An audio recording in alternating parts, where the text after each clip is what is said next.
I was working most of the night on a two-bit case that turned into something bigger, so I headed straight for the office that next morning.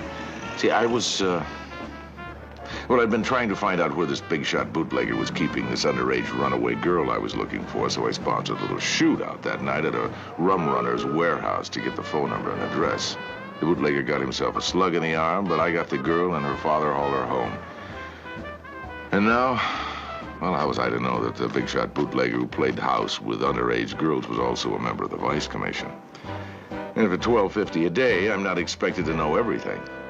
City Hall had managed to make the Vice Commissioner into a knight in shining armor, and my name was Mud, again.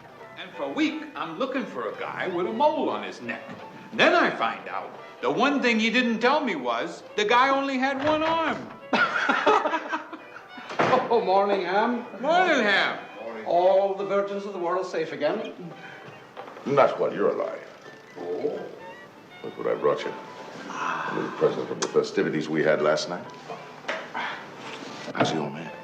Oh, he'd love to see you. Well, you'll have that pleasure in a moment.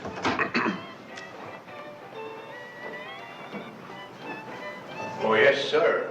Yes, sir. Well, the man responsible for last night has already been dismissed. Well, thank you, sir. Horse feathers.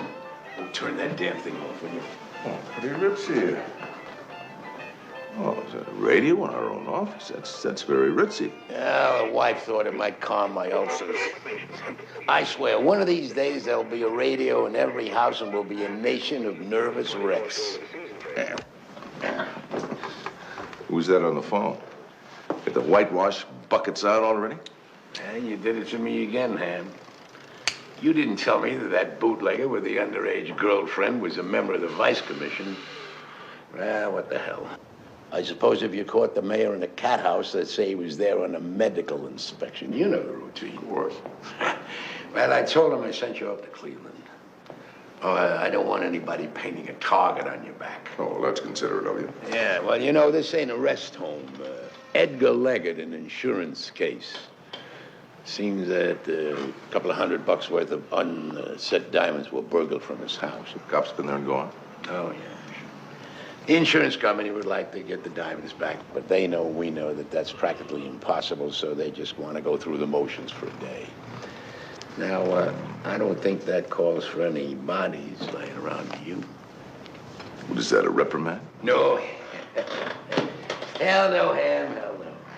No, that girl's pappy was in here this morning with a smile and a big check. You get results and we get paid. That's what the Home Office says we're in business for. Fair enough.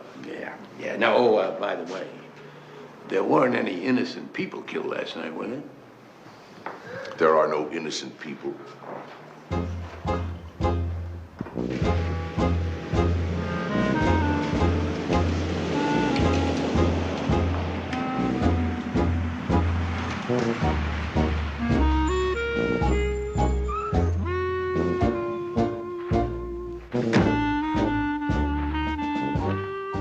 The Leggett house was a short drive from the city.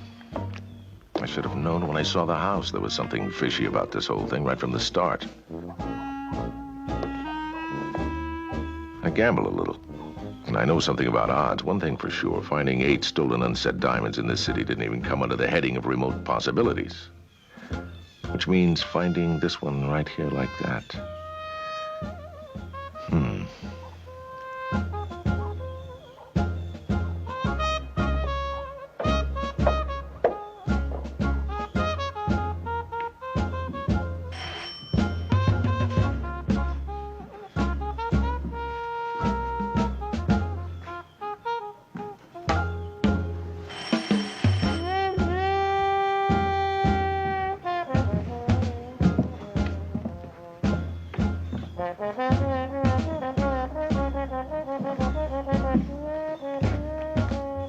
Mrs. Leggett?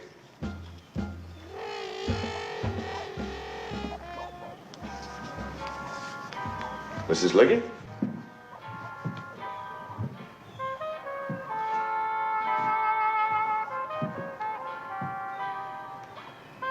Mrs. Leggett? Yes? Can I help you? I'm Hamilton Nash. I'm a detective. I would like to talk with you and your husband, if I may. I don't understand. The detectives have already been here. The public detectives. I'm a private detective. Dickerson National. We represent the insurance companies. Oh, I see. Gabrielle, don't stay under the lamp too long. You'll get burnt. This way, please. Oh, yes.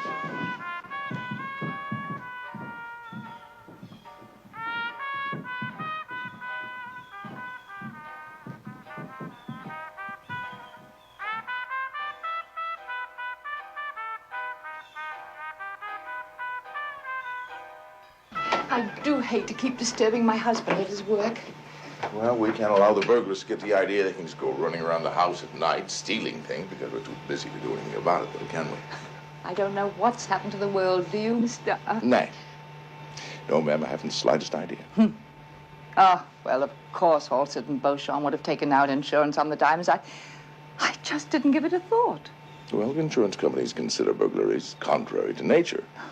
Oh, what a tangled web we weave when first we practice to deceive. I beg your pardon? Well, it's not as though Edgar had asked for the diamonds, you know. The jewelers practically forced them on him. Oh. Yes, they'd heard about his patent for coloring glass, and they thought that he might be able to treat diamonds to make them worth more. Now, that is being dishonest, wouldn't you say, Mr. Nash? Mrs. Leggett. It's all right, Minnie. It's just another detective to ask about the diamonds. But I never stole nothing in my whole life. Except maybe when I was a child and didn't know no better. And don't you be looking at me. Did the police accuse you of stealing the diamonds, Minnie? Mr. Nash, I'll... Oh, no. No, not right out. But they skin me with their eyes. You police are all alike. Oh, I'm not a policeman, Minnie. I'm a private eye. Oh, no, please. Don't turn no evil eye on me. Mr. Nash, will you please come and sit in the study, and I'll fetch my husband.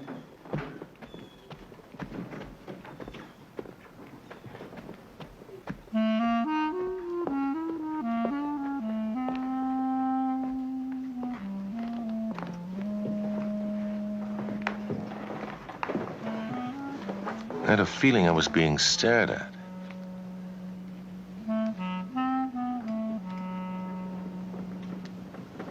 Just a painting. Some lady long dead. But the face is familiar. Oh, well.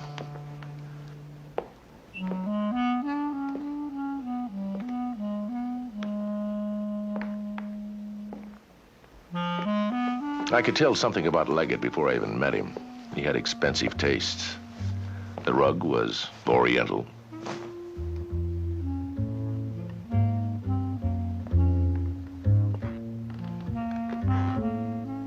Walnut furniture hadn't been ground out by machinery, and the erotic porcelains hadn't been selected by a prude.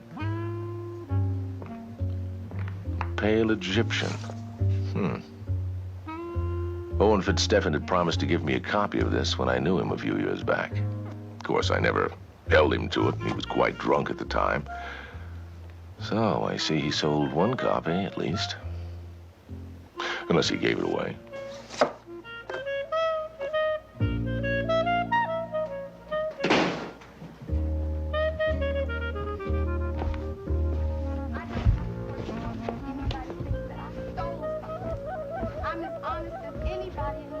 Mr. Nash.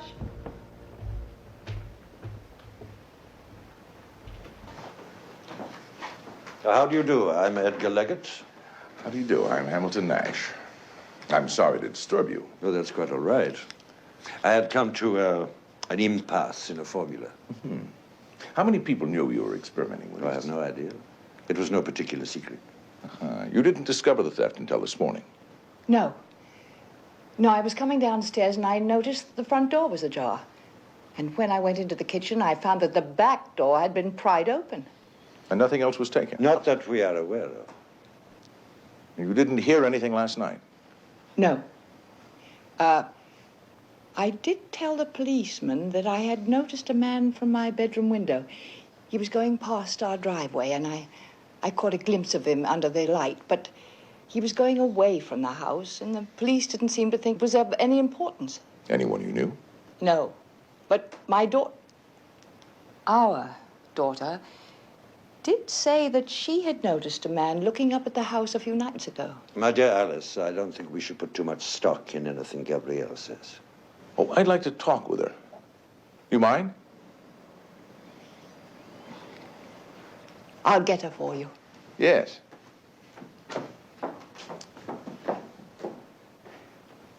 And I'd like to see that cabinet that was pried into as well, may I? Why, yes, of course. Will you follow me? Yes.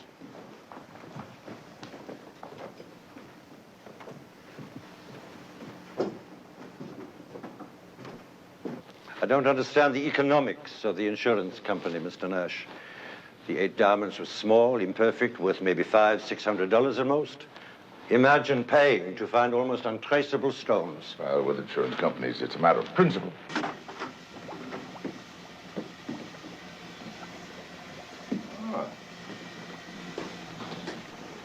This is the cabinet, Mr. Nash. The mechanism was jammed when he forced open the drawer.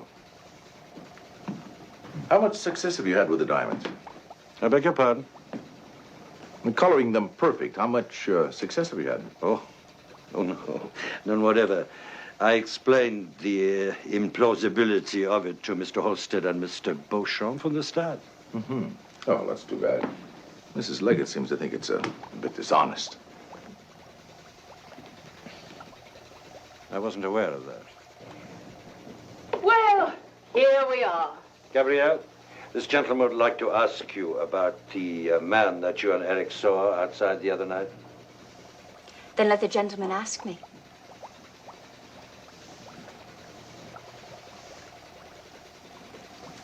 You are a gentleman, aren't you? It's all right, dear. Yes, your mother saw a man last night down by the entrance to the driveway under the light. And she thinks maybe you saw the same man on another night. Yes, What other night? it was Sunday morning. Early Sunday morning. 3 a.m. Eric was just bringing me home. He's a very nice boy.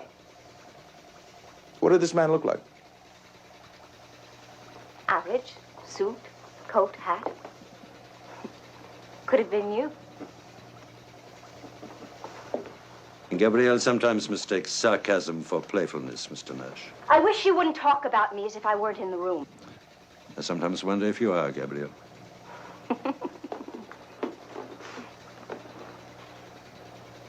If you'll excuse me. Ah, yes. I have a headache.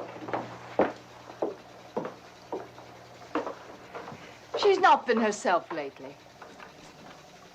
Ah, yes. Now, were the diamonds wrapped in anything? They were in individual envelopes. There were 8 of them. I'm sorry. I can't help you any further, Mr. Nash. Mrs. Leggett, I left the apron in the dirty clothes so you won't think that I stole it. And you can send the $4 I got coming if you see fit. Minnie, what's gotten into you? No. Don't try no Molly cuddle on me. I don't have to work nowhere anybody thinks that I stole something. I'm as honest as anybody in the world. Minnie! No. Goodbye. Well, I hope you're satisfied now, Mr. Nash. Not quite. I found this on the stoop near the entrance to your house.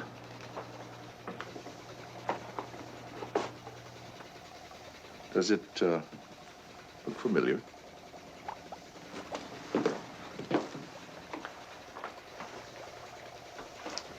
My word, yes. There's a small blurred spot down near the Colette. It's obviously one of them. Or maybe we can find the others. I'll help you. Oh, no, I don't think we'll find any more planted diamonds around. I don't understand. The thing I don't understand is the economics of your burglar, Mr. Leggett. He forces his way through the kitchen, walks right past a room filled with armloads of priceless articles, sneaks up a carpeted stairs, then risks climbing these creaky stairs to the laboratory, walks directly to the cabinet, pries open the exact drawer, and steals a few $100s worth of imperfect diamonds. What are you implying, Mr. Nash? I don't know, Mrs. Leggett, but I'd certainly like to have a talk with that man you saw under the light, wouldn't you? Yeah. I think I can let myself out. Yeah.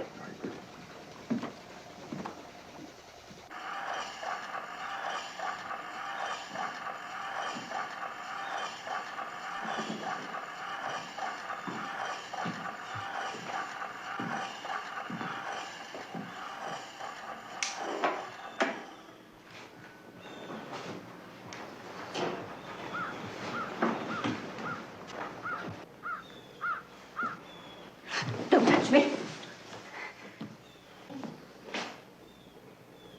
If you do, I'll kill you. Fair enough. Look at me. What do you see? See it? The eyes? The ears? See it? I'm an animal. It's a curse. I carry a curse.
This whole thing was getting crazy. I started on the case by finding a diamond that shouldn't have been there. Then I met a beautiful girl with dancing green eyes who stuck a knife in my throat, and now the man who lost the diamonds was staring out the window at me as if I took them.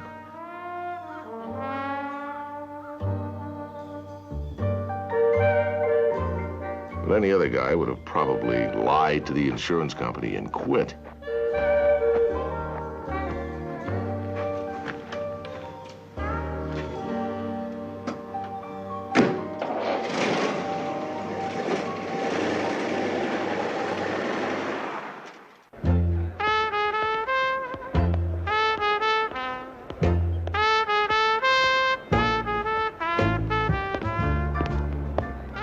'28 was a good year for bankers. Little ticker tape machines making millionaires by the carload. The old man kept telling me to invest, but I was too suspicious of easy money. I bothered everyone in the Leggett neighborhood, but didn't come up with much. Except there seemed to be two strangers eyeing the Leggett house, one who looked like me and the other one, who everyone agreed had a big long nose. I decided to pay a visit to Eric Collinson to see if he was that nice boy Mrs. Leggett said he was. Mr. Collinson? Yes, sir. I'm Hamilton Nash. Yes, sir. May I help you? I'm with the Dickerson National Detective Agency. Mrs. Leggett said I could find you here. Is there something wrong with Gabrielle? No, there was a burglary out of the house. Good heavens. And Mrs. Leggett said she saw a man leave last night and thought perhaps it was the same man that you and Miss Leggett saw another night. When was it? Saturday night, I believe? Oh, well, yes, there was this man, but Do you have any identification?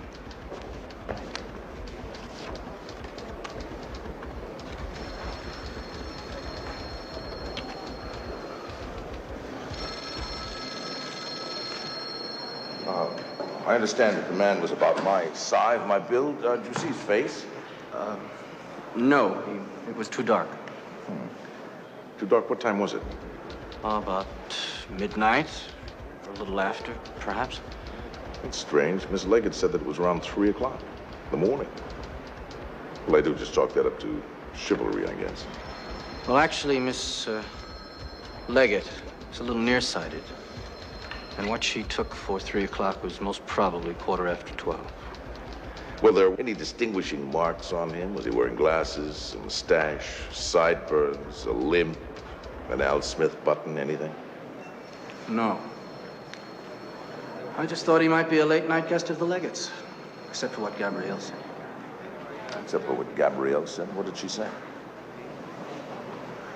Look, I'd rather not. Gabrielle wasn't feeling herself that night, and, What'd she say?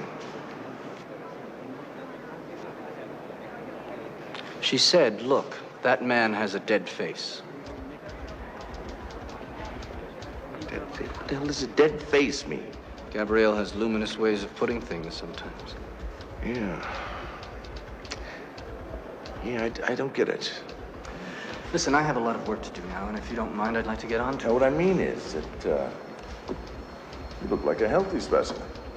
Good teeth, sound wind, strong limbs. I just don't put you with a strange cookie like Gabrielle Leggett. Gabrielle and I are engaged.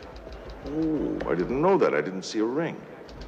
Well, that's just because I haven't been able to. I'll find the right diamond.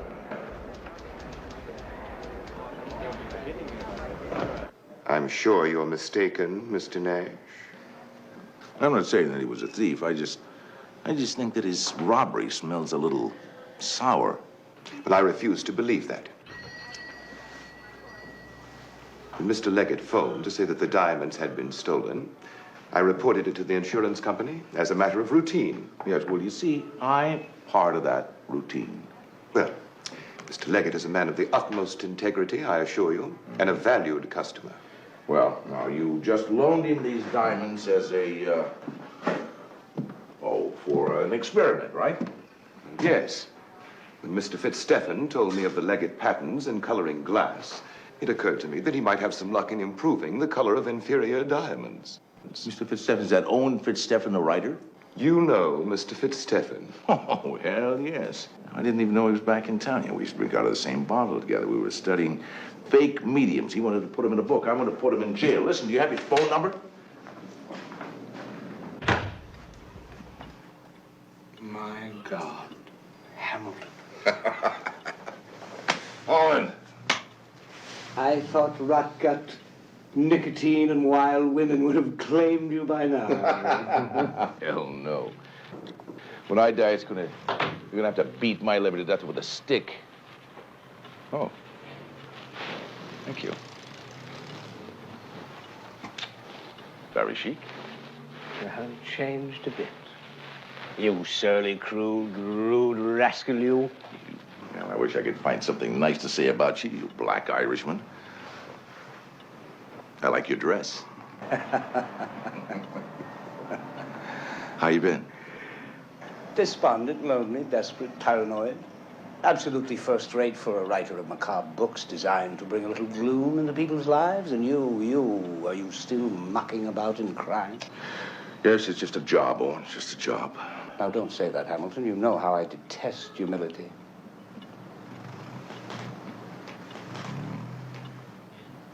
A little libation? Indeed, yes. Thank you.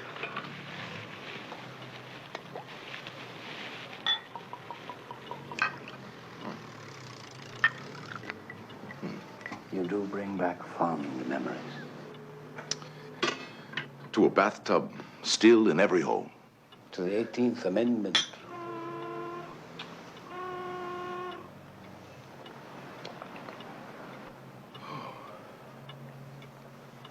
I was in the home of a reader yesterday and saw the copy of The Pale Egyptian. Don't be deprecatory, Hamilton. I do have respectable sales. I never see any of your books. Why did you ever send me any? Because I never know where you are. Yes, I did read a review. It said, a prime example of authorial degeneracy.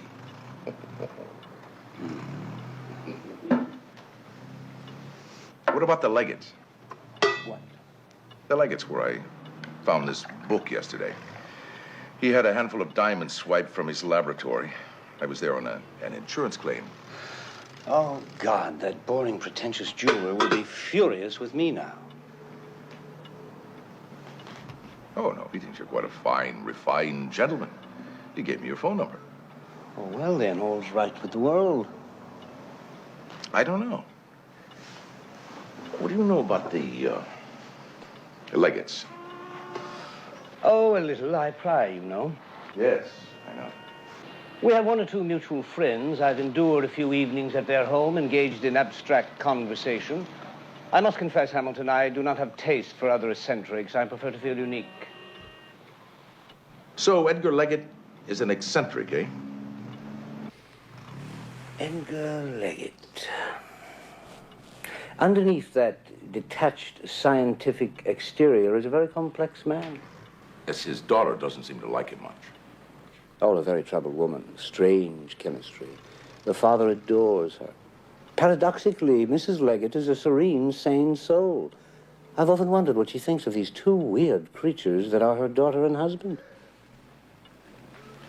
There's a struggling young banker named Eric Collinson. You know him? Struggling, indeed. The youngest son of the lumber Collisons. Old Hubert is worth millions. Eric and Gabrielle are engaged to be married. At least I think so. So does he.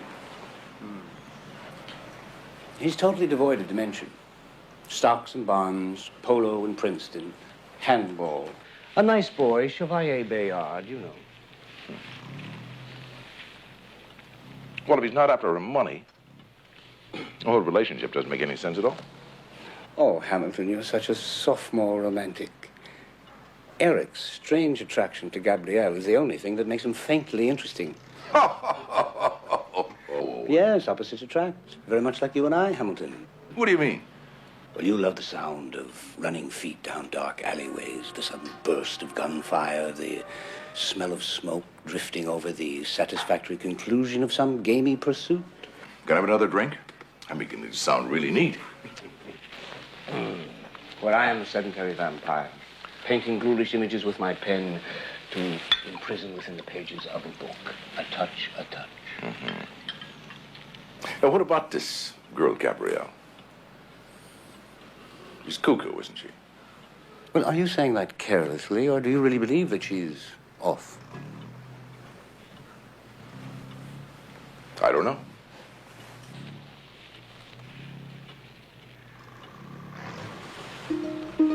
She has those strange, shifting, pale green eyes that keep changing back and forth from green to brown and never deciding on what color to be. She has the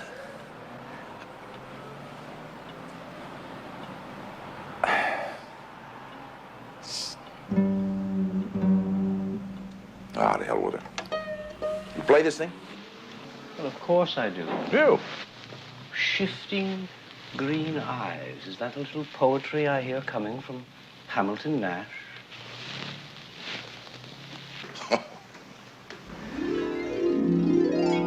Owen laughed at me. I couldn't blame him. A surly, crude, rude rascal like me standing there talking about the color of a girl's eyes. The funny thing was, I couldn't get her eyes out of my mind.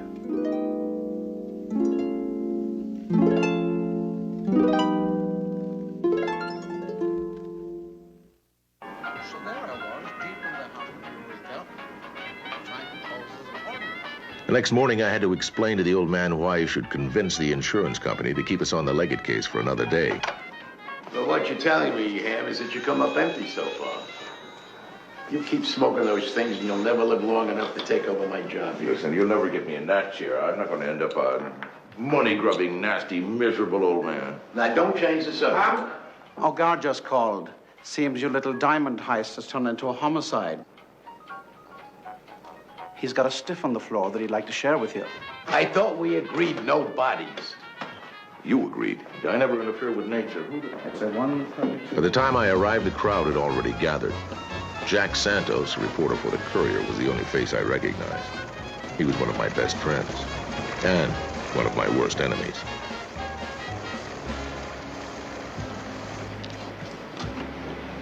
Hi, Jack. I thought you were in Cleveland. Good news travels fast.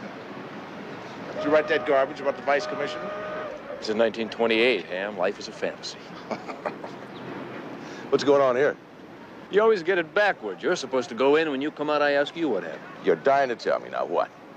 Some guy got shot. Prime suspect, man with long nose. Long nose? Long nose. Something to do with diamonds. 3rd floor.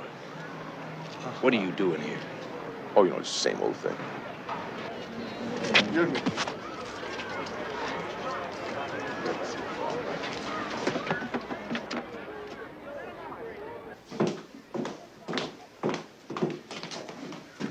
Hello. Remember me? The police have found the man. He's lying in there dead. I hope, Mr. Nash, that you are convinced now that Minnie had nothing to do with it. Hey, is that the man that you saw with Eric that night? Funny. That night I saw his face under the street light. He was already dead. I could tell. Gabrielle, come.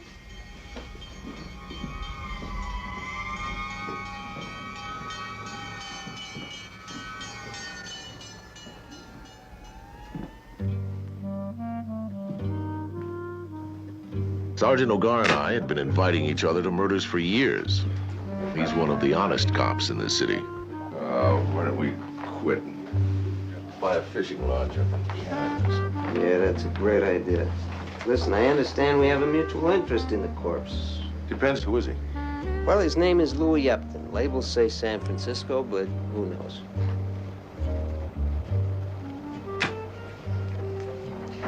I think we got a lead on the guy that nailed him because the people on the floor below spotted a guy with a long nose flying down the fire escape about an hour ago, right after the shot. Yeah, well, that's what happens when people stop trusting each other. So I figure Long Nose took off with the diamonds, but he left the envelopes. How many are there? 7. And one's missing. The one they use for the plant. What plant? Now, there's always a loose end. You know that, Agar. Come on, what are you trying to do? You trying to stretch this out to pad your feet? It's a simple heist, Ham. 2 guys case the Leggett house. Long Nose decides to make a one-way split with the diamonds. He shoots his partner, runs off with the glass. Yeah, everything is perfectly logical that you say. I'm not gonna listen to you, Ham. Except I don't believe there was a burglary. Which means we're going to have to find out why Mr. Upton of San Francisco lies here as a dead body.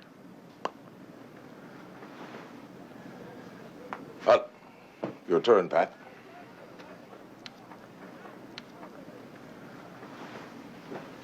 Why doesn't he ever take his turn? Because you leave him speechless. Well, in that we do have this mutual interest in this body here. Would you run a check on him for me, please? No, I'm gonna run a check for me, and by this afternoon I'll have his life history. Is that soon enough? No, take your time. I'm patting my feet. Bye, Pat.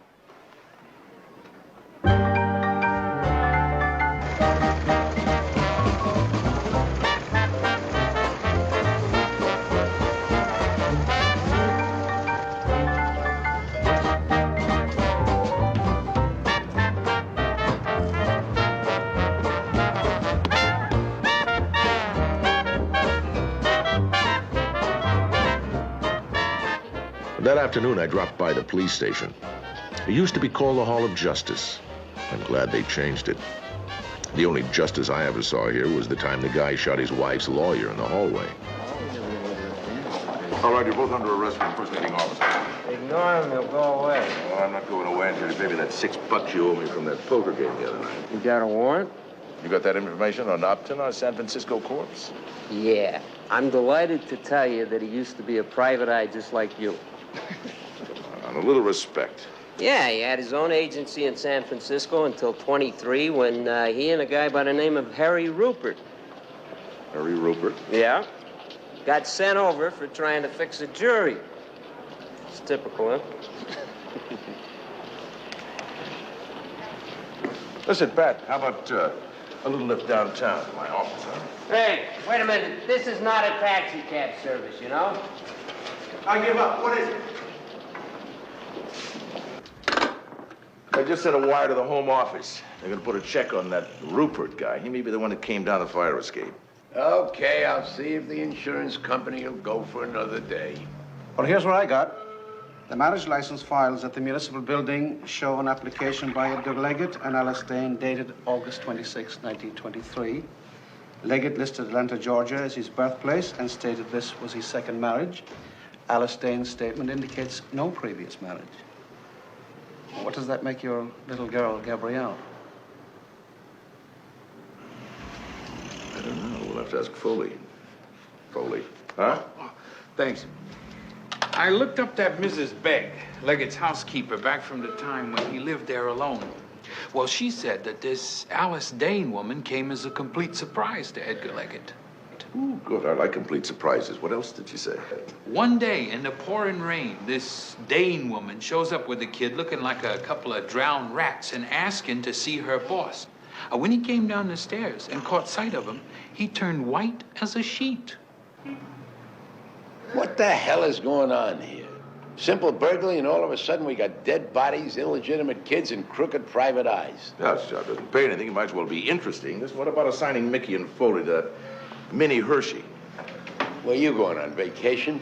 No, there's a guy with a long nose running around out there, Louis. I'd like to find him and ask him why he kills his friend.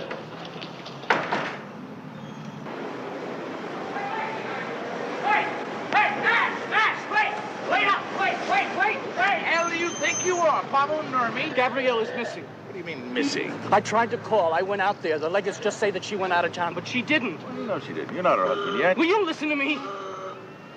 I thought Minnie Hershey might know where she went, so I went out there. Minnie told me she hadn't seen Gabrielle. Yeah, what am I going to tell you? Len, please, wait. Minnie was wearing an emerald ring. It's Gabrielle's. I know it is. They probably killed her, stolen her jewelry. It's all your fault, and you've got to find her. It's all your fault. Would you take some advice? You run around town saying things like that, you'll end up with a couple of busted kneecaps. Now go home. Take a nap. You're not going to dissuade me, Mr. Nash. Find her. Find her. I insist that you find her. Now find her. I got an uneasy feeling that I'd messed up somewhere. If Minnie hadn't stolen the diamonds, what was she doing with Gabrielle's jewelry? The news that the girl was missing tied knots in my stomach. This two-bit burglary case had already gotten out of hand. By the time I got to the Leggett house, I figured Gabrielle would be home and I could get on with my business. I figured wrong. All I was getting was a cold reception. Eric is needlessly concerned, Mr. Nash. Gabrielle is with friends in the mountains. I don't know exactly where. Why should the whereabouts of my daughter concern you? Whose daughter is she exactly? Yours or yours? What? Now look here, Mr. Nash. Oh, never mind, never mind. Did either of you have any dealings at all with this Upton, the fellow who was shot? No, none whatever. Why? Well, I think he was shot by his ex-partner, a guy from San Francisco. I'm having our office there get a description for us now. I admire your determination, Mr. Nash. You're very thorough. But I have decided to accept the responsibility for the diamonds. Simply make good the loss myself. I think you should. But that won't end the investigation. What do you mean? I mean, there's a body down at the morgue, and I don't let them bury anybody unless I can find something logical to put on the headstone. Fair enough?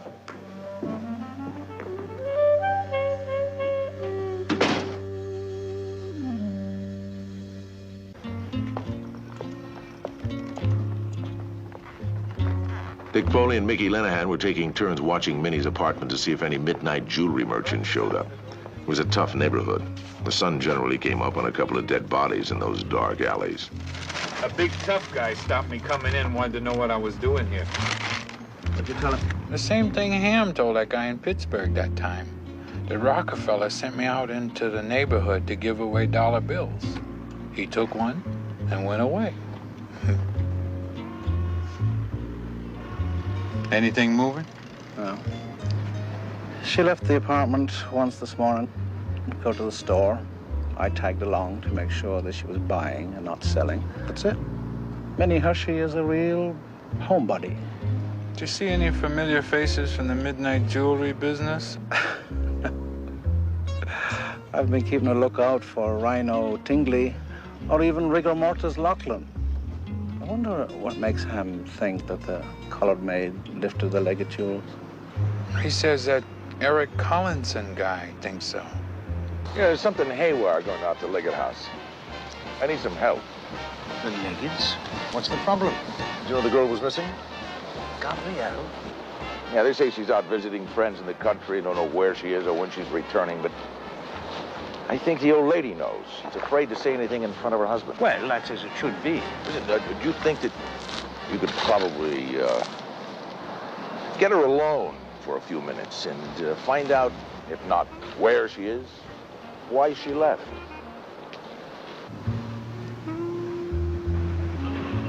You know what? What? I should have gone into baseball. Yeah? My mom wanted me to be a symphony conductor. They dress so spiffy. I could have been another Grover Alexander. 2 wasted lives behind one dirty window.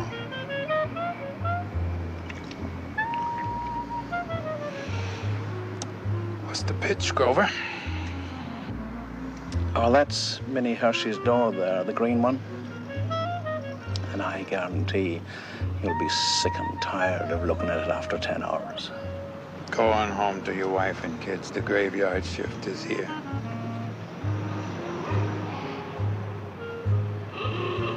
I'll keep a lookout for Gabrielle Leggett, just in case. What's she look like? Oh, according to Ham, she looks like some kind of a dark angel. But you won't have any difficulty spotting her in this neighborhood. Someday, everybody works 10, 12 hours a day is gonna get paid extra. I don't believe all that junk you hear in an election year, Foley. Good night.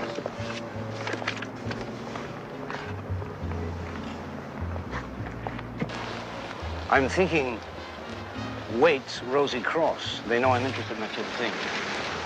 What the hell's a Rosy Cross? Hamilton, how do you manage illiteracy? I'll go over tomorrow and borrow the book. Edgar will be at work in the laboratory. I'll refuse to disturb him. I'll bring some herbal tea and ask her appraisal of it. That way she'll never be suspicious. Cash flow, don't overdo it. Hello, Dad. Incidentally, I don't play poker very well.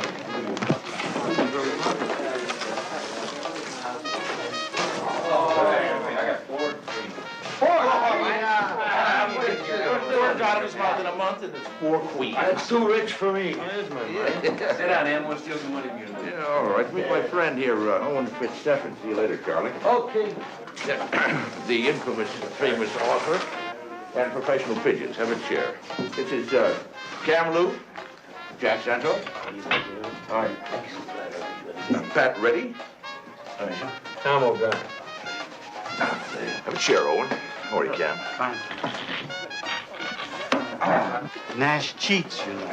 Oh, Hamilton, if that's true, I insist that you cheat me also. Andy up. Fair enough. The hog shop detail found that Minnie Hershey pawned some nice stuff, just like you guessed. What didn't I guess? Well, the boys showed the items to Mr. Leggett, and he said none of it's theirs.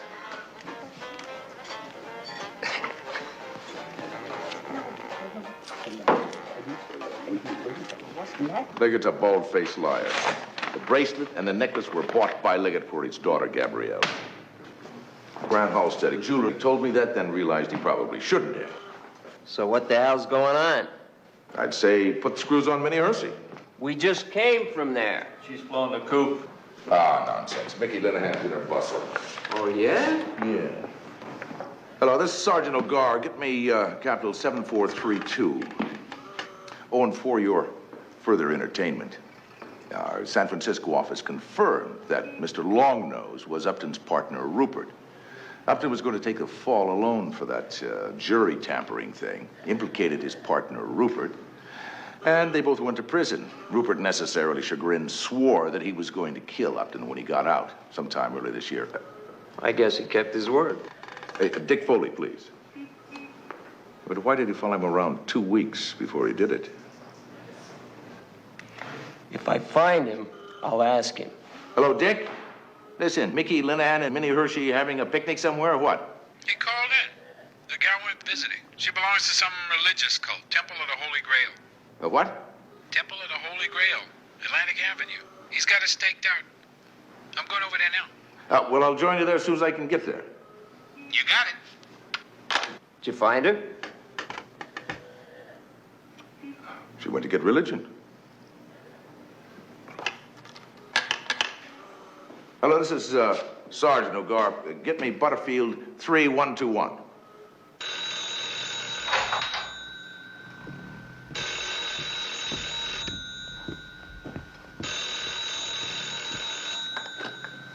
Stefan here. Would you mind calling back? I'm in the bath. Owen. Oh, Hamilton. Yes. Listen, have you been over to the Leggett's yet? Well, I'm on my way. Well, listen, I found out one thing about him. Oh, yes? He lies. Oh.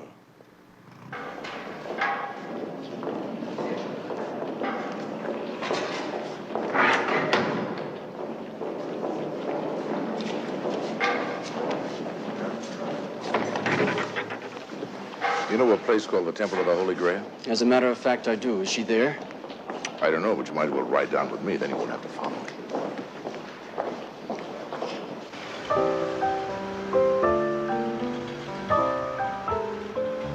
Harry Collinson bent my ear all the way over to Atlantic Avenue. He didn't like the Temple of the Holy Grail. He didn't like the people who ran it and didn't trust the people who went there. I wanted to shove a gag in his trap. Don't like Gabrielle coming here. Yeah, we don't know she is here. That's what we've come to find out.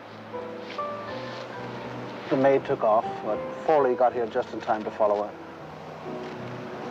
You camp here. We're going inside. Okay. There was an eye over the entrance, and I was hoping there was nothing evil connected with it. But hope, as I found out, has nothing at all to do with reality.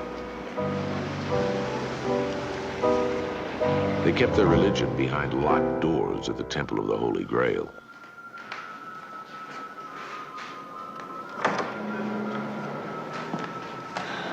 We'll have to take the elevator. Mrs. Haldorn's office is on the second floor.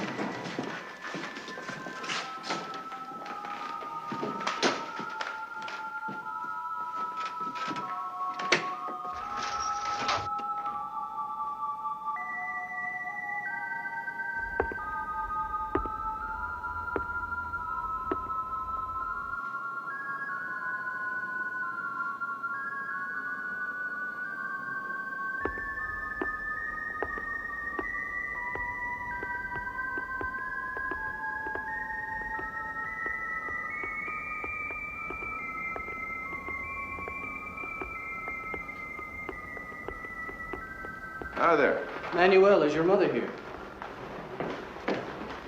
You're really good with kids. Mr. Collinson.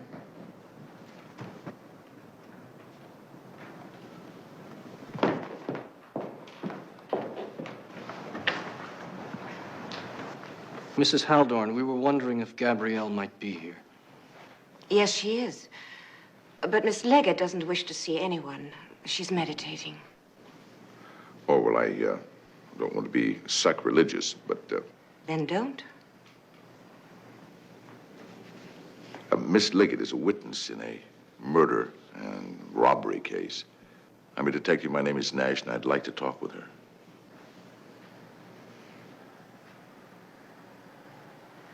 Fourth floor, turn left. Last door on the right.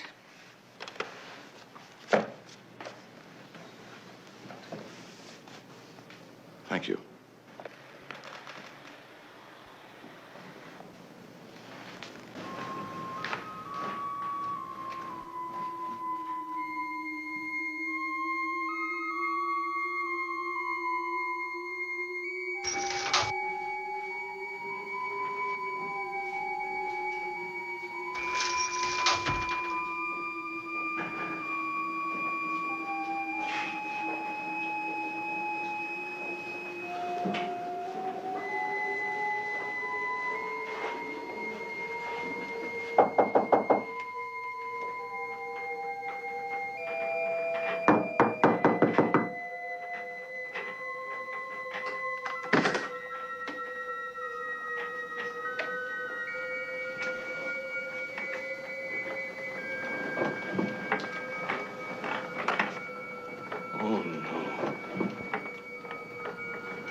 We can't do that.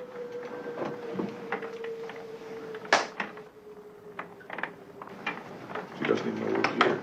It wouldn't be decent. Come on, sugar, let's make you decent. If you don't like it, close your eyes.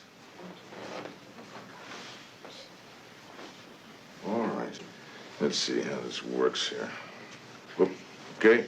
Arms up. That's a girl. We go one through there. Yeah. Okay.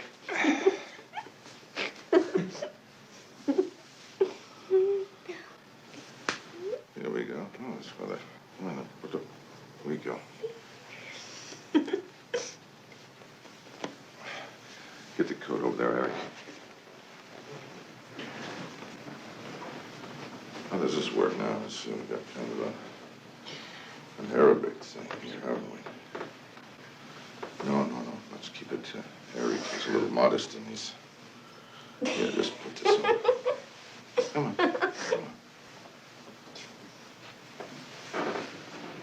Get her hat and gloves.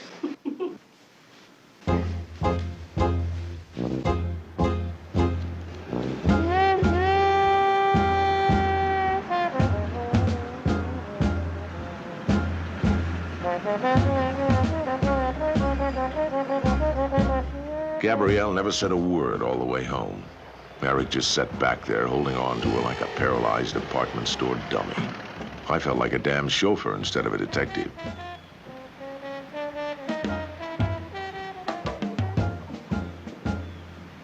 When I spotted the house, an alarm bell went off in my head. Something was wrong here. Hamilton, something terrible has happened. What the hell is going on here, Owen? Edgar, her father. Edgar Leggett has killed himself. Oh, my God.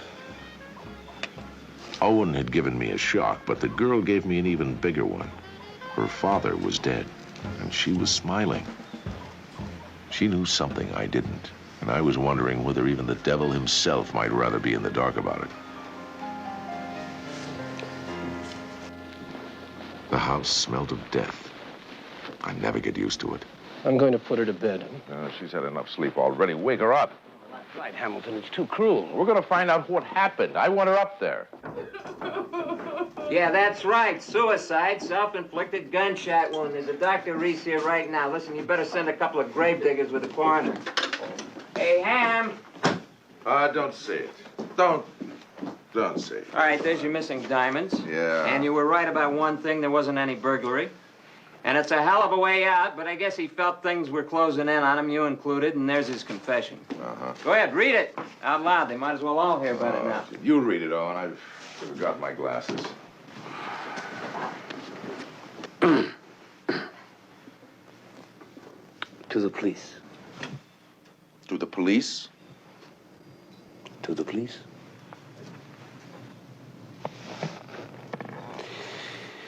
My name is Maurice Pierre de Mayenne. I was born in Fécamp, Department of Seine-en-Fayeux, France, on March 6, 1883, but was chiefly educated in England. In 1903, I went to Paris to study painting and the science of color. There, 4 years later, I made the acquaintance of Alice and Lily Dain, orphan daughters of a British naval officer. I married Lily the following year. In 1908, our daughter Gabrielle was born.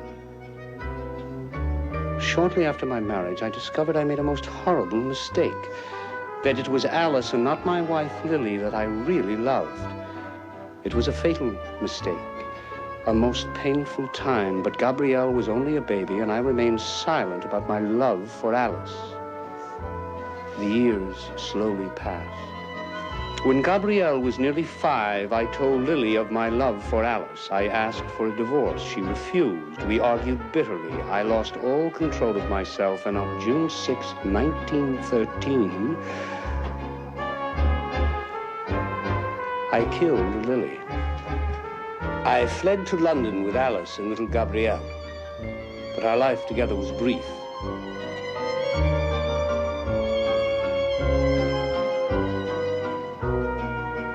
I was soon arrested and returned to Paris. I was tried and found guilty, as I knew I would be. I was sentenced to life imprisonment on Devil's Island.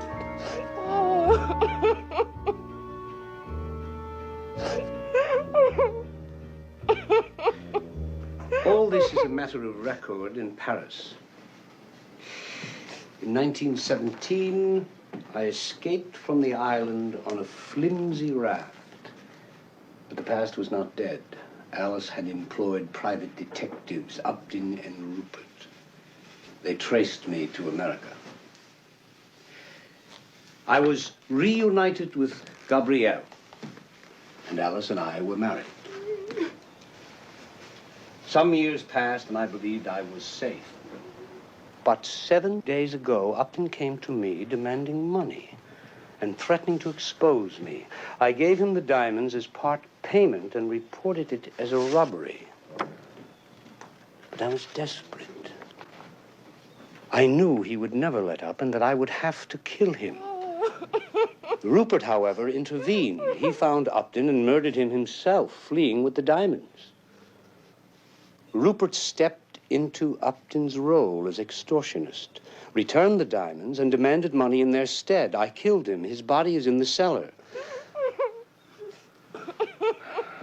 Detectives are busy everywhere inquiring into my affairs. There is a little chance of the past being kept secret. I am not going back to Devil's Island. My wife and daughter had neither knowledge of nor part in Rupert's death. Signed, Maurice Day, Mayenne. Incredible.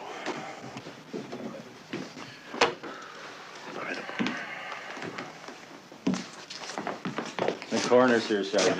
And I found that grave in the cellar. There's some men looking at it now. Listen, you better take the rest of the stuff to the coroner, Pat.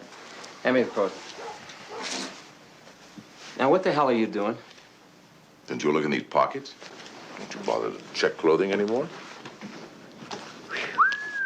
Damn. It's lucky you found that. I'd hate to think of the temptation that'd give the coroner's crew. Huh. Must be $15,000 then. Did Liggett leave any other messages? No. I'd say that is enough, wouldn't you? Well, that letter's the biggest bunch of nonsense I've ever heard in my life. How dare you say that? Liggett didn't commit suicide. He was murdered. Now, wait a minute. Ham, what the hell are you talking about now? I thought someone owed it to the dead man to tell the truth. He didn't kill himself. He was murdered. I was sure of it. But I wasn't exactly sure which one in that room would have to pay for it.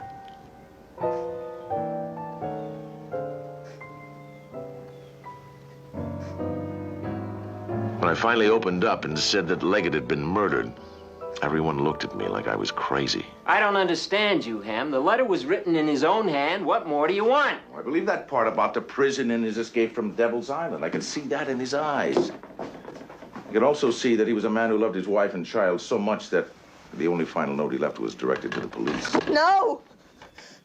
No! She did it! She killed my father! I saw her in the kitchen with a knife. She killed him. No, she's distraught. The shock. I'll give her a sedative. No, you won't give her anything. Well, you can see it's illusionary reaction. She's not suffering from illusions. See here. Mr. Leggett was killed by a bullet from that pistol, slanting up. Clearly, suicide. That's right, Ham. Oh, who says? There's nothing in this letter that says he killed himself. Not one damn word where he said, I'm not going back to Devil's Island. He was going someplace, all right. But not to eternity. Yeah, that's why he wrote that letter, to protect his wife and child. Oh, haven't you done enough? Only it sounded enough like a suicide note for someone to kill him. No. No, can't you make him stop? I told you, I was downstairs and I heard some kind of explosion and I came upstairs and... He was lying there dead. And then I heard the front door bell and I went downstairs and it was Mr. Fitzstephen. No, that's true, Hamilton. She was speechless. I had to call the police. And the rest is in the letter. Oh, to hell with the letter.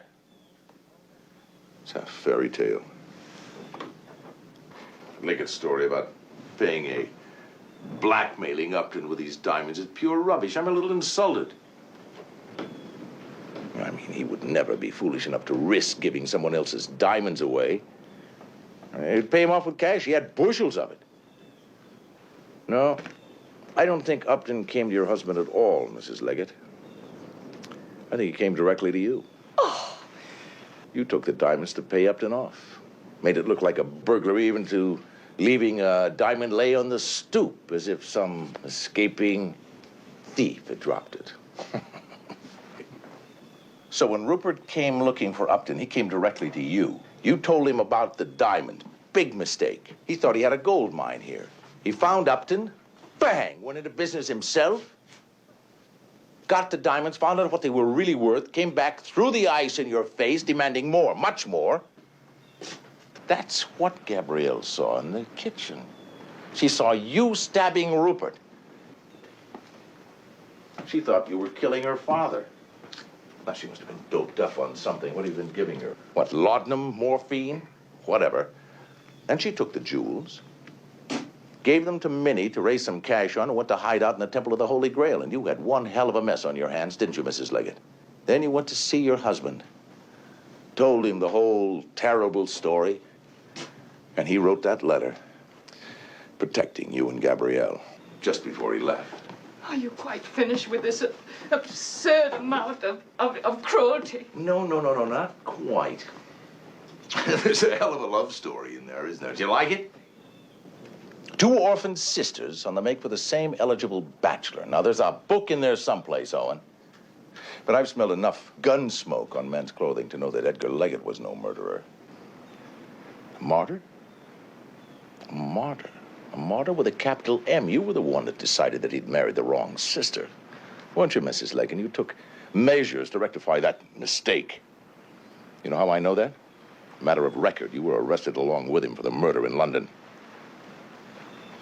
But you let him take the fall, didn't you? So he went to prison. And then he escaped from prison, and you traced him here with Upton and Rupert, and surprised him one rainy afternoon with Gabrielle in tow. And with the threat of exposure hanging over his head, you forced him to marry you.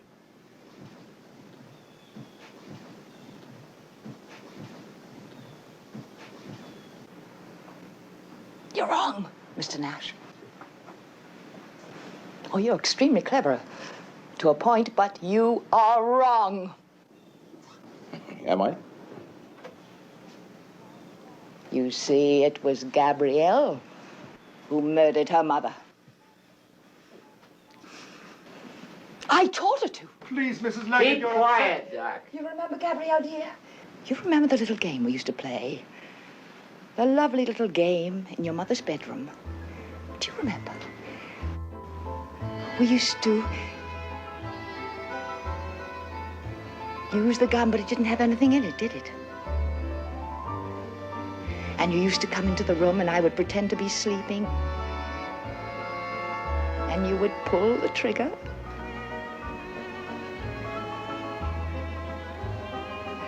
And I would wake up, and you would laugh and laugh.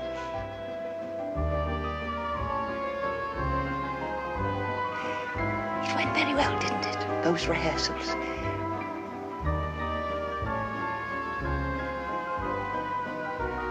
And then the day came when your Auntie Alice wasn't there. No, I was downstairs entertaining friends.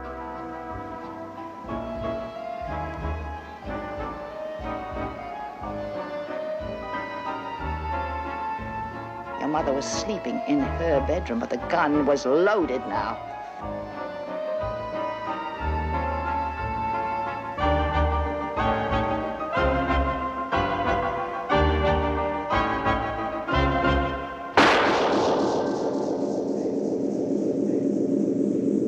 But your father came home unexpectedly.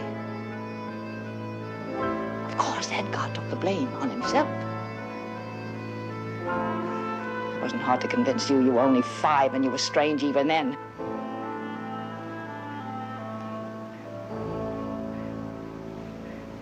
But you did it. It was ordained that you kill her. You're her daughter. You carry the Dain curse. You're cursed with the same black and evil soul that we all are. And you're cursed with the blood of your mother on your hands from babyhood. Don't move! Or shoot. Don't you move.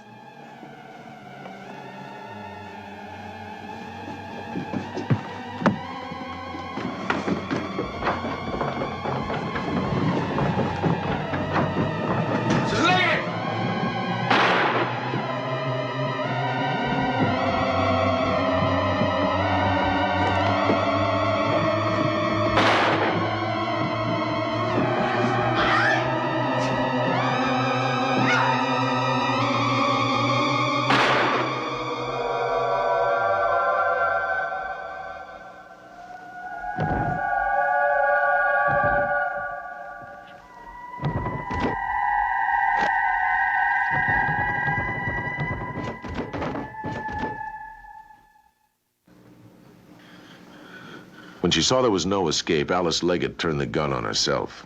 Damn it to hell, I hope you're proud of the way your work gets done. Gets done. Owen wasn't used to the sound of gunfire and the sight of blood. I thought he was going to pass out before I could thank him for saving my life.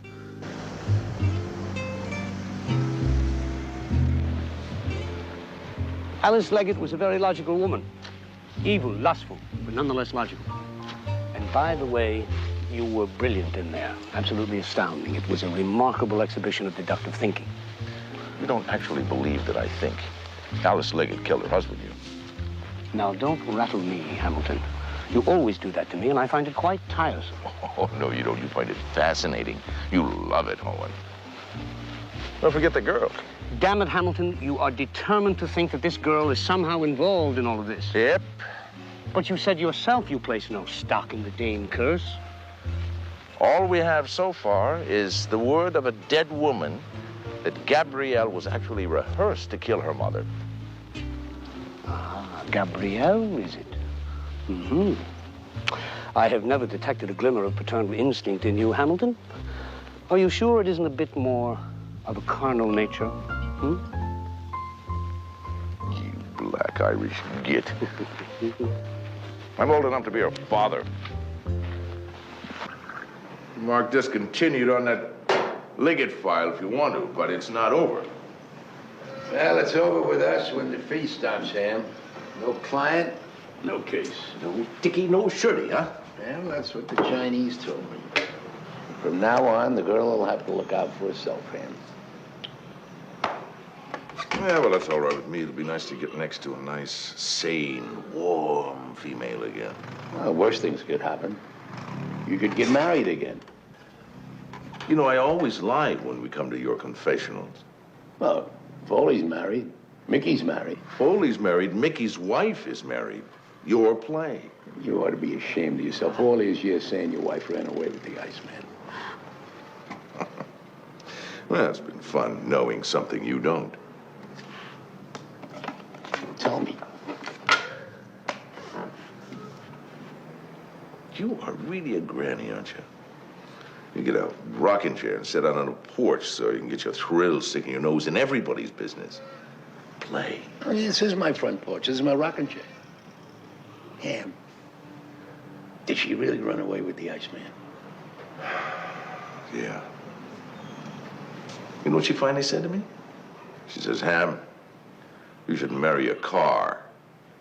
Then you can trade her in every year on a new model or so. Speaking of cars...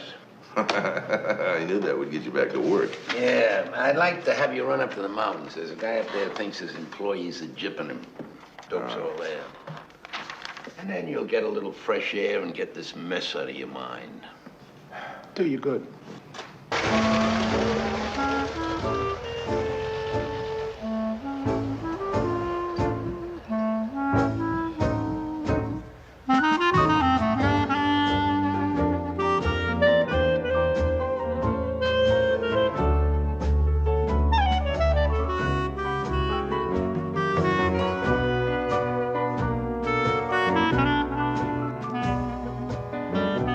The Leggett case was over. but something pulled me back. I told myself it was just a feeling. This was unfinished business.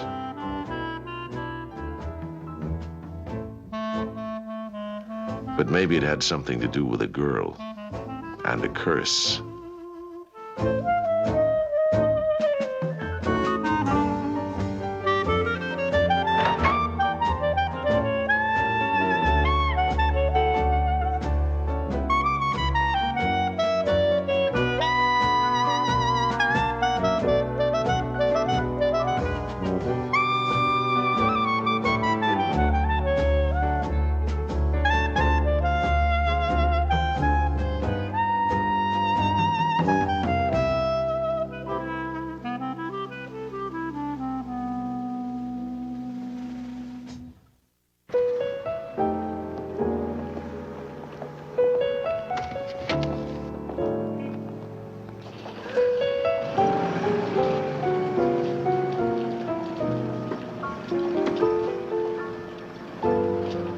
I was headed up the mountain to investigate some petty thievery from a company payroll. Gabrielle was on her way back to the Temple of the Holy Grail. Don't you worry none now, Miss Gabrielle. You'll be all right. I'll be here with you, okay?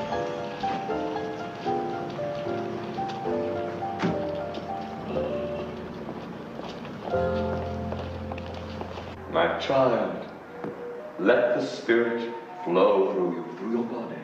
Through every fiber of your body, through every thread of your spirit, my children.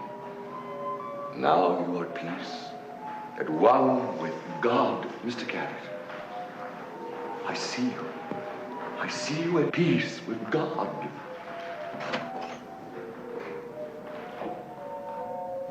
Gabrielle.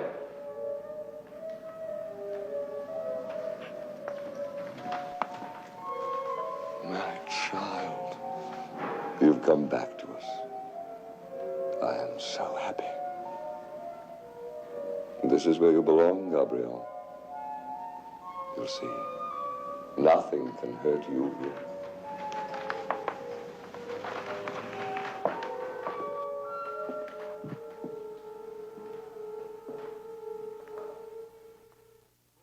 I called you back to town because it looks like the Leggett case is active again. Now, don't give an old pro that poker face routine of yours. I know you've been aching to take a look at that girl again, even if it kills you. Anyway, her lawyer called me, Madison Andrews, and he was very impressed the way you handled the Leggett matter, blah, blah, blah. I think Aaron Collinson pressured him into hiring us. Now, here's a note from Andrews explaining your presence at the temple to that high priestess, Eronia Haldren. Yeah, well, somebody could explain her presence to me. What? No, nothing. Now, you're just there to keep an eye out. Remain in the background, no chummy, and in no way interfere with anything unless the girl seems to be in danger. You got that? I got it. You couldn't hide much from the old man. I did want to see her again, and the thought of getting killed for it never crossed my mind, which of course it should have. Mickey gave me a lift to the Temple of the Holy Grail. He was trying to entertain me, but my mind wasn't on it. See, he wasn't a husband at all. He was the boyfriend who had hired us to check out his girlfriend's relations with her husband. Would you believe that?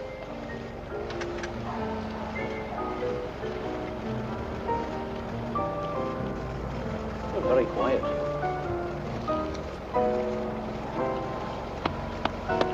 You make a fine cab driver, Mickey. You know the city, and your mouth runs like a meter. Thanks for the thought.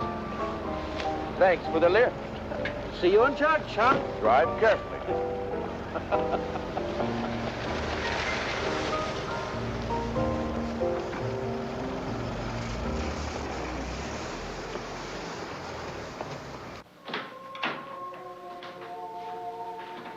I got my first look at Joseph, who played God in this place.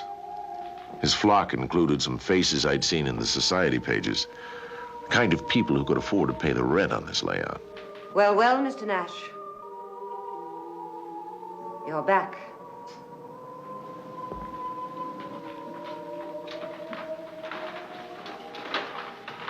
How nice to see you again. Thank you. I believe you have a letter for me from Madison Andrews. Yes.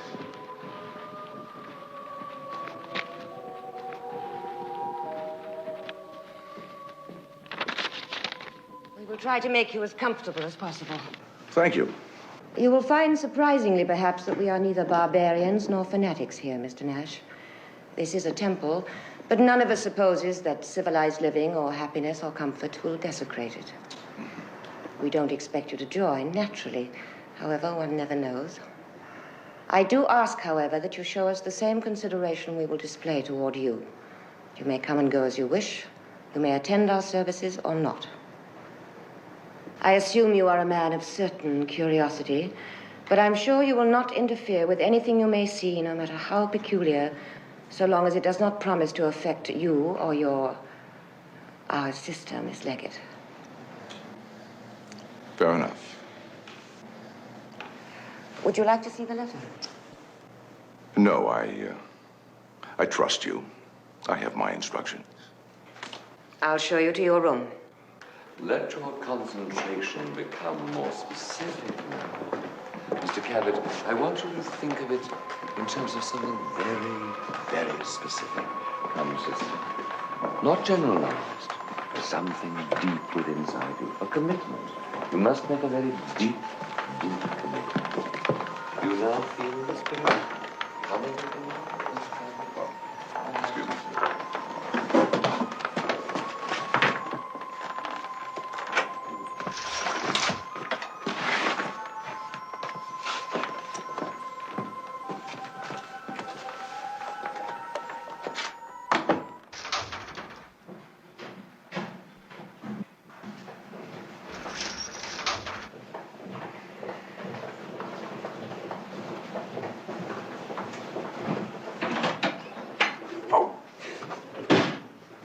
Very nice.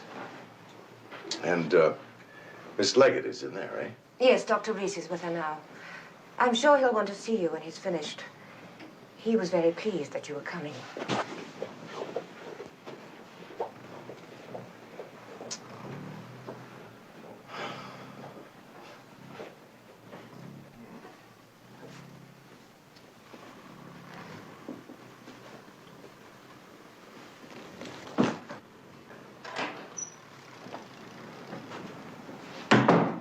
Ah, Mr. Nash. Dr. Reese. I'm very glad you're here. Thank you. No real reason for alarm, of course, but nevertheless, I told Madison it might be well, yes, it might be well. How is Miss Leggett? Well, Mr. Nash, I think we might say that her physical condition is in my sphere, so to speak. I hope you'll find your part quite boring, in fact. Well, I would like to see her. Oh, my, no, absolutely not. Better that she doesn't even know you're here. No, might awaken those associations. She's resting now. I'll come back after dinner. Looking on her again. Yes.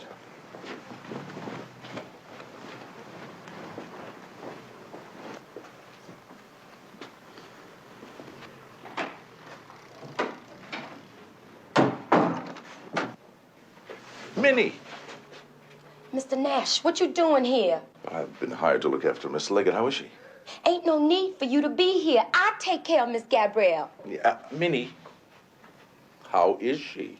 She's just fine. She's right cheerful today. She's sleeping now. She don't need you nohow.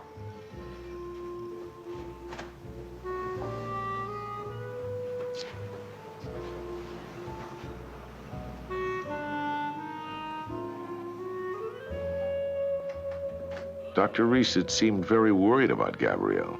Minnie insisted she was just fine, and there I was. I hadn't been in the temple 10 minutes, and I was already violating my orders to stay out of her room.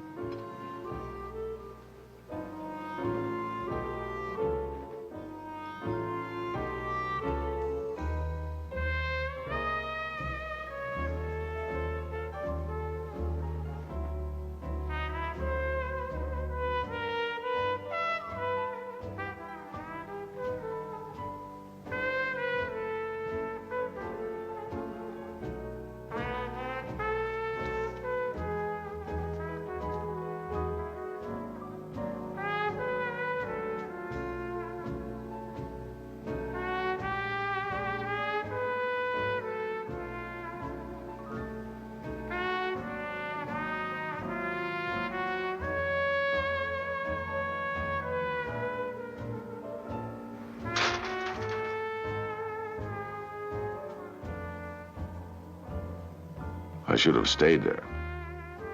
Everything was too quiet. The kind of quiet you feel just before all hell breaks loose.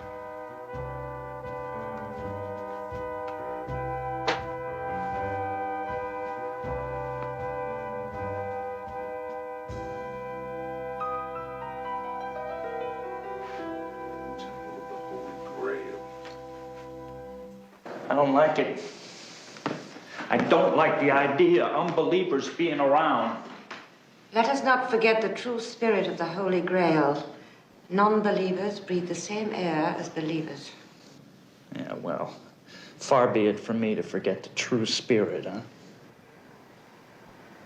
Have you seen Joseph? I seen Joseph. I seen plenty of Joseph, and I don't mind telling you, he's starting to worry me. Mr. Fink, Joseph is a true healer.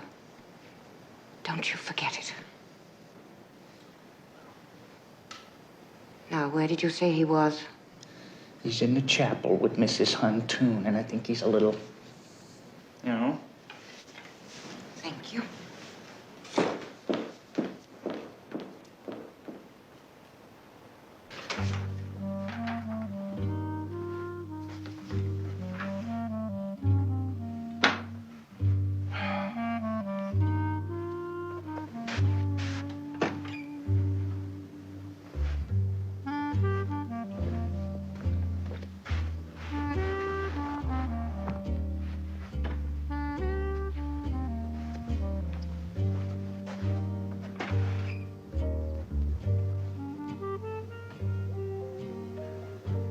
The door acted like it had some mysterious mind of its own. I wanted it open to watch Gabrielle's room.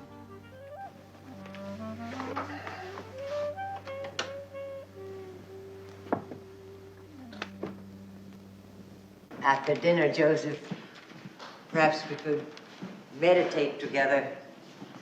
Just the two of us. Chapel services are after dinner, Sister Huntoon. I know. I mean after chapel, of course. I find it hard to relate to you in chapel. Maybe I feel too much like the sister, do you think? We are here to fulfill all your spiritual needs, of course. Oh, I feel spiritually fulfilled. I just thought, you know, in view of my generous contribution. Most gratefully received for the perpetuation of the true spirit. Sure. It's just that when I'm with you, well, you know, I feel a surge, like I'd like to be part of you. Sister Huntoon, you are lit with the fire of the giving spirit. Yes, the fire. Let it burn inside you. Oh, yes. Let it consume you until your passion is pure. Pure. I will. I promise I will. Go. Go. What will be, will be.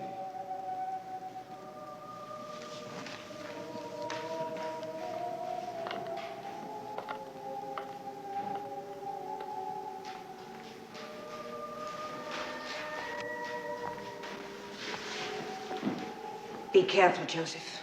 Be very careful. Do not attempt to question the conduct of God, Aronia. I'm not talking about that overheated disciple of yours.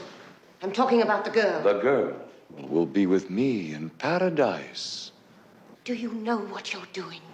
Fear no evil, for I am with you. You'll destroy it. I'm warning you. You'll destroy it all.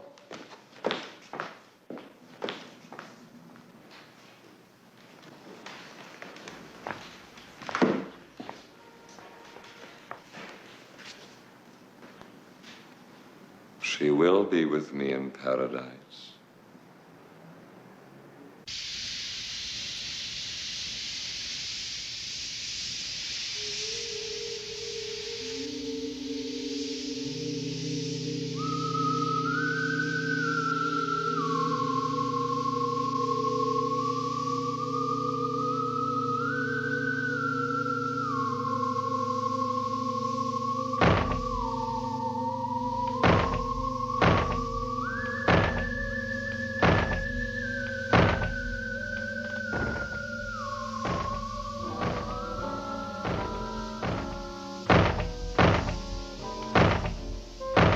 don't know when it started to hit me, or what it was.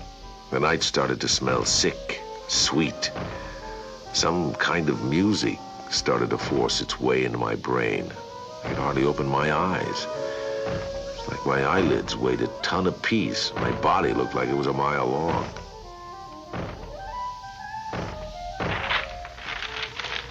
I had to get out of there.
Gabrielle.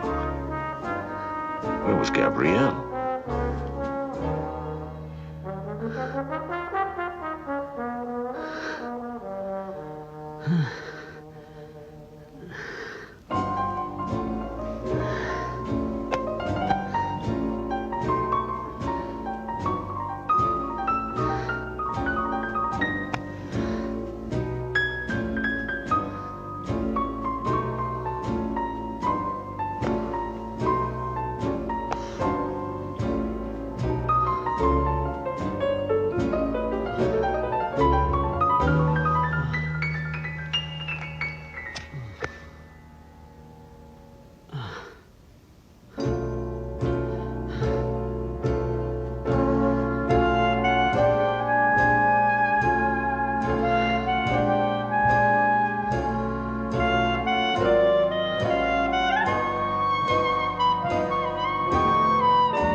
Nash, is that you? Well, what's the matter with you? Are you drunk? Eric, what are you doing here? Dr. Reese sent for me. He said that there was an urgent message he wanted to give me. I couldn't find him, so I came here. Easy. Where's Gabrielle? Easy, Where kid, is she? Easy, kid. Easy. Well, what's the matter with you? Where is she? They drugged me or something. Well, what's the matter with you? Where is she? Gabrielle. Gabrielle?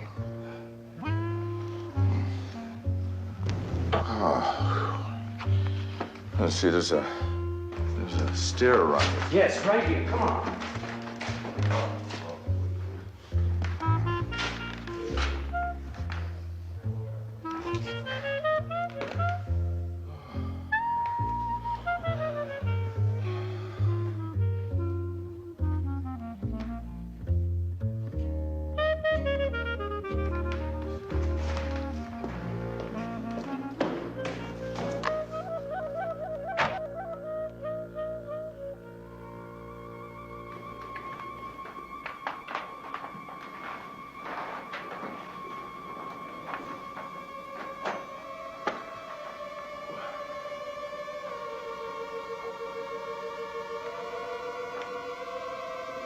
Her eyes were clear, bright, calm, just as if she expected to find me there.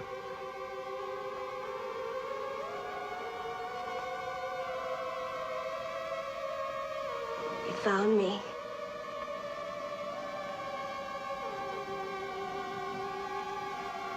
I knew you would. One day.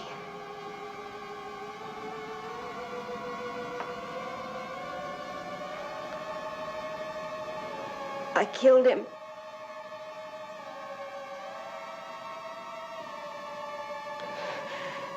You're a detective. Take me. Take me where they'll hang me. Gabby. No! No! Don't you touch me!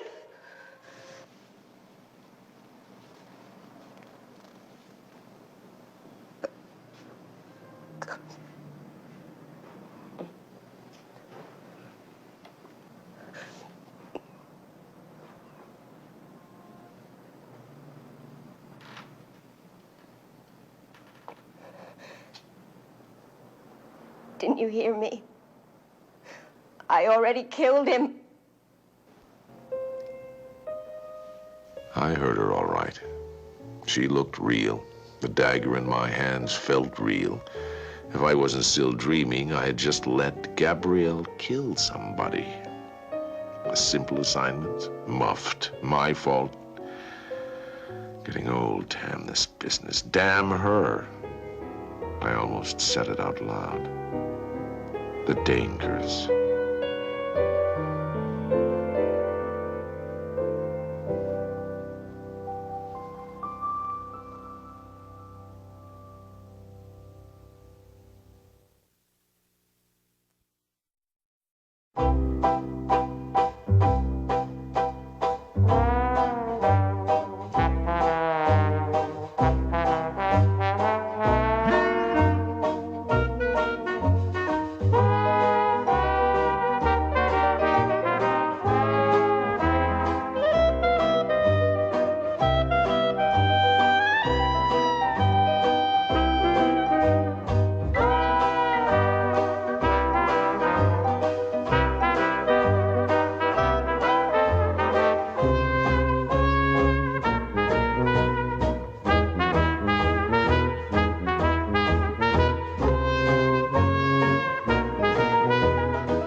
Who would have thought a penny ante insurance case involving a few inexpensive diamonds would grow into that diabolical chain of events?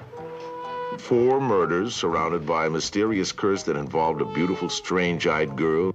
I'm, Hamilton Nash. I'm a detective. Gabrielle!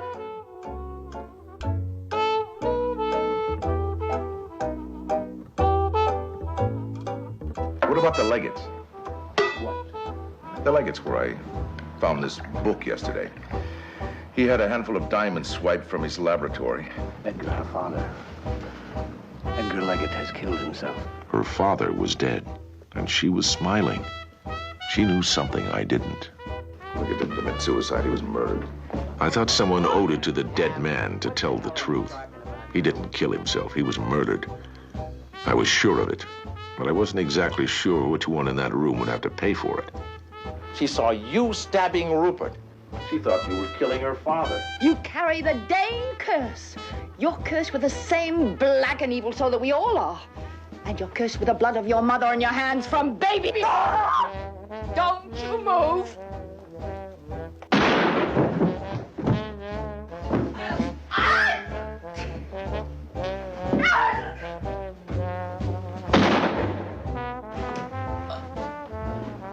Mark discontinued on that Leggett file if you want to, but it's not over. Well, it's over with us when the feast stops, Ham. Gabrielle.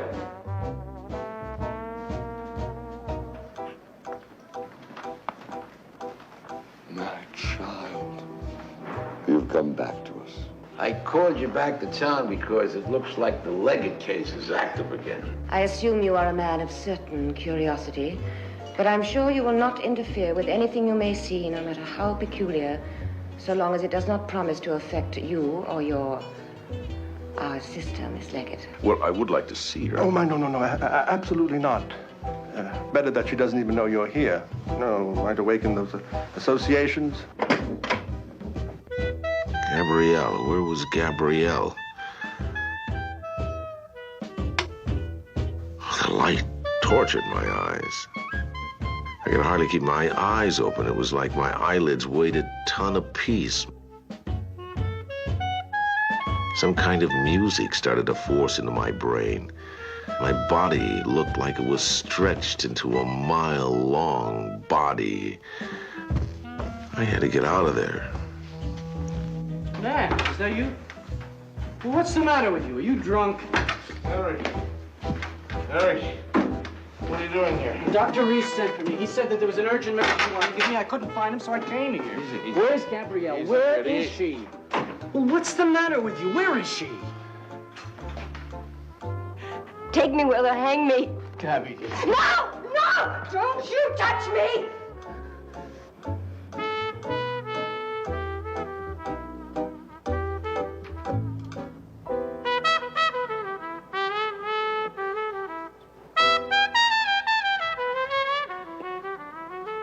Gabrielle had just said she'd killed somebody. From the looks of her and the dagger she handed me, the Dain curse seemed very real.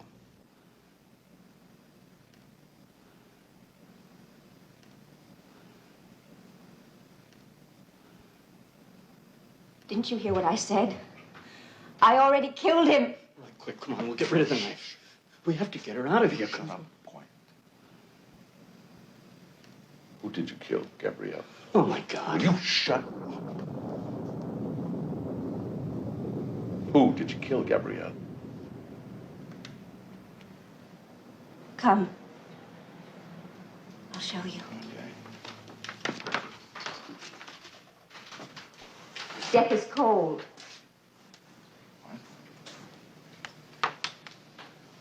I can feel it already. Coming across the floor. I can always feel it. Well, can we get...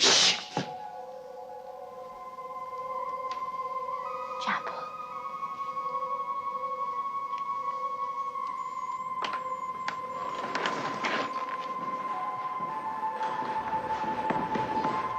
There!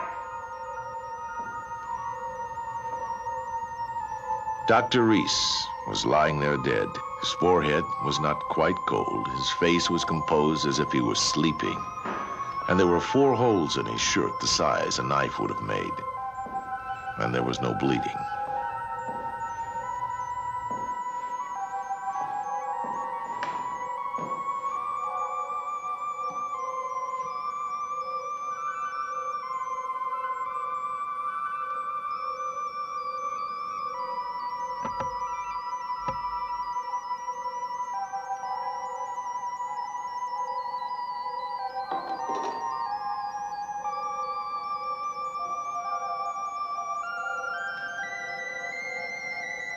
Did you kill him? Did you, Gabrielle? You were there. Where? When my stepmother told you about the curse stained blood in me, what it had done, and what it would do to me and everyone who touched me.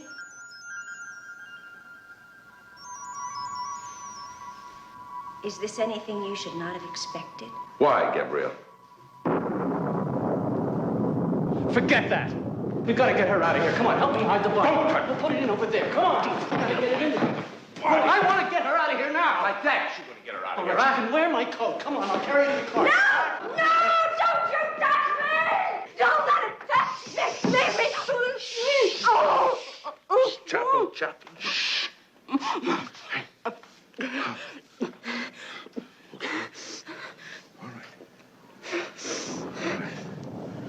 going to take you up to your room right now. Please, get Hey, shh. Get you out of these clothes. Come on. Walk out.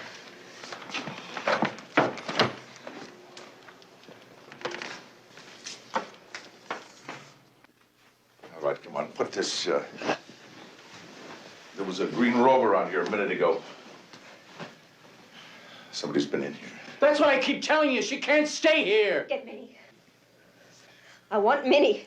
She's down the stairs at the end of the hall. Get Minnie for me. Get her. All right, all right. Get this, take that thing off.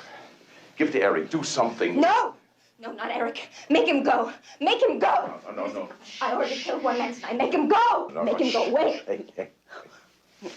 Take it off and get dressed. I'm going to go find Minnie. Okay? We're going to have a little look around. And you, don't let anyone in or out. You got that?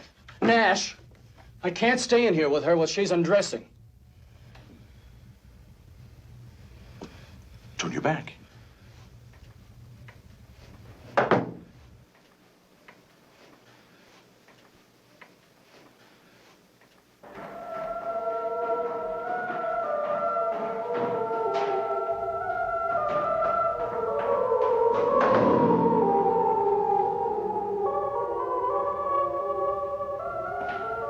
I felt that someone was watching me, listening.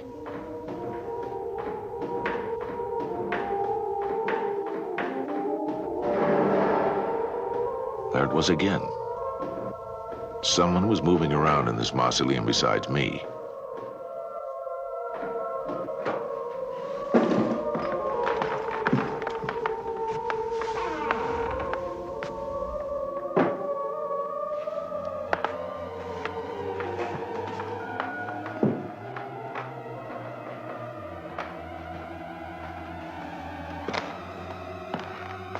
The place was like a tomb. It was a tomb, and I was the only body in it. The knife was gone. Every trace of blood, except a little stain left on the platform, was gone. Somebody had really been tidying it up.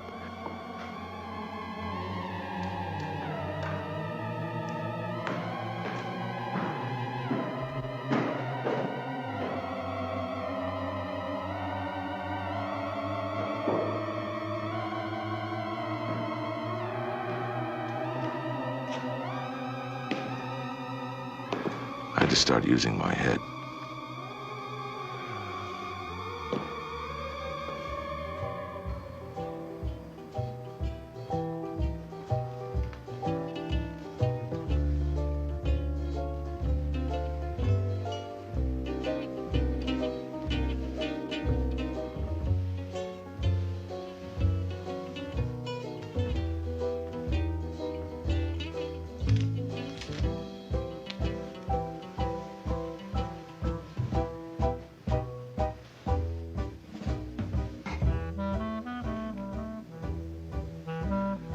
Here.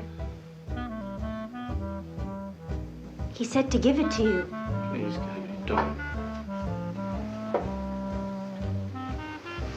The blood of my mother. Of everyone. It's true. See? Oh, Gabby, don't do this. You're afraid that I'll kill you. aren't you?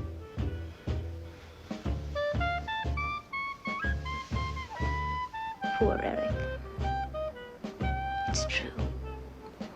I will. No.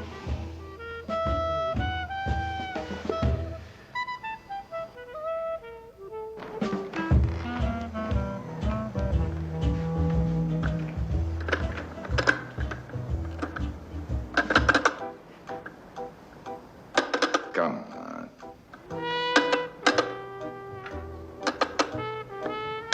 Dead. Like a lot of other things in this place.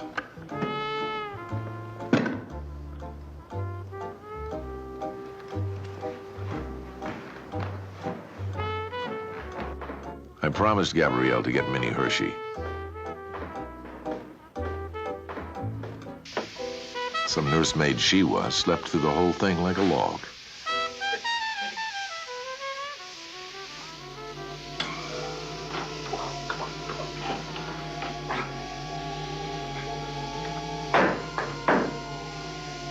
That scent. Flowers. Flowers? Lilies of the valley. No, moonflowers. Flowers that had died. Maybe honeysuckle.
Enemy of the Lord God, see the way, leap to your salvation, leap now to your salvation. Enemy of the Lord God, see the way, leap to your salvation, leap now to your salvation. Leap to your salvation. Leap now to your salvation.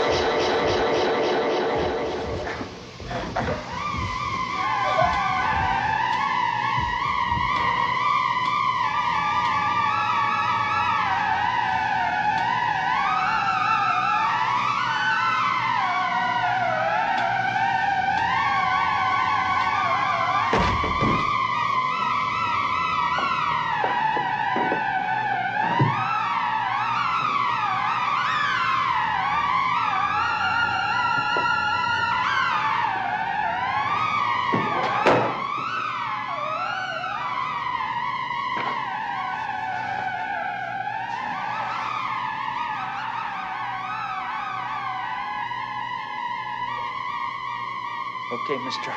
Don't you move. Don't you move. I'll kill you. I was still high as a kite. I could only half see it. But that cannon that was being held under my nose was bringing me down to earth in a hurry. Dead bodies that disappeared, God talking to me, and now I was meditating on a little round muzzle of an automatic. You won't kill it dead. Dead my eye. Skin full of crazy religion. Crazy looks on you. Somebody drugged me. Yes. And you know what you pay for? See God? Oh, I didn't even see God. Who are you? Don't shoot me. What the hell? Don't shoot me. Who are you? Who the hell are you? I just work here. Careful. I just work here. What do you do here? I just do what I'm told. I keep my mouth shut. Please. Please. Whose gun is this? Not even my gun. Not my gun. Damn right it's mine, isn't it? Yeah. You know what's wrong with her? She'll come around. They always do. Yeah? You got 3 minutes to bring her around. Okay. If she's not up and singing by the time I get back, we'll lay you right down beside her. You got it? Huh? Okay.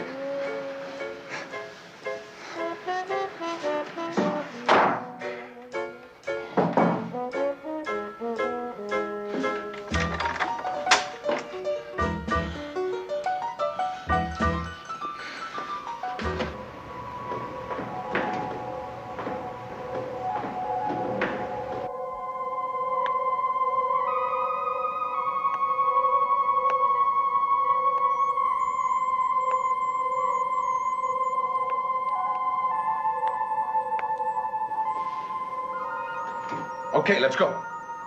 Hey. Damn!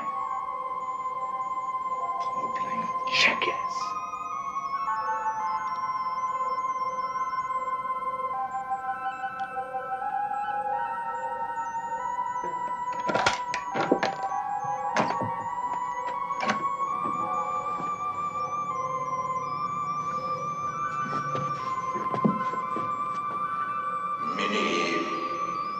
Minnie, wake up, Minnie. Minnie, your work is not done. The devil is back. You did not kill him. Devil is back. That man who was in this room, that man is the devil, Minnie. That man is the devil, and you must destroy him. You must destroy him now, Minnie. Now.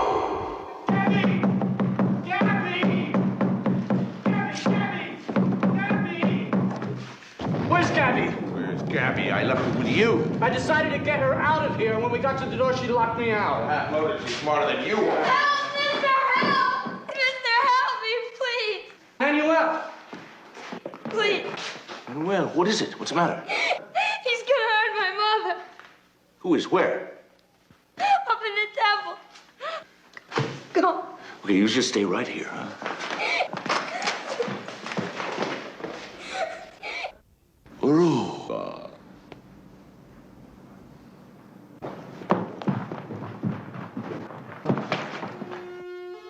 We'd busted in on a sacrifice in the making. I kept my mouth shut so I wouldn't trigger any sudden moves. I was Gabrielle, and Aronia Haldorn laid in the exact spot where Dr. Reese had been laid to rest. Joseph stood there on the altar, knife raised, booming out words I didn't understand. Joseph!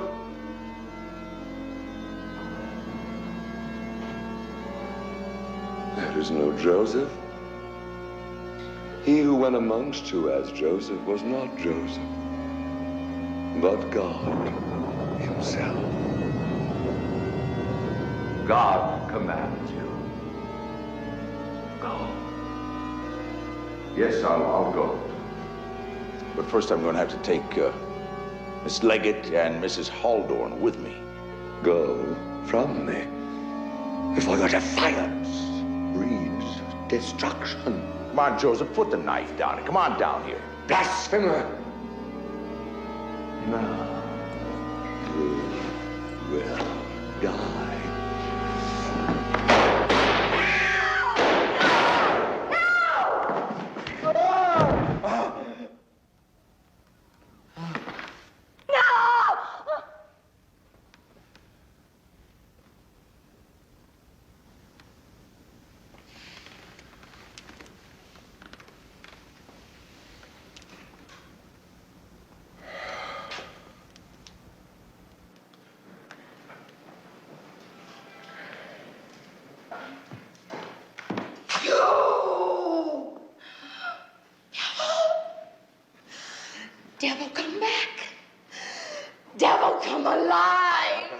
devil, Hattie. You already killed the devil, didn't you, huh? Didn't you kill the devil? Dr. Reese, right? Devil! The voice said he was the devil! Devil, come back! The voice. The voice tell you to kill me because I'm the devil too, huh? Devil. The voice is dead, Minnie. The voice is dead.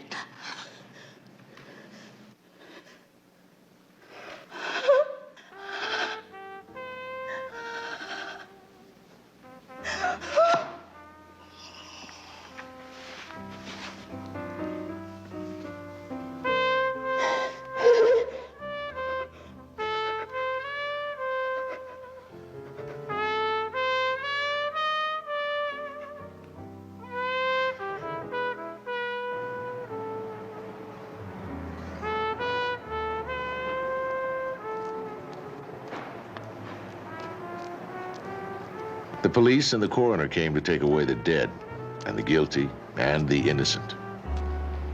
I was trying to explain to O'Gara which were which. He wasn't too happy with me. Neither was I right then. Nah, go ahead. It's medicinal. Go on. I don't know about you, Ham. Every time I see you lately, somebody's loading up the morgue wagon. How do you account for that? I told you it was a curse. Yeah, it's a curse, all right. I was supposed to go see Wings at the Bijou tonight with the wife.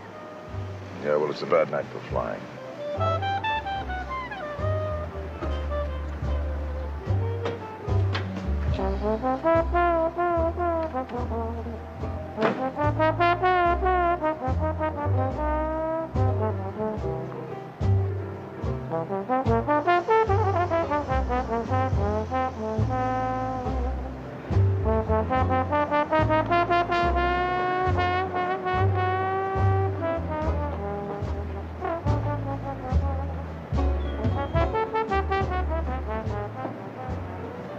Beats the hell out of me.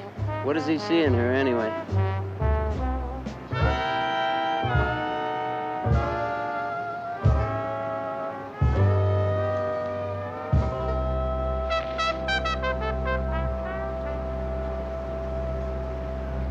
All right, let's get this straight. Good luck. They doped the maid Minnie into murdering the girl's doctor because he became a problem. You got it right so far. And then you bumped off Joseph because he was trying to murder the high priestess here. Fair enough.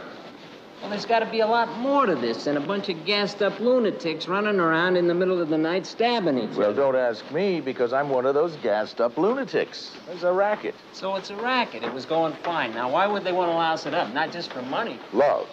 Love. Love. Being in the clink overnight hadn't ruffled Aronia Haldorn's feathers one bit. She looked like a duchess holding court. Something about this dame always made me feel she had me right where she wanted me. May I have a cigarette? Yeah. I noticed an increasing degree of insanity in Joseph after he began practicing self-hypnosis. What kind of insanity? Long periods of complete detachment, ending finally in a total belief in his own divinity. And another religion. Gone to hell. We served a need, Mr. Nash. Who can put a price on people's deeper needs? It's a great place to raise a kid, too, wasn't it? Is Manuel all right? He's with his aunt. Ask me in 25 years whether he's all right or not. You say that your husband thought that he was divine. There was nothing very divine about his lust for Gabrielle, was it? A pathetic fantasy. When I observed his lust for the girl, as you call it, Joseph was quite past reasoning with. He kept talking about his dreams of carrying Sister Gabrielle up to heaven with him. The good Dr. Reese overheard. He was extremely perturbed. I left the room while they were engaged in a furious argument. How do you know your husband didn't kill him right then?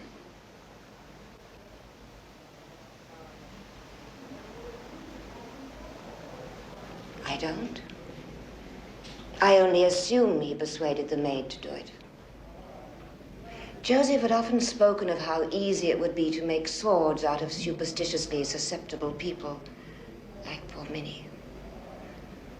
I swear I had no idea to the extent of Joseph's murderous intent. It's the truth. My word. He tried to kill me, didn't he?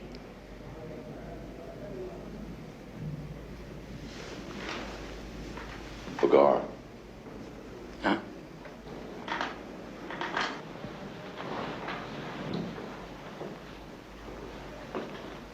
I've got the funny feeling that we're the prisoners here and she's questioning us. You get that? Alice in Wonderland, Peter Pan. I got trapped into killing God for her, and now she could spin us any fairy tale she wanted to. I needed some air.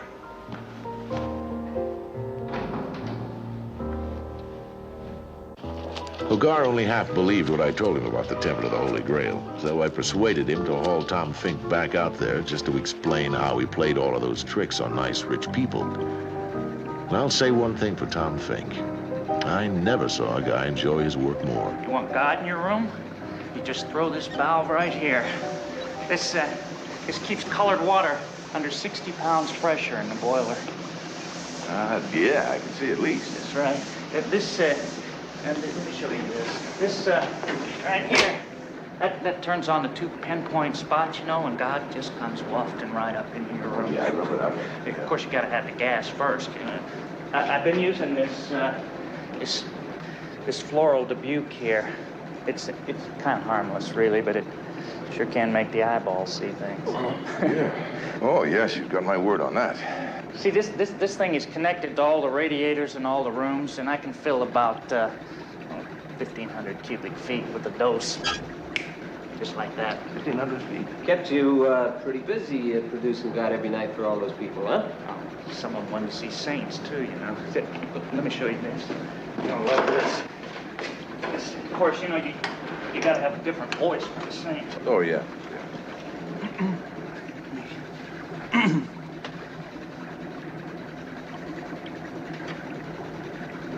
Saint Ignatius blesses you, Mrs. Rasmussen. You are troubled. Your money is causing you grief. Free yourself. Come, walk with me. Worked like a charm. Yeah, I'll bet. Listen to this.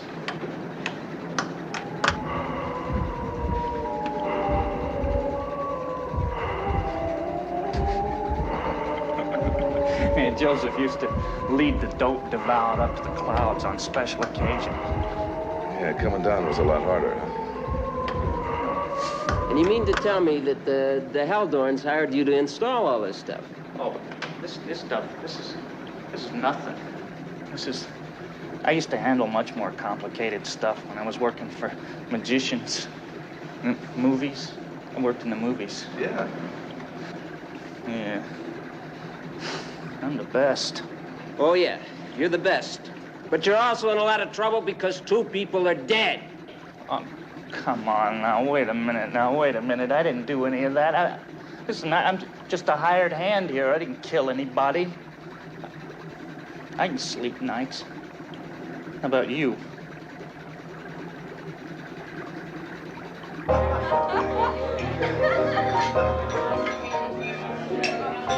I must say, the Dilworth Soup Kitchen, you call this dining out? My treat, Owen. Mint soup's gin, chicken broth scotch. Terrible. Hey, Claude. Hey, Nash. I shouldn't even let you in here, let alone hold a table. What I read about you in the papers. Stabbing priests. Listen, Ellie's supposed to meet us here. Where is she? I can't keep track of my wife, let alone your names. What'll it be? Chicken broth. And broth. Nash, I've been waiting for you. Well, a little wait never hurt anybody. 3 years. You don't even remember me, do you? Sure, I remember you. I want to talk to you. Not now. Who was that? Second story, Sam. If you weren't charming, I wouldn't let you in. Mr. Nash? Yes. Well, Ellie can't come. She has to work the switchboard tonight, and she asked me to come and keep you company. I'm Dolores. Ah, well, hello, Dolores. I wish you'd sit right down here and meet my friend, Owen Fitzgerald. Well, I must say, Hamilton, your friend Ellie is a very trusting soul. Oh, quite the contrary. Oh, and she sent Dolores here along. Maybe because she doesn't like the idea of me messing around with other dames. She said you'd see right through it. I'm sorry. Oh, don't be sorry, honey. You're pretty as a picture. Oh, don't let that glib facade fool you. He's an unthinking, devious cad. You'd be much safer with me. Easy now. Come on, find yourself your own substitute girlfriend. Want to talk now, Nash?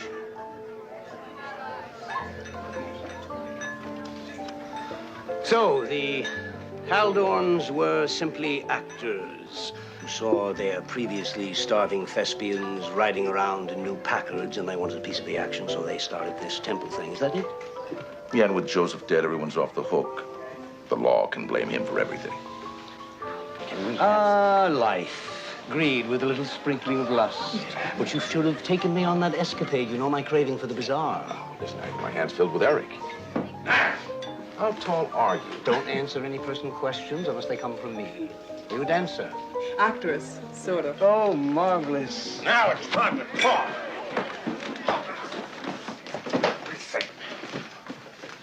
Take that gun and give it to his parole officer and get him out of here. Come on, quick.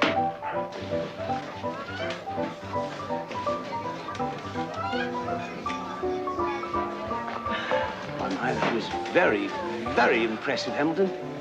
Really?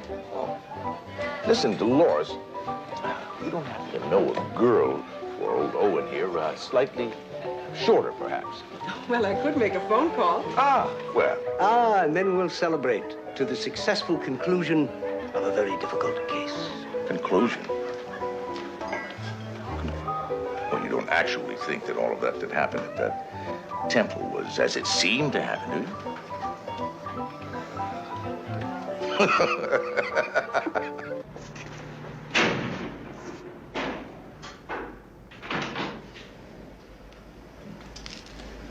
Oh, Minnie. I'm so sorry. I should have never let you be my friend. It's all my fault. It always happens. Oh, you shush. There's no such thing. Them folks is evil, Miss Gabrielle. Evil to the core. It's none of your doing. I want to help you. And when the trial comes, I promise I'll help you all I can. I promise. Time for that now. Time enough for that.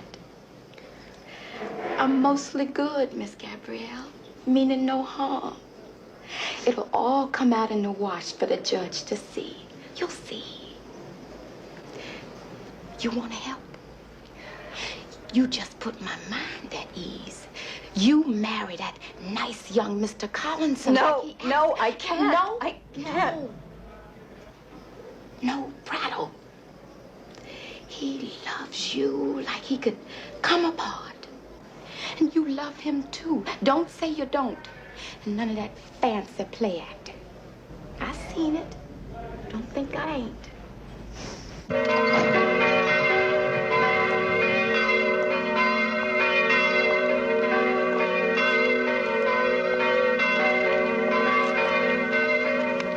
Congratulations. Beautiful. Isn't she lovely? The kids invited me to the wedding as a friendly gesture, I guess. Why I went is something else. I didn't want to be there. But there I was, and every word the padre uttered seemed to rip something out of me. I couldn't explain it. Eric's grandfather, Hubert Collinson, looked pleased about the whole thing. He was a big man who made millions out of lumber and looked like he could make more anytime he felt like picking up an axe. He made me feel lousy, like my life had been wasted. I didn't even look at Eric Collinson. I didn't want to, for some reason. I did want to see Gabrielle just for a second. I could swear she looked at me. Which made me feel good and bad at the same time. When they started away, I realized something was missing. Gabrielle was a bride who hadn't been kissed.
Mrs. Collinson. What? Nothing. I just wanted to hear myself say it again. It's funny. I never quite knew who I was, and now I'm somebody else. We have a whole lifetime to know who we are. Don't talk about lifetimes just yet. I have trouble with the hours. I don't want to disappoint you, Eric. This is the happiest hour of my life. Thank you, Gabby. You're welcome, Mr. Collinson. It's that damn girl. Everyone around her turns into a corpse. She's a jinx. Ham says no. He thinks it's more than that. Ham better watch his step. He almost made the morgue wagon himself this time. That's right. Wrong juices. You know, when I was on the street like you guys, I used to drink like a fish, eat like a horse, and sleep like somebody. Yeah. You're a genuine success story, boss. Just when you got caviar within your grasp, it's crackers and milk. Would you keep that off?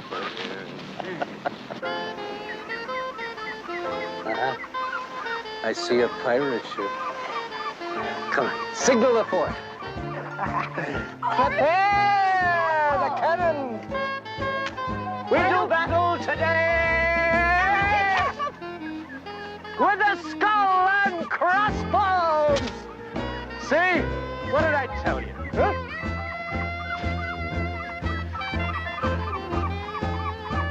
Indestructible.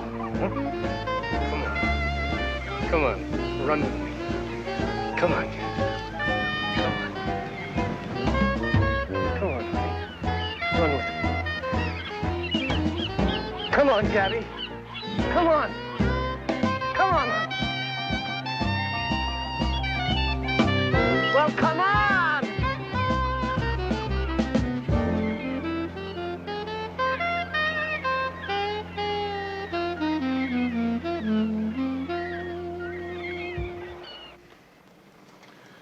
And now we finally got a lead on that guy who's been spreading those orphan papers. His ex-wife up in Waynesville wants to sell us a picture of him. Hey, pay attention to teacher. Yeah, this ex-wife wants to sell a picture. Man, you never can tell. Ex-wives can sometimes be very entertaining. There's no future in this racket working for a dirty old man. You ought to be happy for the girl, Ham. She's started a new life for herself. Got a young husband, young and stinking rich. Too late to draw a hand like that, Ham. It's easy to look back now and say that Eric Collinson did some dumb things. Like he could have found a telephone and called me. But he probably thought a telegram was more proper, more official.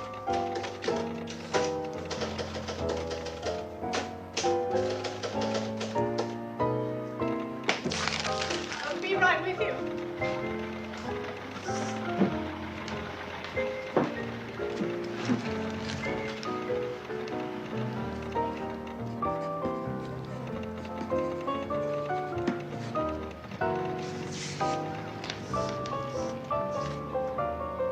It said, Hamilton Nash, come immediately, need you urgently, meet me at the Sunset Hotel, do not communicate, Gabrielle must not know, hurry.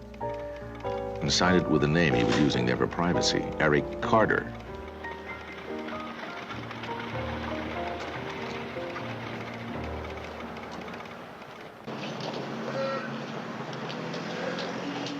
I was packed and ready to leave for Waynesville to talk to the bitter ex-wife of a bad check artist. How fast love fades. How much do I pay that dame up in Waynesville for a picture to send her ex-husband to the can? Use your own judgment. If I tell you to give her $50, you'll get it for 10 and keep 40. You taught me all I know. Yeah.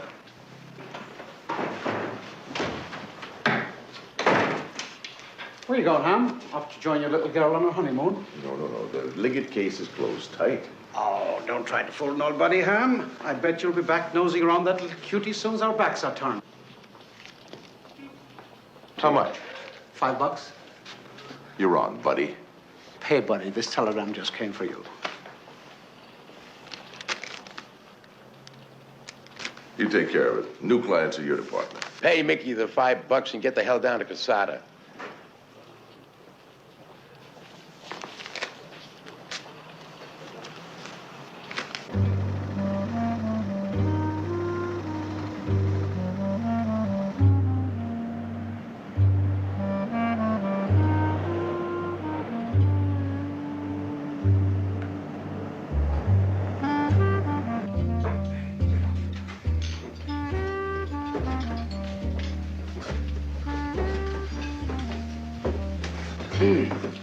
Would you please give this note to a Mr. Hamilton Nash? I'm certain he'll be in this evening. Okie dokie, Mr. Carter.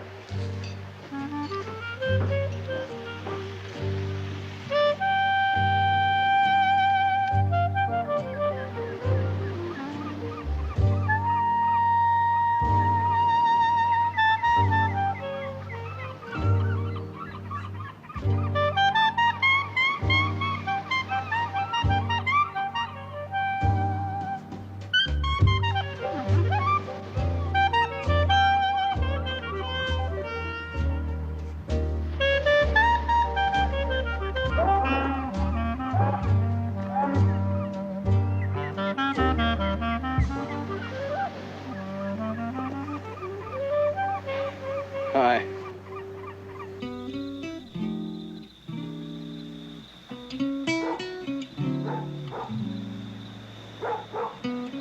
Casada was a one-hotel town near the water, some 60 miles from the city. For a while, rum runners kept it busy, but then bootleggers started handling domestic hooch, and Casada went back to sleep, just the way I found it that night.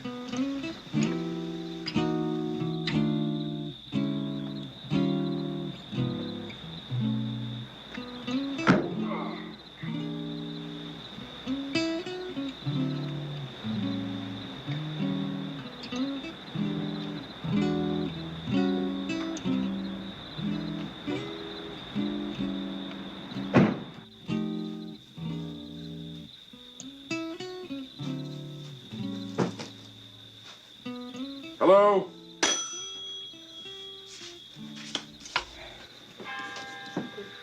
Yes, sir. Like a room, please. Oh, yes, sir. Just fill that in. You want anything special? You got anything special? Not really. I'll take it. Oh, Mr. Nash, that young Carter fellow left a note for you. Here. How long ago was he here? Oh, around dinner time, just before dark. He waited around till the last stage from Border City came and went. I didn't bring my glasses with me. Can you? It says don't leave the hotel until he's seen you. Beautiful. Sure. But there's no telephone out the Tucker place. How do I get out to the Tucker place? Well, it's pretty hard to find at night. You see, the sign is down on that second road leading out of town to the left there. Yeah, well, it's just as well. I always make it a point never to disturb honeymoon couples at night. How do I find it in the daytime? Well, the shortest way is on foot. The beach road. If you don't mind a little hike. A little hike? What's a little hike? Herrick's note said to wait in the hotel, but by morning, my better judgment said otherwise. The kid sounded like he was in trouble. And that little hike turned out to be about 3 miles as the crow flies. The cliff road was more of a path. I thought I saw something familiar. I hoped I was only seeing things, but I wasn't. If that hat belonged to the last one I saw wearing it.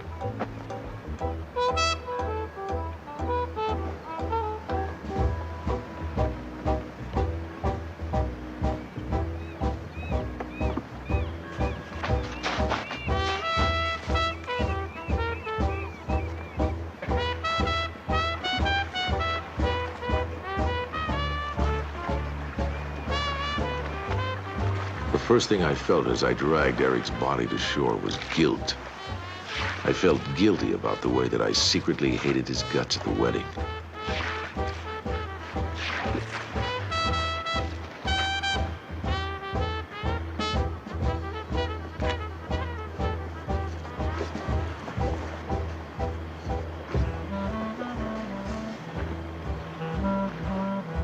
searching the dead part of the job?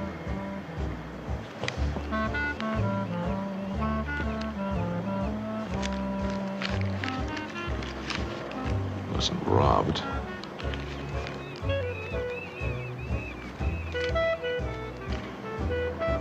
And there she was, looking at me again, smiling almost, staring at me.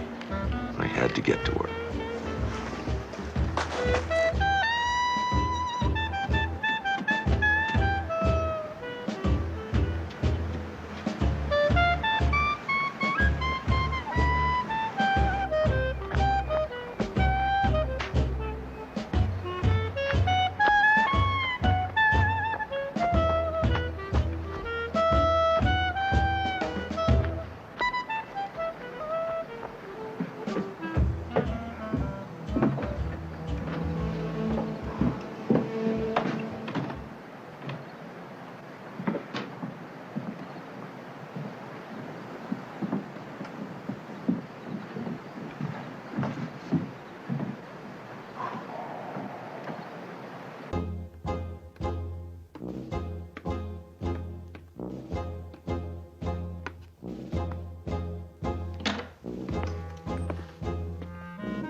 Mrs. Collinson!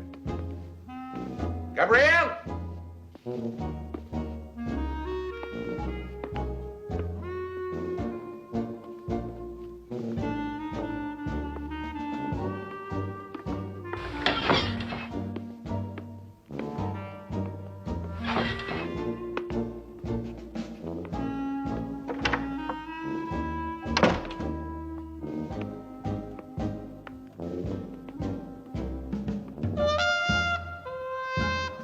Gabrielle!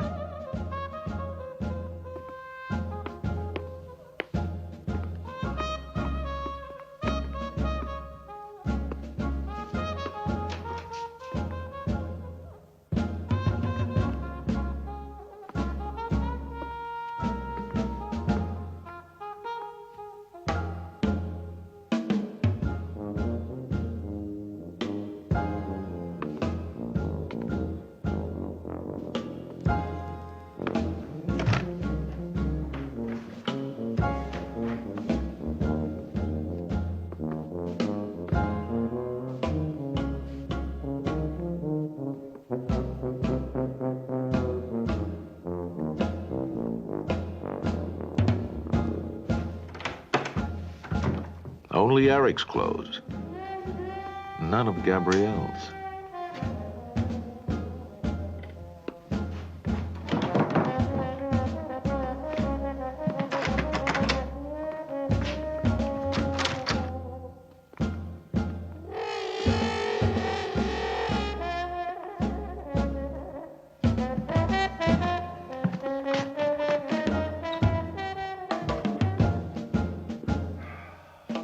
The second bedroom up front was apparently hers.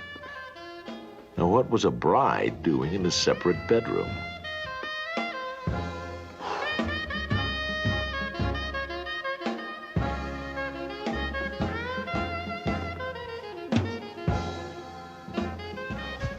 There was a pair of suede slippers, wet, muddy, like mine.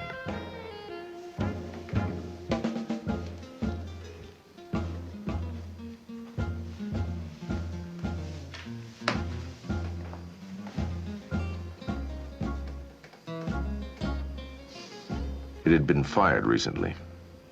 Twice, it looked like. I knew Eric hadn't been shot. I didn't want to guess who had been.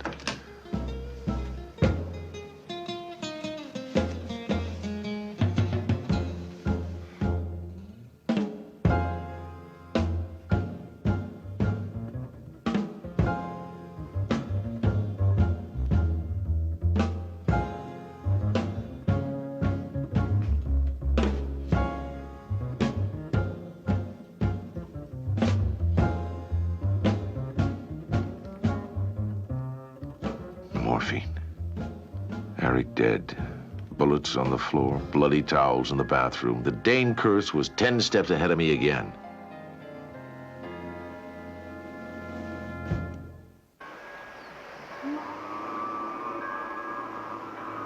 I went back to town, kept my mouth shut, and changed clothes. Then I called the county sheriff, who came over from Porter City.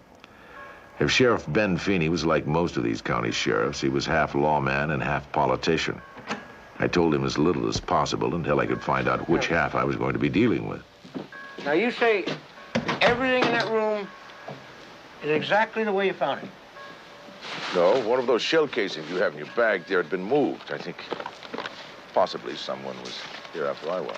Uh-huh. You know, I don't see how the Collinson boy could have been where you showed me if he fell on the rocks.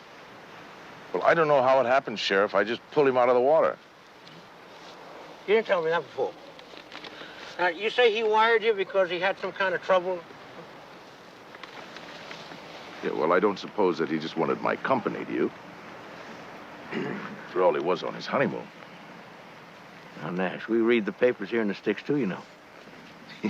Yeah, I figured you did. Oh, sure. Yeah, her parents dead, her doctor murdered, comes here with a rich husband under a phony name, and now he's dead. I suppose you know what this is. It's a bundle of morphine. Him or her? Her. Well, I hope she's got a skinful. She'll be easy to catch up with. You know what she looks like? I mean, folks in the town only ever saw her husband. Yeah. Where'd you get this? Collinson's wallet. The one that has all that money in it. Uh-huh. Well, we'll be taking a better picture of her than this before long. What's that supposed to mean, Sheriff?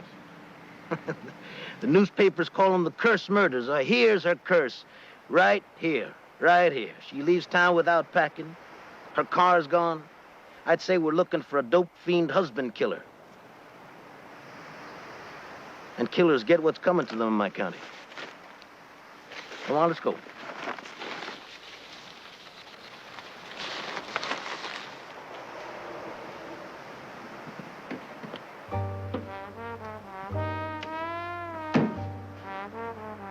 Sheriff Feeney made his mind up fast. He had the eyes and nose of a tracker, and I knew he was going to be hunting both heads and headlines, which meant trouble. I was going to have to stick close to him.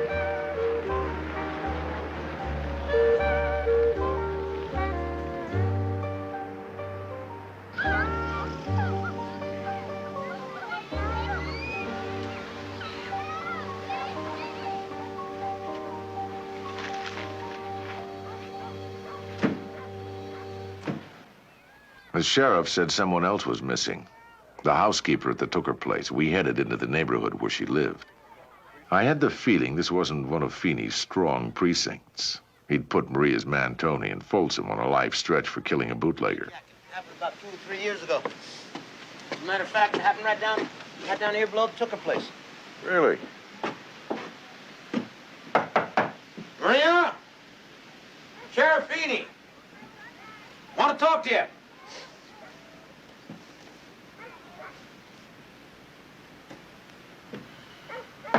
Maria! Come on now, open up now. You don't want me to get word to Tony that I found you in there with another man, huh?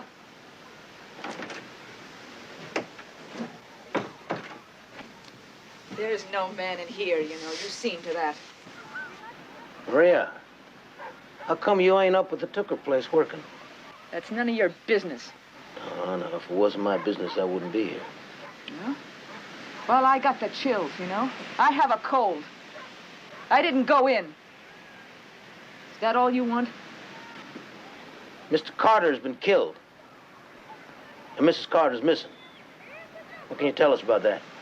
God, I knew it. I knew it. I knew something like that would happen. Now, wait, now, don't be making things up now. You know, Mr. Carter went out walking last night about 6:30, you know, and Mrs. Carter, she was listening to that music of hers. I knew I shouldn't have left that place. Mr. Carter went into town to send for me. My name is Nash. I'm from the Dickerson National Detective Agency. Were they in some sort of trouble? Yeah, Mrs. Carter, she was in love with another man. Probably this other man killed Mr. Carter and went off with Mrs. Carter. You see, that's what. I mean, what makes you think that Mrs. Carter didn't love her husband, Maria? Well, lots of times, you know, she used to say to me, you better keep him away from me or I'm gonna kill him. You know? That's no lie, you know. I heard that with my own ears. Mm-hmm. Well, she did it, didn't she? She really kept her word, didn't she? She really killed him, all right. She kept her word. Well, what now, Sheriff? Well, I know a guy that lives on the road between the Tooker place and town. He's a friend of mine.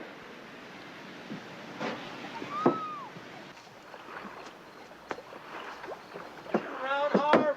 Around, around, and around. What's up? You look terrible, Harv. How long you been up? Since last Tuesday. By some law, I gotta go to sleep, huh? Snort? No. Come on, Ben, have a snort.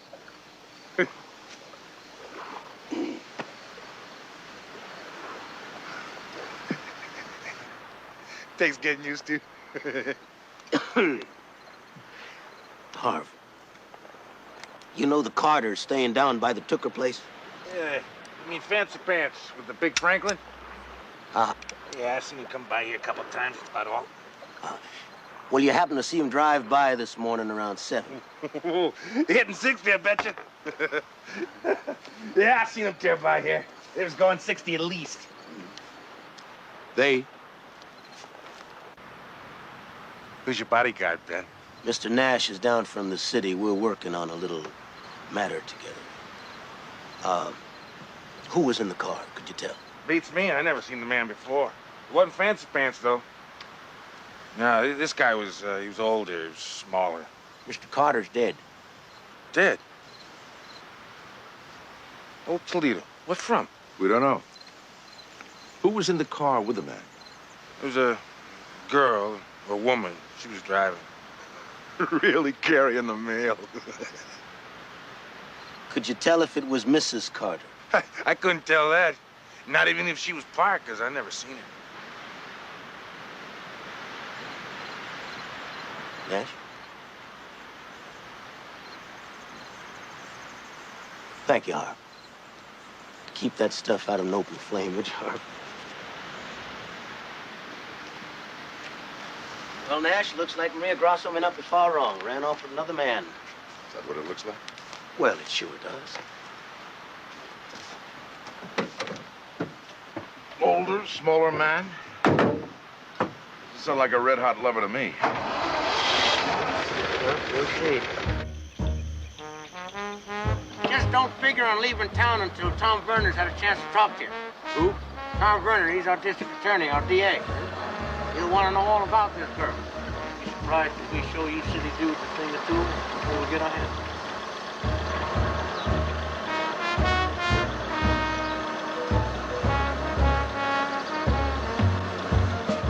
Stop the car. Huh? Stop the car. Wrong. Right. Back up. All right.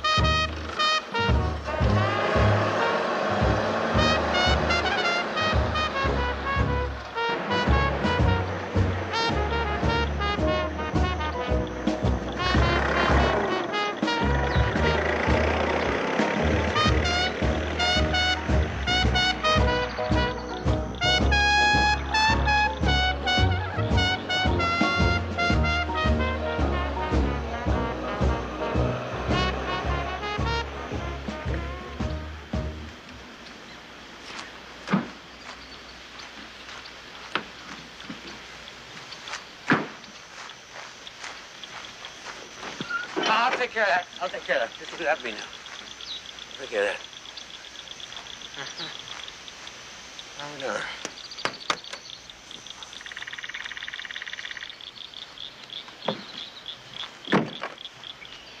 Nothing. Not even a pocketbook. How come you didn't see these tracks on your way out here? How come you didn't? I wasn't looking. I wasn't either. You know, it's mighty damn funny how all of a sudden your eyes get real sharp and lead us straight here. Mighty damn funny. Think it's funny, Sheriff? Because I've been trying to solve this case a long time. I've watched 7 bodies being hauled away without the slightest idea of why they had to be that way. I was afraid this might be the 8th. Listen, Sheriff, you might be that crackerjack that's going to show us, dudes, how stupid we are. But I'm going to tell you something right here, right now, out here in the Tulies, where it can't hurt your press, it'll cost you 1 vote, that I don't find one damn thing about this case the least bit funny.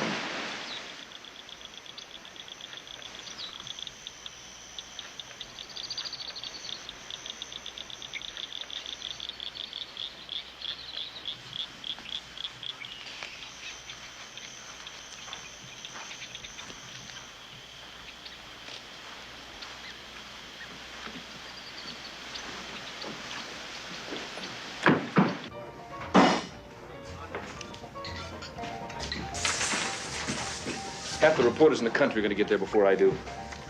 Why didn't Ham call me? I thought he was a friend of mine. Don't yell at us. We're not friends of yours. Confidential investigation, Santos. Confidential, my foot. That hick sheriff and the DA out of Porter City are anxious for a little personal publicity. Nothing's confidential when a millionaire's kid gets murdered. Oh, we don't use that word murder around here. You see, it's bad for our clients and my digestion. I'll fix Nash's digestion. I'll be lucky if I can get a seat on the bus. 2 seats, knowing you. You'll be taking a secretary along, huh? Oh, well, how am I supposed to find a secretary in Quesada? Busy time like this.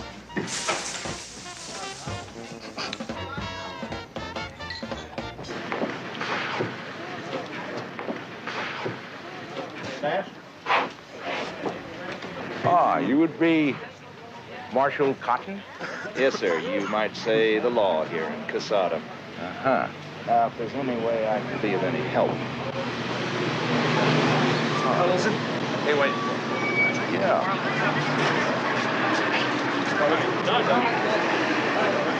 You might start by stopping that crowd from mobbing that car just over.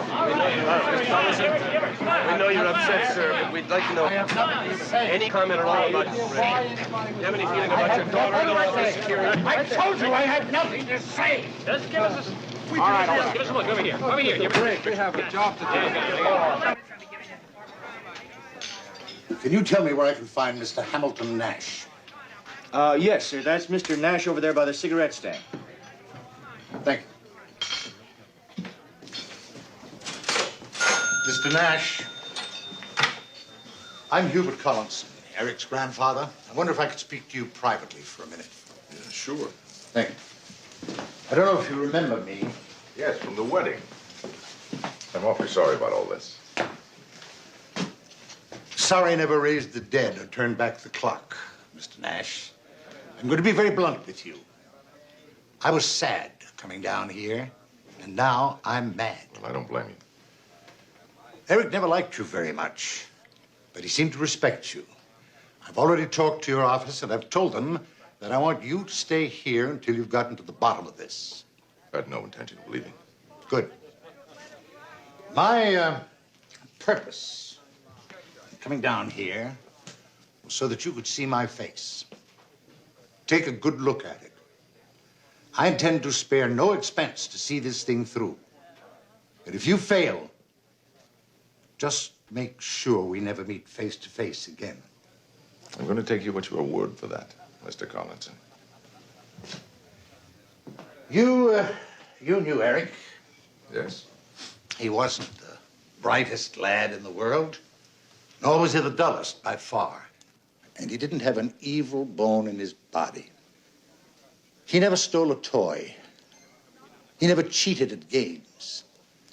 He never lied for his own gain. As a matter of fact, I thought he was rather special. And I want to know who thought he should die, and I want to know why. Even if it means his widow might hang? I have no reason to believe that Gabrielle murdered my grandson. If you have any such idea, I expect you to pursue it.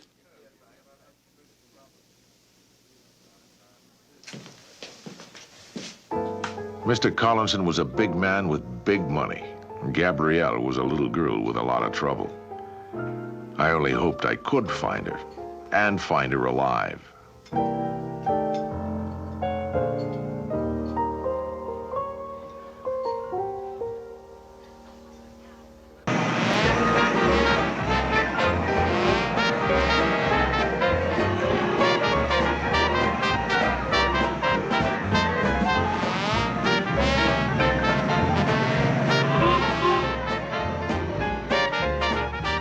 Gabrielle was still missing, but she was about the only one missing from Casada.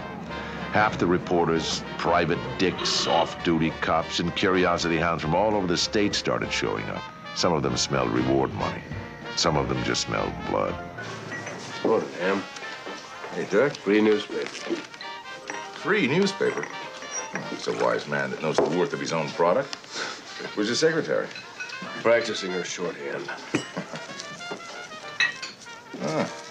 What'd you pay the sheriff for the picture? $10. $10? You spelled his name right. You made a friend. You know something, Ham? Some of these hicks are apt to shoot her on sight if they find her. They're combing the hills with hunting dogs, shotguns. I can't find her, Jack. No dog can, believe me. Hey, Ham, wait up.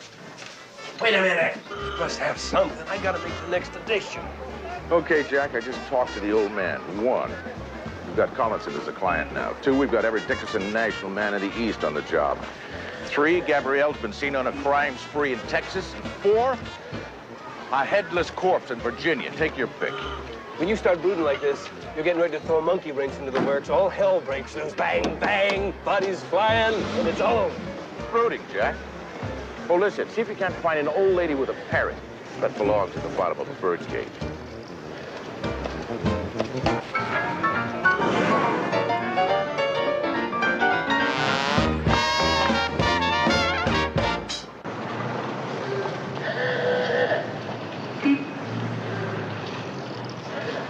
Get him out. Put a tail on him for a couple of days, that's all. Hell, Ham, we're a detective agency. We're not selling bat wings and witches' brew for curses. Listen, I know that Eric's murder and Gabrielle's disappearance and this whole case is linked somehow to that Temple of the Holy Grail. Now, Collinson gave you a blank check. We can go any direction we want to. I have his word on that. Well, then you better find the girl. I've got Hubert Collinson's word on that. I need some help. Help? We've got every available Dickerson National man east of the Mississippi on this. Dickerson National? Nice! Will you listen to the man? I knew he'd be independently wealthy someday. Oh, speaking of independently wealthy, your peculiar friend Owen Fitz-Edward, or whatever, wants you to call him. He's been reading the newspapers. Okay, I'll head him off at the pass. Now, what about Aronia Haldorn and Tom Fink, that hocus-pocus expert? They're in the can awaiting trial. Well, can you get them out? What for? You got something against criminal justice? Justice was invented by criminals. Come on now, would you please? Please get them out?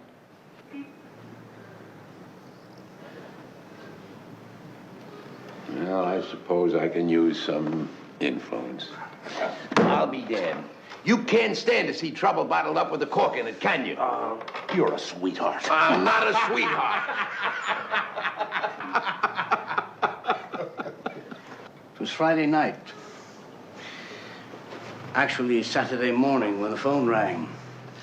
The McQuards were here, Laurie Joyner and some boring escort, Ted and Sue Van Slack, and we were having a marvelous literary free-for-all when the phone rang, and I answered it, not thinking who it might be at this hour. Since it was ringing, you did answer it, then what? My. She's really taking her toll on you, hasn't she? Listen, Owen, you have 2 seconds to finish the story. That's a chapter for me. Hard drinking, freewheeling, heavy living Hamilton Nash, the imperturbable Gothic mind shaken by a frail little girl. You just used your 2 seconds. I'm sorry. All right, what? Well, as I said, the phone rang, I answered. A man's voice. I didn't recognize it. Said, Mr. Fitzstephen. I said, yes. He said, I've killed him just like that. I've killed him. And he hung up the phone. Who? Killed who? Who was it? I don't know. I was terrified out of my wits.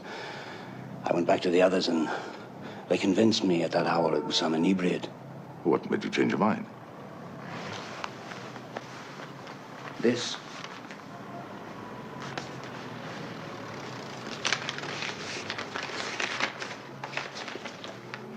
It was a ransom note, written by a kidnapper who had a crayon, a piece of brown paper sack, and Gabrielle.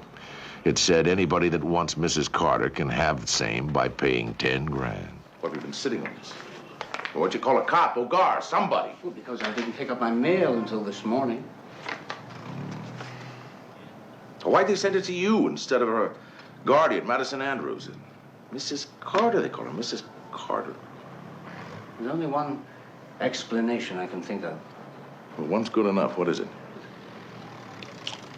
That note of introduction I gave Collison to give the real estate agent. Yeah. He asked me to call him Carter, said he didn't want to be bothered. Something like that. I'll never do favors for anyone again. No, calm down, Owen. It's not your fault. That could be it. Some native down there knew them only as Carter and you as the only contact. Or, that's what someone wants us to think. You come down to Casada tomorrow. I'd like you to explain this letter and that phone call to Sheriff Feeney. I'll grease the way so he won't arrest you on sight. Okay? Hamilton, there's more, Hamilton. I jested a moment ago about you and the girl, but now I'm filled with an ominous chill. No, in one ear, out the other. No, Hamilton, I must tell you. I was engaging in some genealogical exploration before all this happened. And listen, whatever you do behind your pulled shades doesn't make any difference at all. Hamilton, I must tell you, I believe there is substance to the Dain curse.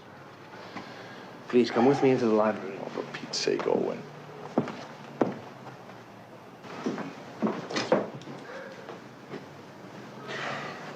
Do you remember Edgar Leggett's last message? Every word. He mentioned that Alice and Lily Dain were the orphan daughters of a British naval officer, remember? Yes. It's possible that their father was one Reginald Dain, British Navy, died from the accidental discharge of a dueling pistol. Coincidence. His wife, Abigail Dain, plunged to her death from the belfry of a Suffolk church after screaming to God for forgiveness for her black and evil blood of the Danes. She was a cousin. They often marry cousins. It does have a familiar ring, doesn't it? Alice Leggett's words to Gabrielle. Remember? Listen to this. On the legends of the occult on Haiti, a British naval officer named Wilson, accompanied by his wife, maiden name Edith Dain, spelled D-A-Y-N-E, became the fatal victim of a voodoo curse in a ritual learned and practiced by his wife and daughter. That's 150 years ago, late 1700s. Ancient history, Owen. Ancient history. 1859, Delhi, India. Priscilla Dain, 7, while engaged in a dispute over the possession of a rag doll with her older brother, exclaimed, "I wish you were dead." Almost instantly, Philip Dain, 9 years old, fell dead. The attending military diagnosis, suffocation. I've only started, Hamilton. I tell you, the Dain curse is real as I'm sitting here. Women with Dain blood are possessed? Yes. And all their offspring. The ransom note, the current killings, it has a siren sound, the lure of the Lorelei. Yeah, well, 3 get you 5. Sheriff Feeney will think that it's some plot that I cooked up to clear the girl. He's already got it all worked out. He thinks that she's a dope fiend husband killer. No, I don't think we should confuse him with a 150-year-old yarn about voodoo dolls and a dive off of a belfry. We gotta leave it all behind here, Owen. Hamilton, I reveal this to you as a friend. I believe you're in grave danger.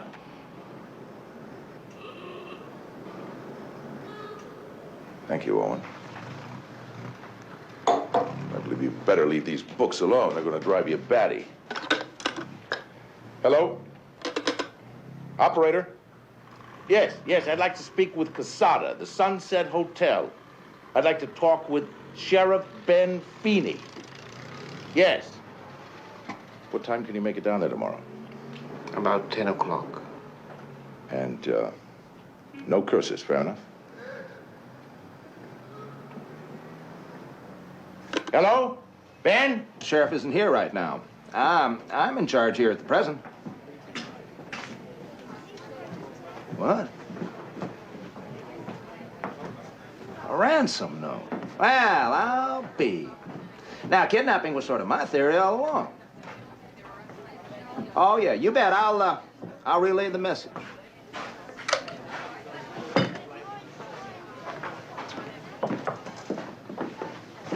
Say, Fred, any of them newspaper people in their rooms, give them a ring and tell them Marshal Cotton has a major break in this case to tell them about it.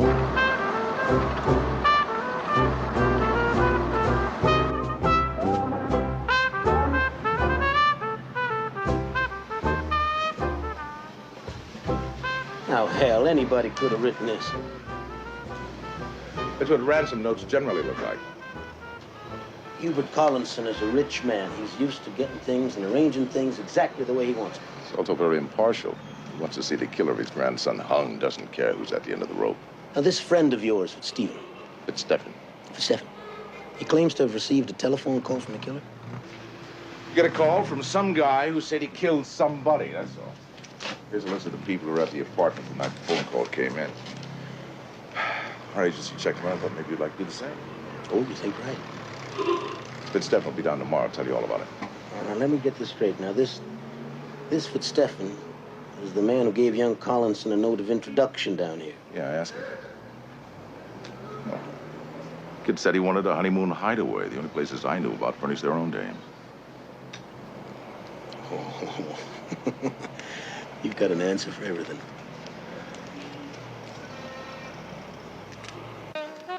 Up to you, Nash. Yeah. I'll have a quarter. Oh. Out of your own pile, please. Yes, and raise 2 bits. That's too rich for my blood. Without me. Oh, we're losing everybody here, huh? You're bluffing. Or you cheat? Good odds, 50-50. How many cards you take? Same as you, 3. Raise your better. Up 2 bits. I'll call it. In. 3 pretty little boys. Jacks. Ooh, not too bad. But there's a portrait of their mamas. I swear that I honestly don't know how he does it. Well, you gotta be good at something. Hello. Yeah. Yeah. Okay. The sheriff would like words with you. Would you deal me out of this one? Arch. I was arranging an important phone call when I'm ahead. All the time. All the time. He always leaves a winner. Sure. Good evening. I'm sorry to disturb your card game, but Cotton here seems to think he may have discovered something. I don't think. I know darn well. I can show you where that Carter girl is who murdered her husband. What are we waiting for? Vote.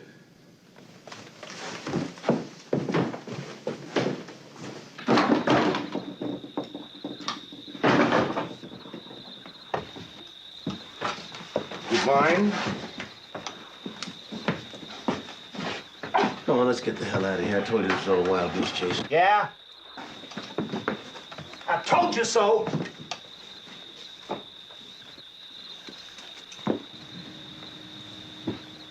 What you doing in here?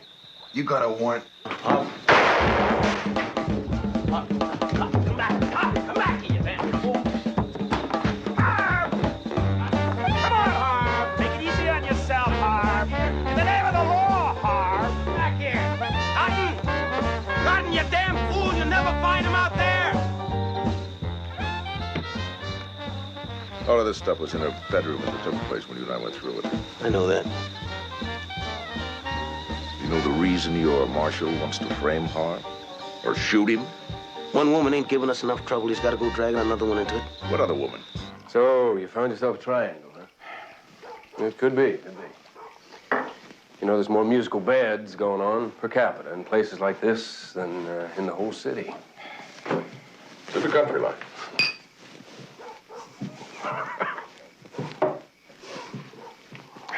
All right, Jack, what do you got? Your triangle isn't a triangle, it's a rectangle. Sheriff Feeney, not too long ago, was a rival for Mrs. Cotton's fare to Legifer's hand. Feeney. Feeney. Who's framing who? Daisy Cotton had been a busy girl. And this kind of thing can add up to murder in a small town.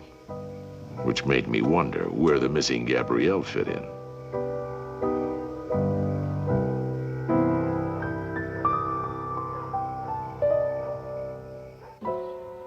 Daisy Cotton, the local telegraph operator, didn't look much like a troublemaker.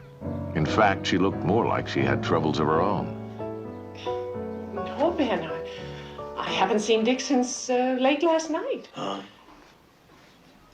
I was getting worried. Something the matter? So we know we got separated from him a while back. We drove around looking for him near Harv Whidden's place, and when we circled back, his car was gone. I thought maybe he had come home. Hey. No. I haven't seen him. Well, we'll catch up with him anyway later. Daisy, thank you. Thanks. Oh, wait. Is Dick hunting for Harv? No. Well, he sure as hell is. He's already taken one shot at him. Oh, no. Yeah, what? That's enough, Nash. Enough? Hell! What about it, Mrs. Cotton? Don't you believe him? Harv had nothing to do with those Carters, neither of them.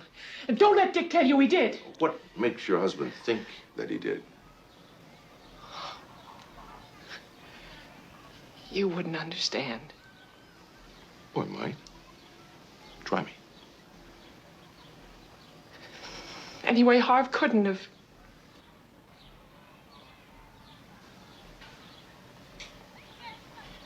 He was right here that night. All night? From before 7 until daylight. And where was your husband, Mrs. Cotton? Up in the city at his mother's. At his mother's? Do you have an address on that? 411 No Street. 411 No Street. Okay, Nash? Yes. Ben, you won't tell it on me, please? It's all right. It's all right. Thank you very much, Mrs. Cotton.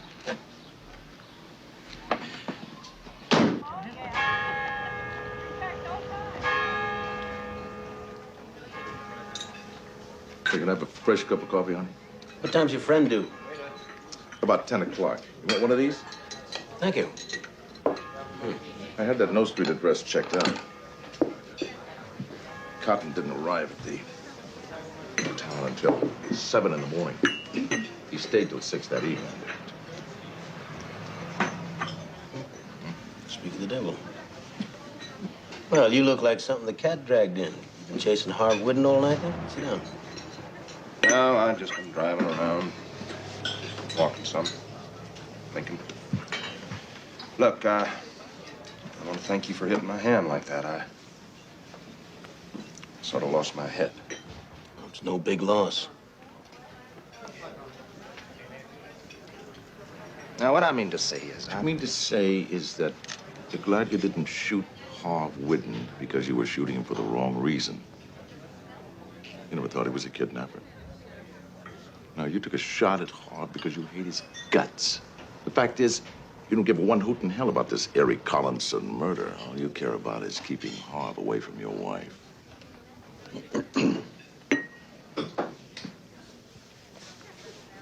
look, I'm sorry. I mean,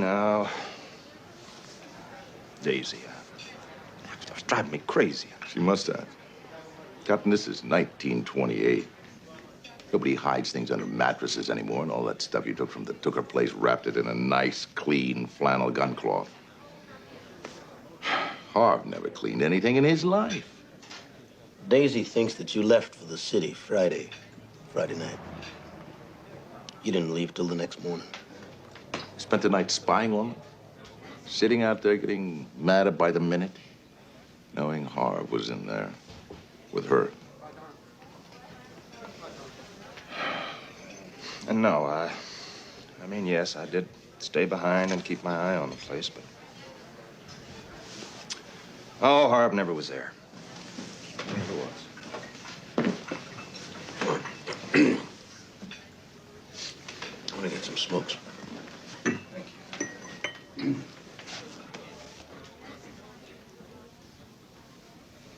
Harv wasn't there?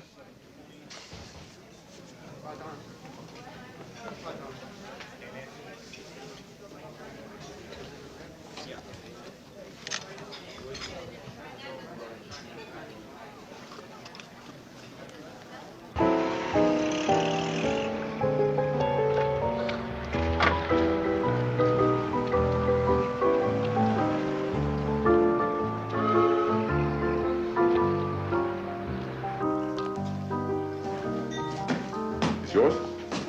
I thought I left these somewhere. That your friend Fitzstephen? Yes. Yes, he's a little colorless. Come out. Ah, Hamilton, I've forgotten how dreary a drive it is down here. Meet Sheriff Ben Feely, Owen Fitzstephen. Yes. Hamilton informs me that your hands are full, but I must say you appear up to it. Well, we're taking care of it. Let me take your coat, Owen. Little breakfast? I'd love that. I hope Hamilton vouch for my character. I'll do anything I can with what little information I have. I'd love to work with you on this case. Oh, Ben! Hey, no, oh, what thank am I God you're here. What's the matter, Daisy? Hurry. Dick's on his way to kill Harv. He's found him. He's going to kill him. Well, who says that? I don't know. On the phone. Somebody on the phone. Was it I don't Paul? know. Please, you've got to stop him. Please, All right, try. now, where's Harv now? Del Point. There's an old boathouse there. I don't know where exactly he goes there. He must be with the... With the girl? Is he with Mrs. Collinson, Daisy? I don't know. Is he? I don't know. Dull Point, let's go. Dick! The hell are we doing? No, I don't want you out of my sight, you hear? Listen, I don't know anything about this, I swear. Charlie, take care of Mrs. Cotton. We better stay here, Owen. You're not going to keep me out of it this time. I've waited years for this.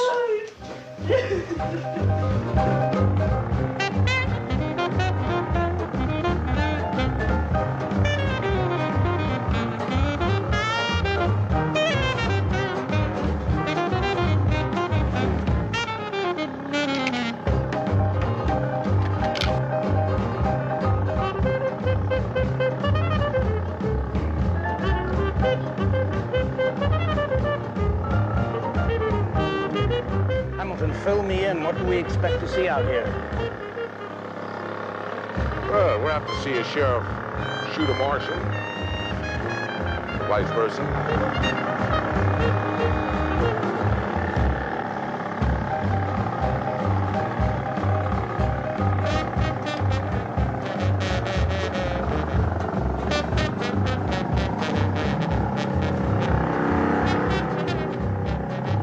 Dull Point.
Mrs. Collinson.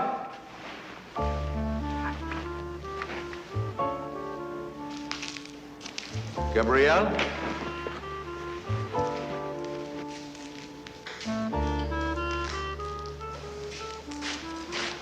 I'll be damned.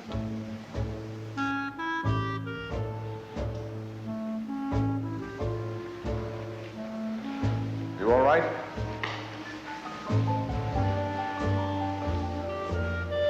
Gabrielle?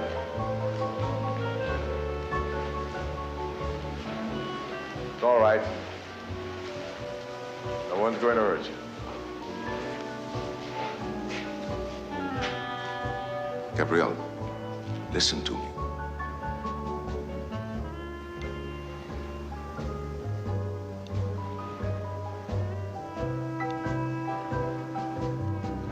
Did you kill Eric? Hamilton, for God's sake.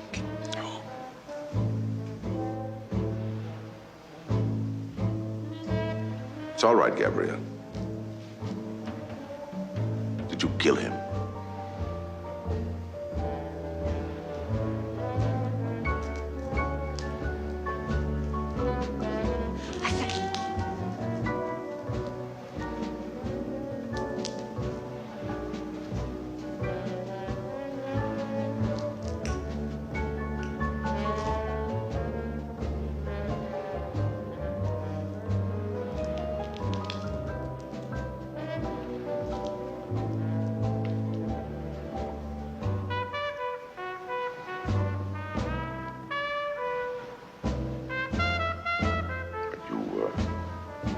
Didn't kill him.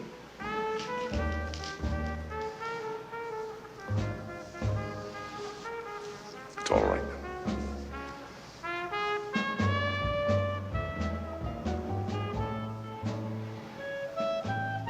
The curse.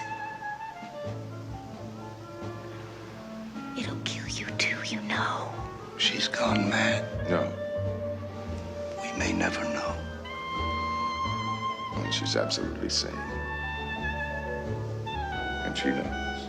Don't you, Gabrielle? You know what the secret is. It was happening all over again. Tav Wooden had tangled his life up with Gabrielle's, and now he was lying out there dead. Call it what you want, curse or coincidence. All I knew was I had Gabrielle now, and that's what I needed to find the answer. What I didn't know was that the Dain curse was far from over.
was letting an unstable young girl drag me deeper and deeper into a case that was driving me crazy.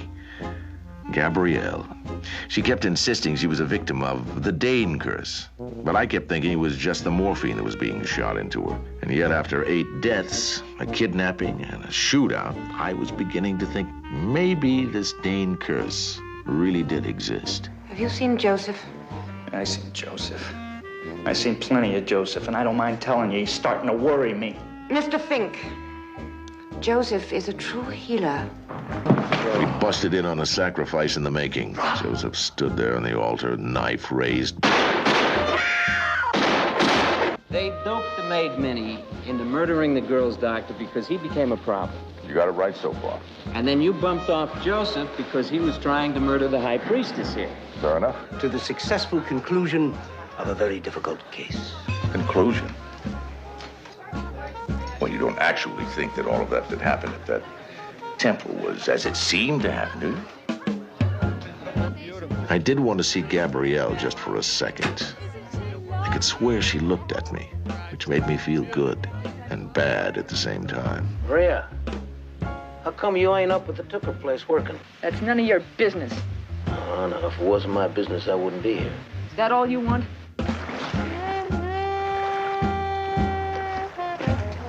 The first thing I felt as I dragged Eric's body to shore was guilt. I felt guilty about the way that I secretly hated his guts at the wedding. And I was kneeling beside another dead body. Yeah, her parents dead, her doctor murdered. Comes here with a rich husband under a phony name, and now he's dead. The newspapers call them the curse murders. Here's her curse. Right here. Right here. She leaves town without packing. Her car's gone. I'd say we're looking for a dope fiend husband killer. And I want to know who thought he should die, and I want to know why. Even if it means his widow might hang. As I said, the phone rang. I answered. A man's voice. I didn't recognize it. Said, Mr. Fitzstephen. I said, yes. He said, I've killed him just like that. I've killed him. And he hung up the phone.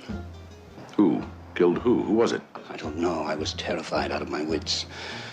I went back to the others, and they convinced me at that hour it was some inebriate. What made you change your mind? A ransom note. Well, I'll be. Now, kidnapping was sort of my theory all along. Harv! Come on, Harv! Make it easy on yourself, Harv. Where's Harv now?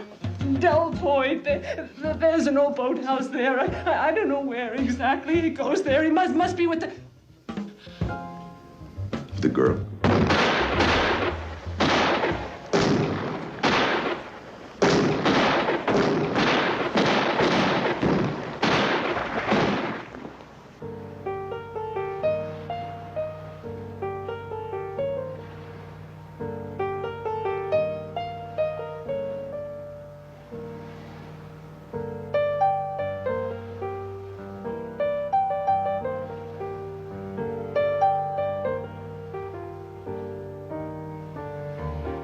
It's all right now.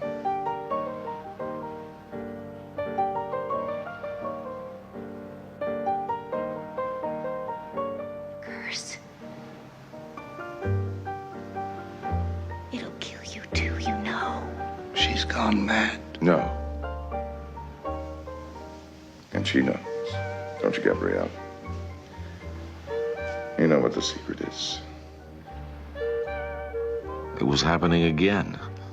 Harv Wooden had tangled his life up with Gabrielle's, and now he was lying out there dead.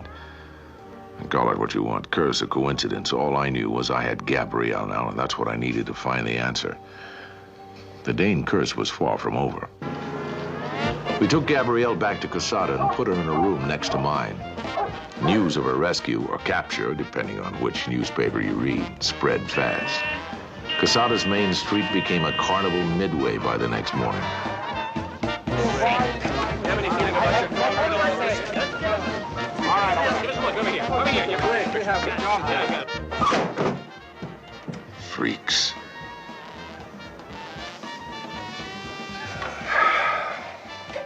When are you leaving? When it's over. I think this affair is beginning to affect your mind. Yeah, you may be right. But I'll tell you one thing, Owen. When I find my man or woman, it's going to be somebody who's ready for the madhouse, not the gallows. Oh, Hamilton, that's beneath you. Because you've been outwitted, it must be a lunatic. Nothing's beneath me. But it must have occurred to you who, lunatic if you like, is closest to that girl in that room. The person who's the most unbalanced, that's close to Gabrielle, is within Gabrielle herself. Hamilton, forget about the curse. The girl is hopeless for a myriad number of reasons. Dope, a tragic, early, sordid start into life, whatever. Now, please, pack that battered Gladstone bag of yours and come away with me while you're still alive.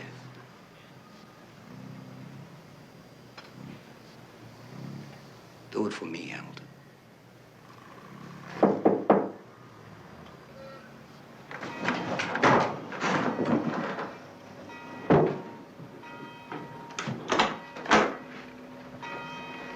Mr. Fink.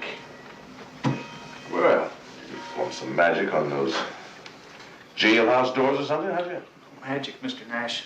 Justice, that's what. No call to keep me in jail. They seen that. Oh, come in.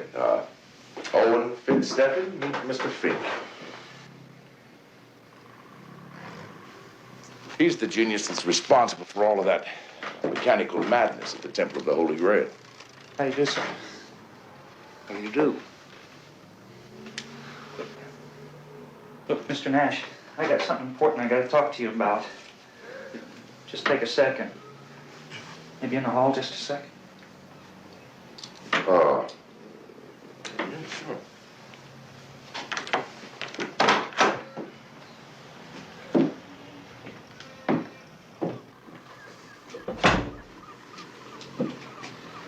Well, Mr. Fink, now, what is it that's so important? It's about this kidnapper. Harv Whidden got shot. Hey, what about it? Just thought you ought to know. Harv Whidden was... I couldn't see the door to my room split open, or the floors or walls and ceiling wiggling like the end of the world. The noise was too loud to hear. I only felt it like a giant ache in my bones. I could sense I moved. Owen! Owen! Back in my room, Owen laid there, torn by the blast. Bed was burning. The window and screens were gone. I felt something over my shoulder.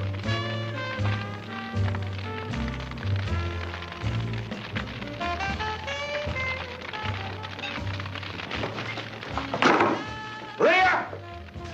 It was Maria. Maria! Where is she? Where's Maria?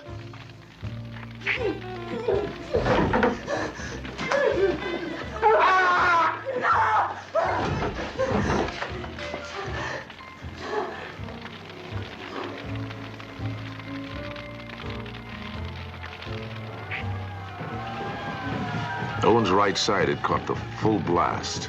The thought kept ringing in my head. Another one. God, another one. What happened? Get the doctor. Get a doctor. Get out. What happened here? Yeah, what the hell happened here? What happened here? The DA told the old man that something like this was bound to happen. You're always in some kind of trouble. Mickey told me that the old man had talked the DA into springing Tom Fink and Aronia Haldern from jail yesterday afternoon. Hal Mason had followed Aronia. Mickey had been tailing Tom Fink. Went from the Hoosgaard to a hotel on Stone Street, checked into his room, then left. He went to the library, where he spent the rest of the afternoon reading the newspaper files on your little girl's troubles. Then what? Back to his room and camped there all night.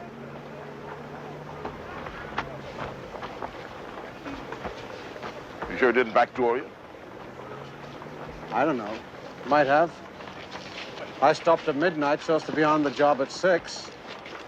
But he took the early morning rattler from town to Porter City, straight here. Easy now. He went to the hotel, asked for you. That's it. What do you say about all this now, Nash? There's a bomb expert that works for the city police named McCracken. See if you can't get him down here tonight. Just a second now. I think... Use your charm. If that doesn't work, use my name. There's a doctor. What about him? You gonna live? Oh, that one, he's all right. His day's bruised. But the other one, damn my soul, he's still alive. I couldn't believe that Owen, or the half of him that was left, was still alive.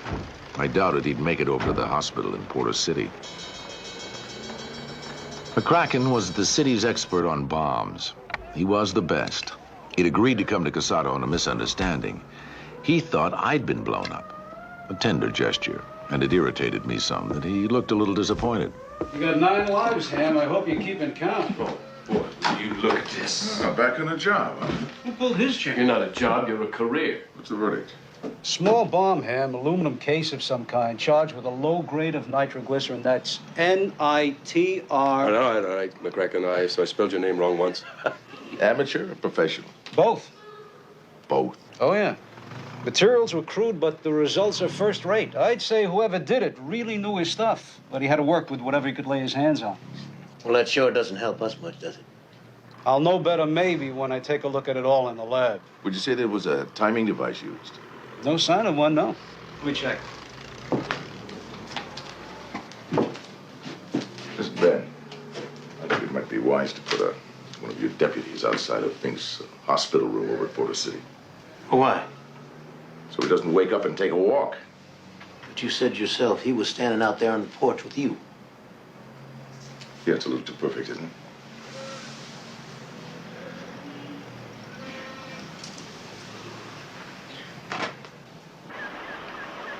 Will Owen die? Fitzstephen. I don't know. His body's so badly damaged that if he lives, he probably wish he hadn't. I don't know. That should be even more satisfactory. For the curse, that is. Gabrielle, there's no curse. Look! Teeth marks. Ah. I did that. I did that, didn't I? Oh, it's nothing. Don't worry about it. No, don't forgive! Look at it! See it!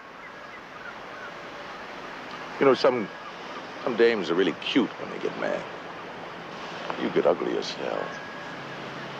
That's it. That's it. I bring out the worst in men, not trying. I never tried.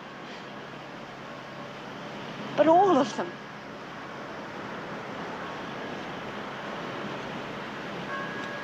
Horrible. You bring out the worst in Eric? No. No. Eric, he never behaved badly around me, not Eric. Fact is, you're still a virgin, aren't you?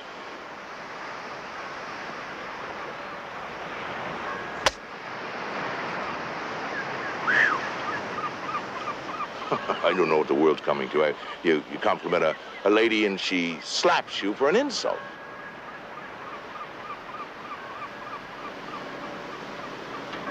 I'm sorry. I felt like you were spying inside my soul. No. Nothing so mysterious at all. No. Separate rooms on a honeymoon. I'm a detective, remember? Well, you're not a very good one. Well, If you were, you could tell me why everybody close to me and near me, everyone that has anything to do with me dies.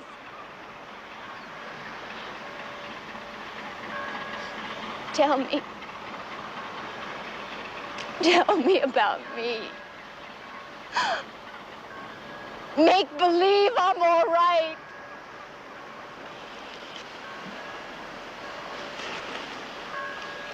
you can be all right, Gabrielle. Gabrielle, you can be all right. If you do exactly as I say.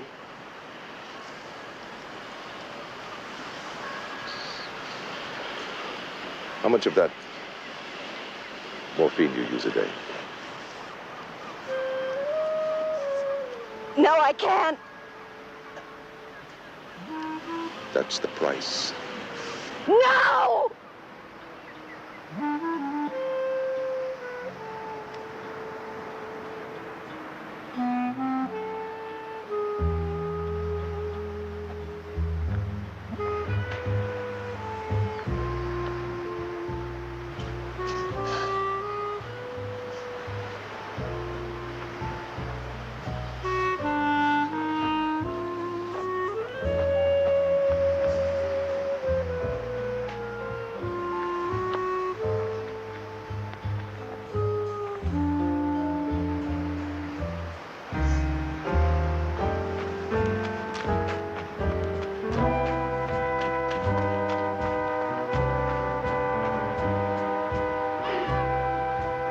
This was the beginning. I heard her start to cry. Her sobs went straight through me like a knife.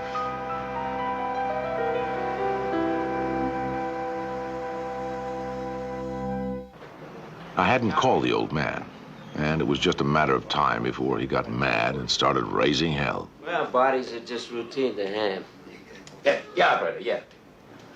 Well, if you can't find him at the hotel, would you see if you have a listing for a cat? They wouldn't have one of those. Operator, yeah. Well, see if you have a listing for a billiard parlor in that jerkwater town. First, he wanted to know if you were still alive. And if you're still alive, why haven't you called? And if you're alive and haven't called, what the hell is going on up here? He's worried about me, huh?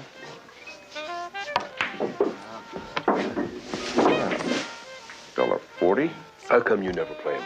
For good reasons. A wife and 3 kids. I told the old man you'd locked yourself in the bathroom and I'd ask you when you got out. Fair enough. Well, all right for the time being. Al Mason tracked your high priestess, Aronia Haldorn, to somebody's house in Allendale. I hear they let Aronia Haldorn and Tom Fink loose because they threatened to talk. Just the opposite, Jack, as usual.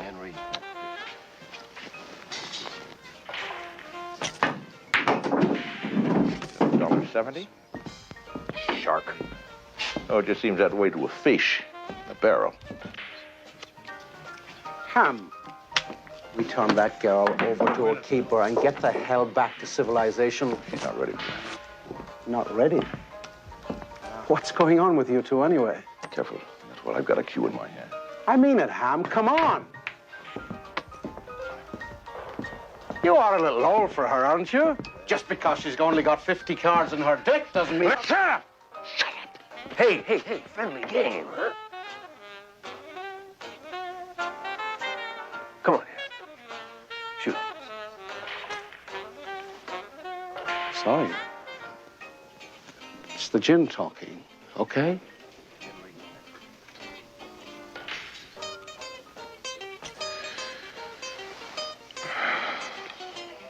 Yeah. Maybe the gin is right. And it's been a long day. I drove Gabrielle back to the Tucker place in the morning. She never said a word the whole way.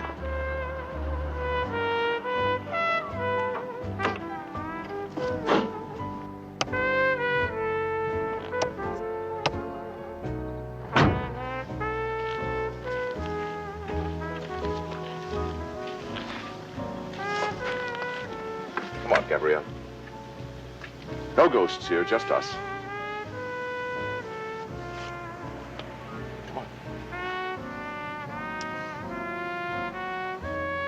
I tried to kill myself here. A gun.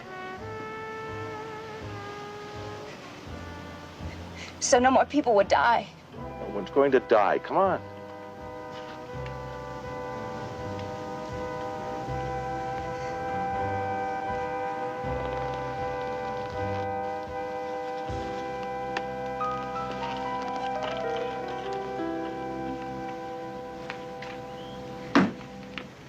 Are Eric's things still here?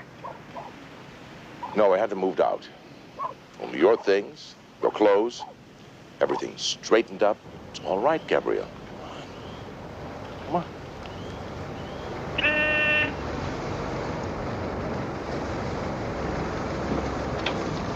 Maria? Gabrielle's coming up.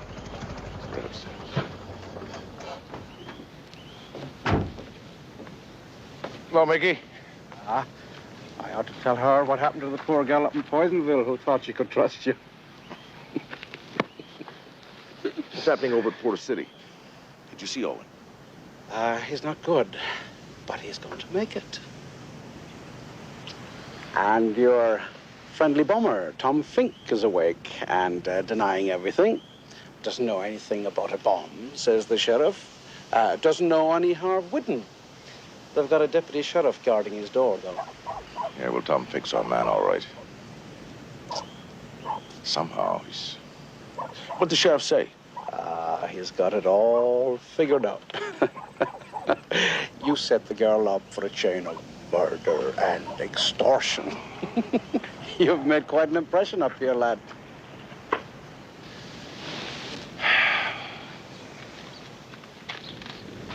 I think I'll run over to Porter City and see Fink. Mr. Nash, Yes, Gabrielle? please come here. Oh, driving around in a Pierce Arrow. And now it's Mr. Nash.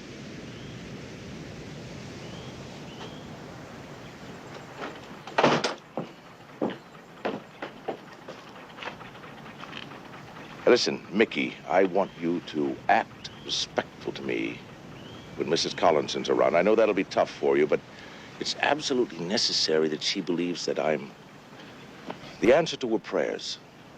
Okay. I can't put on an act like that sober, Mr. Nash.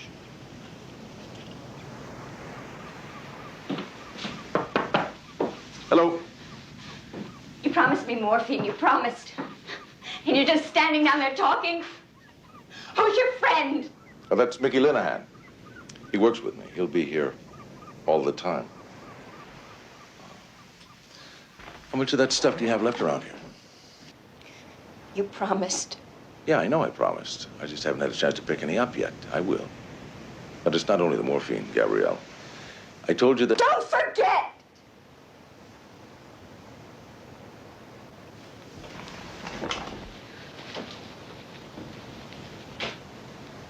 Come on, you're okay.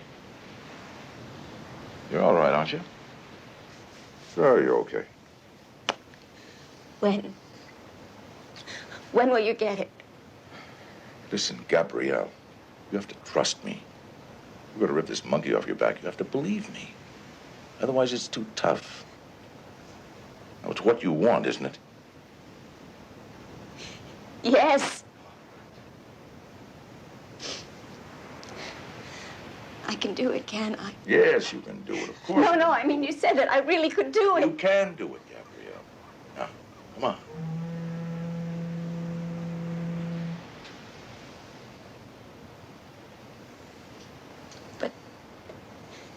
It'll be awful, won't it? Yeah, it'll be awful. But I'll be with you all the time.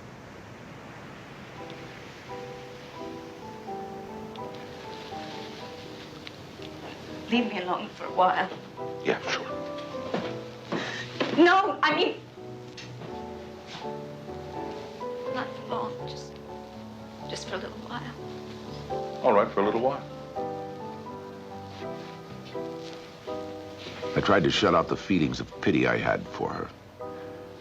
She'd be screaming for her life in 48 hours. I only hoped to God I could go through with it.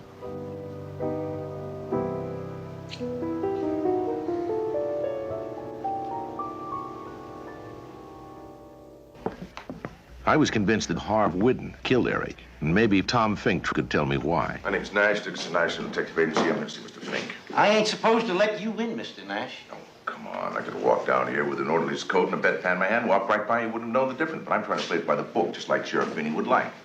Now, here, you take your gun, point it at me. If I make a false move, shoot. Got it? Okay. You know how the safety works? Nash, you No, don't point it at the patients. All right? Listen, by the way, you know where I can get a couple bottles of gin?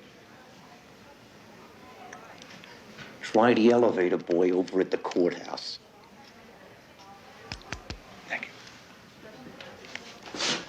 Look, Nash, you gotta help me get out of this place.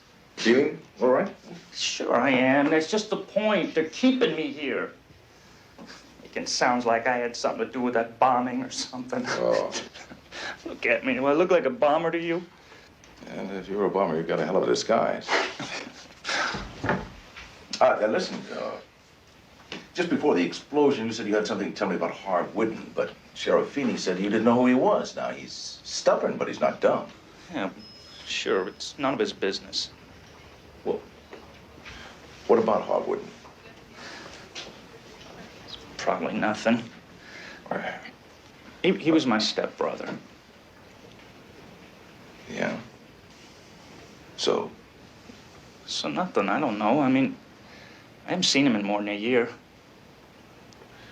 I don't understand. Why did you take a train all the way up here just to tell me that? Because I'm clean, that's why. Because I'm Look, newspapers are making some kind of connection about what happened with Eric Collinson and what happened up there at the temple. And then this cop, what's his name? O'Gar? Yeah. He said that you thought I knew more than I was telling. So I just wanted to come up here and show you I ain't got nothing to hide. That's why I come up here. Can't you get me out of here, Nash? Yeah, I think I can. I think I can help you. Just lay down and relax. Yeah, okay. Yeah, just lay down and rest. Yes, I'll see what I can do. Thanks. Oh, listen, officer. That was the elevator operator over the courthouse.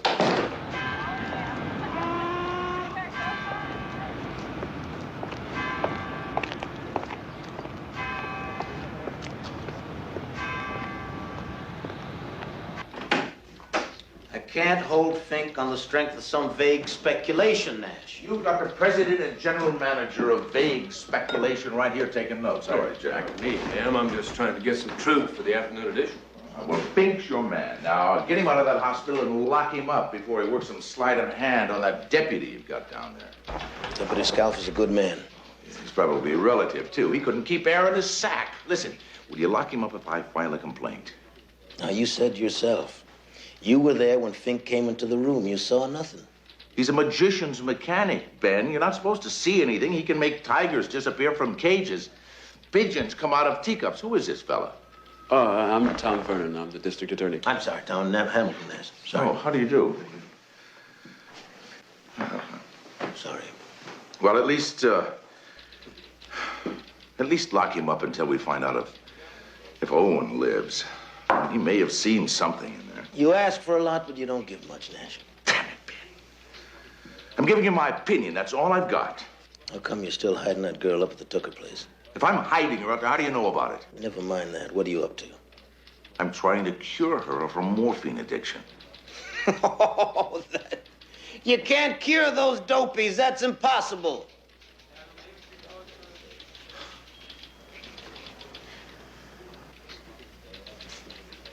Gentlemen,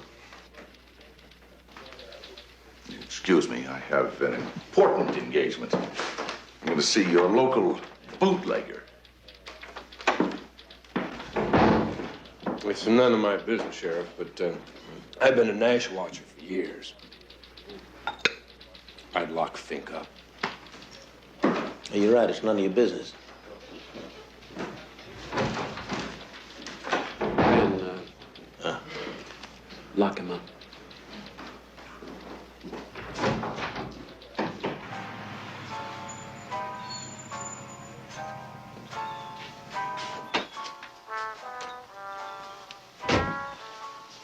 Aha! Thought they'd have locked you up and let Fink go. Yeah. Say, Dick, listen, I want you to take a drive into the city. Go to Vic Dallas's drugstore and pick up a package for me. Be careful of it. What am I being careful of? 50 grains of morphine, a few doses of calomel, ipecacuatropine, strychnine, cascara. Sorry I asked. See you in the morning. Yeah, thanks, Dick. Ham, speaking of packages, did you by any chance pick up that one? Yes. Look, Jim is in the car. Man does not live by pasta alone. So there I was, deep in the heart of Eureka, trying to pose as a foreigner. Nobody had bothered to tell me that little old Eureka contains one specimen of every nationality known on the face of this earth. Can you imagine me speaking only English, trying to pose as a foreigner in a town festooned with foreigners? Then they went crazy, trying to figure out what I was, because I couldn't talk, and I... Excuse me. Yes.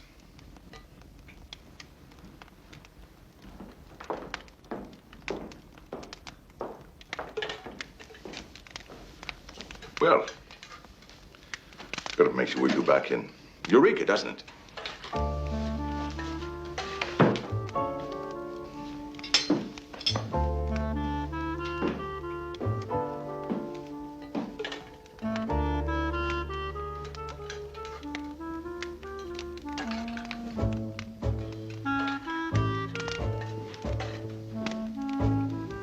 Very strange.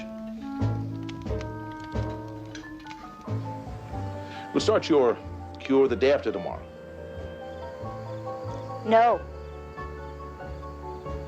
I've changed my mind.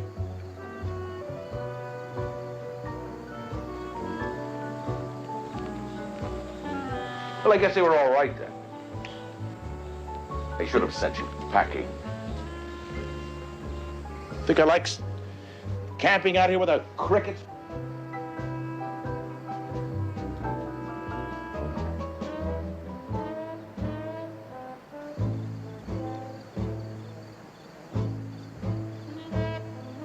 All right?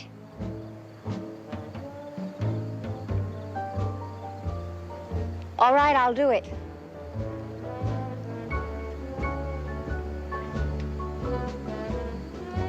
If you say.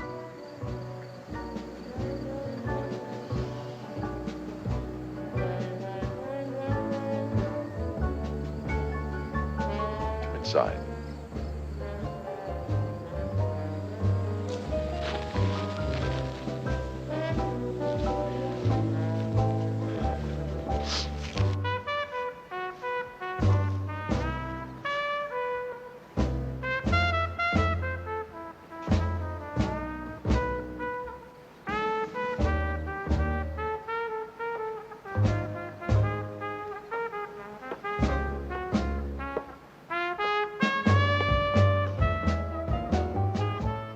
I wasn't sure at this point whether she was playing games with me or not. One thing was sure. I had to stay in control.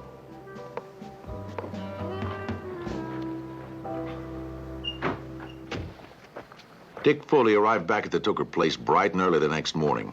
He brought the bag of stuff I ordered from Vic Dallas's drugstore. He also brought some bad news. Vic Dallas said to tell you that if anybody dies from that, he doesn't know you. Fair enough. Hang on to that for me, will you? Go have some breakfast. No time, Ham. I gave the old man your message, and he says if the girl is okay and you're satisfied she didn't kill her husband, to hell with what the cops say. Collinson is convinced and ready to pay his bill. We're to pack up and get back.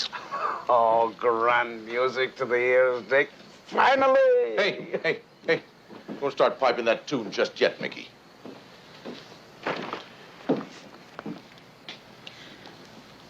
I don't feel so well.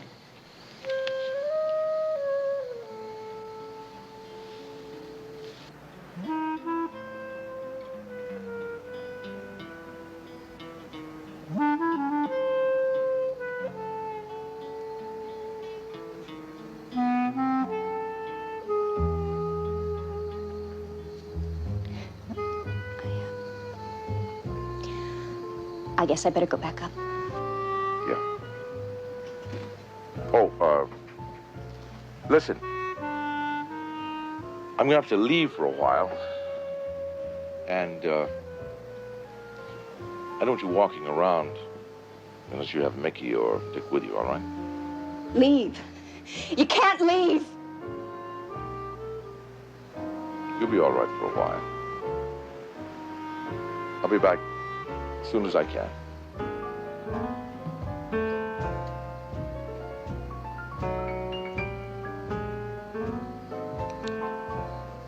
The rest, we'll keep it in a safe place. Promise is a promise. Don't you forget it.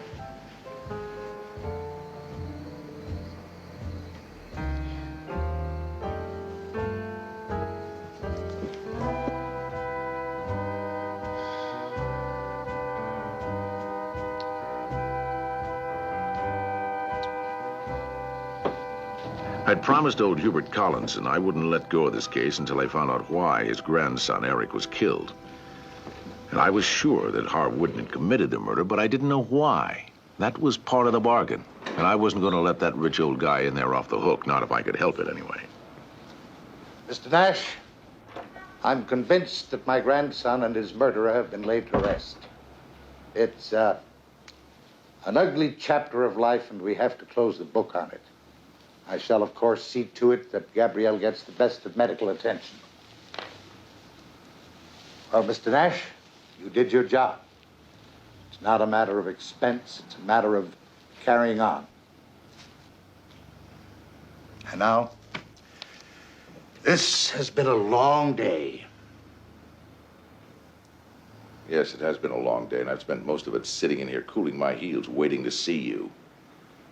I'm wondering right now, why don't tell you and all of this to go to hell?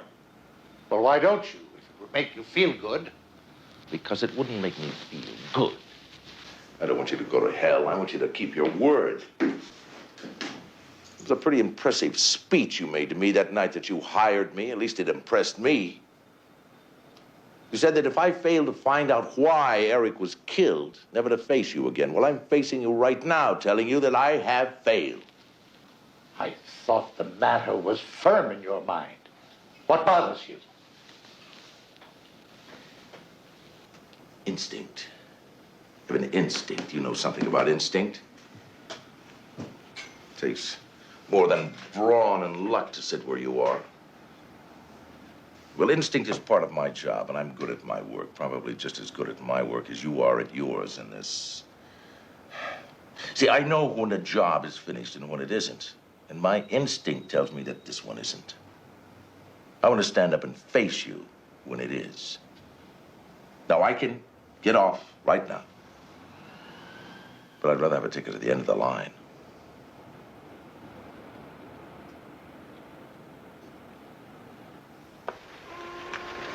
Yeah, there's a blank check. Don't fill in the numbers till all the votes are counted. Well, he cut me off cold. What did you use on him? Sure. I'm taking correspondence course. Yeah, well, you better practice next on the DA's breathing fire because Tom Fink got mixed up in that business of yours, owing something else. Your high priestess, Aronia Haldorn, she gave Al Mason the slip. Watch your step. Yeah. Listen, I didn't mean to ruin your reputation out at the Hall of Justice. I'll try to make it up to you sometime. Oh, don't worry about it, Ham. It's the first time in years my stomach doesn't hurt. Better. Hey, Dick. What's the verdict? Staying.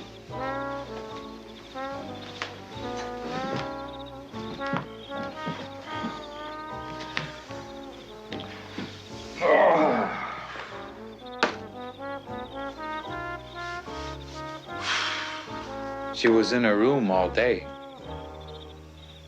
She came to the window once or twice. Looking for you, I think.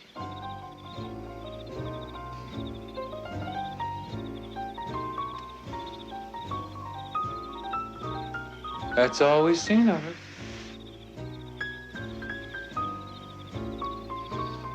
It's too damn quiet up there. Yeah, well.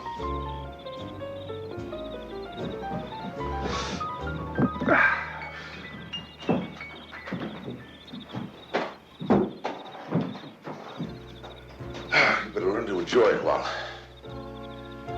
you can.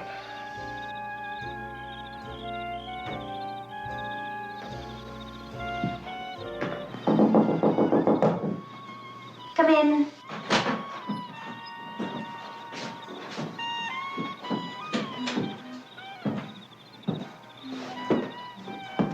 Well, you're looking better. Did you have a nice ride? Yes. Try to get some sleep. No breakfast in the morning. Start it. Good news. I've decided not to put you through all the trouble of curing me.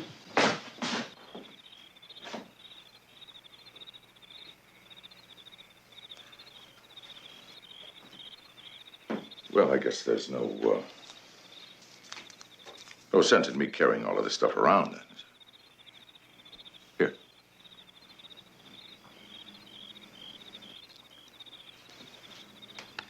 Lay it over there. No. You want him, come and get him.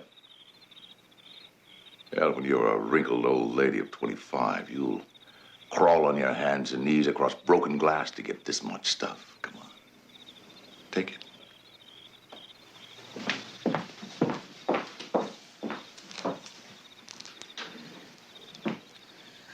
I just wanted to hurt you for leaving me alone all day. Congratulations. You succeeded.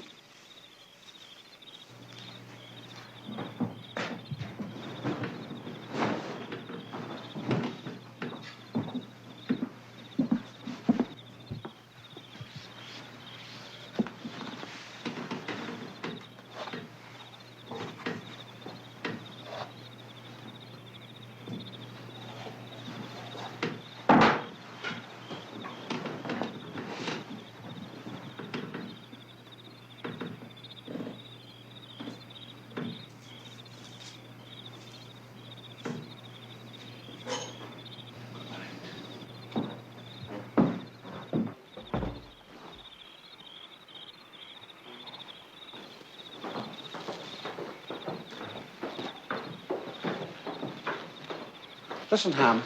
She'll be all right for a while. What are we meddling in this thing for? There's some very good reasons. Well, what are we supposed to do? You're supposed to protect her. From everything and everybody except me. Now, it's going to be a very ugly 3 days, and I don't want any interference from either of you. Understood?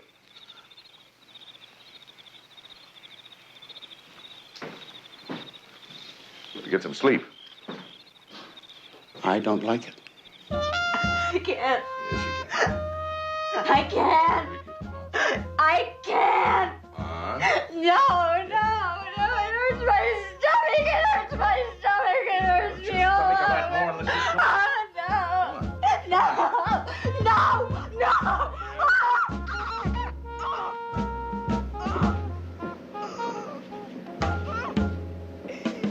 Partner?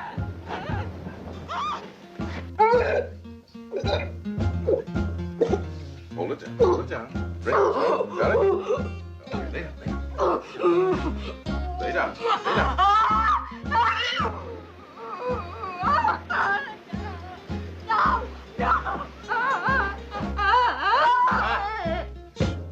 All right. Hey.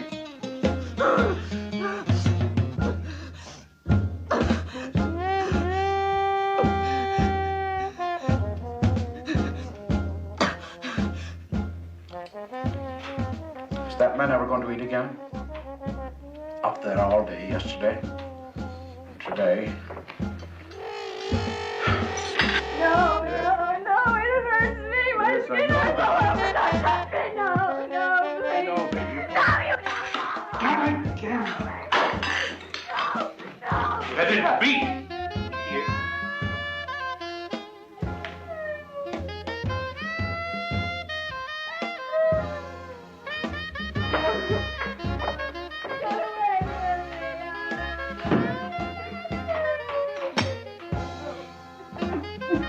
This, Lisa.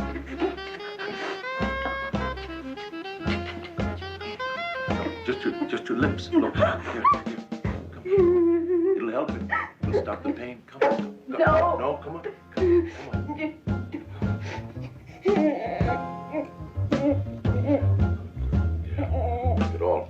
Get all of it.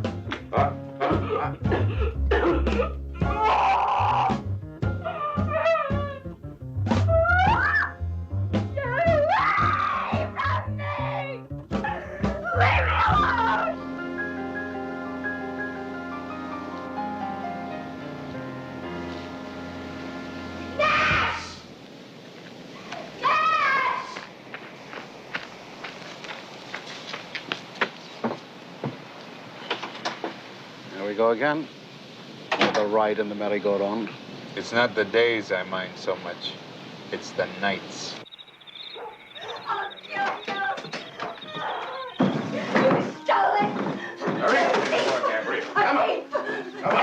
Gabrielle! You thief! I'll kill you! I'll kill you like all the rest! I'll kill you! I'll kill you!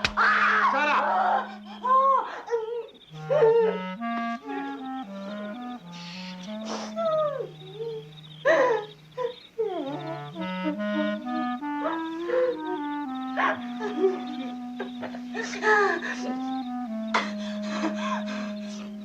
No.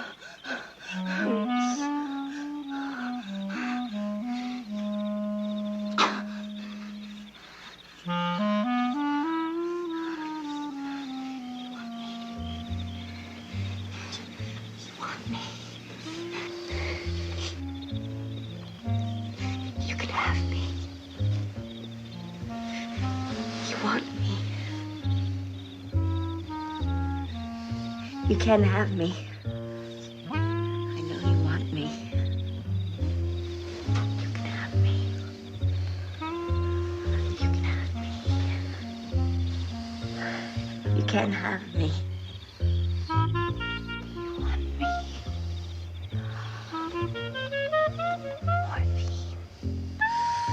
Morphine first. Morphine first.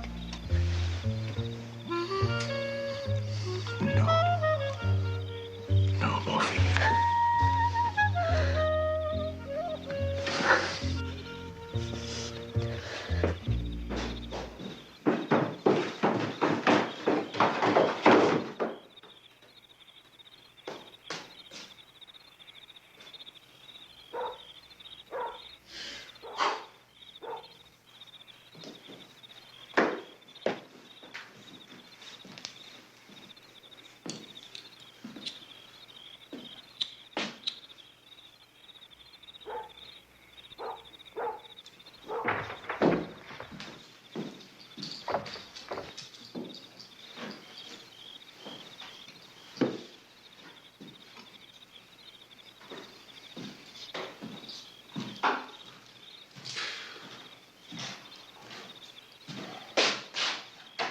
It won't work, Ham.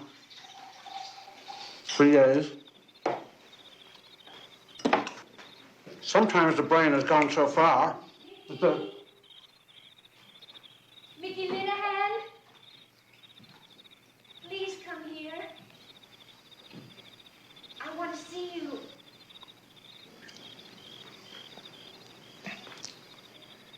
Why don't you go get drunk?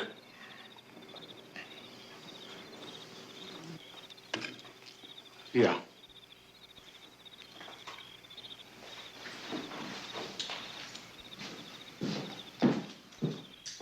Mr. Nash, please come here. Please. Please. Nash! Nash! Come here, please. Please, please come here. Please help me. Nash! Nash! I had the feeling Gabrielle was getting stronger and I was getting weaker. And I wasn't sure how much longer either of us could last.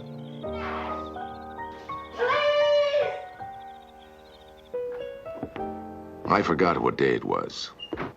I was getting numb from tiredness. But the pain for Gabrielle was getting worse.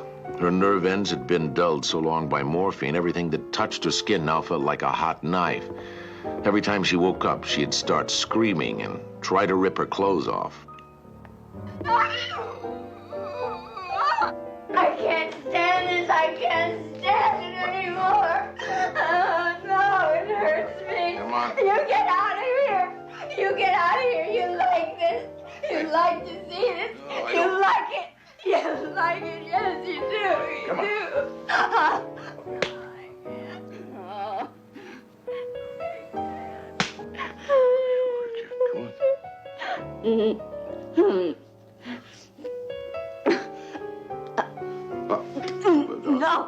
No! Oh, no!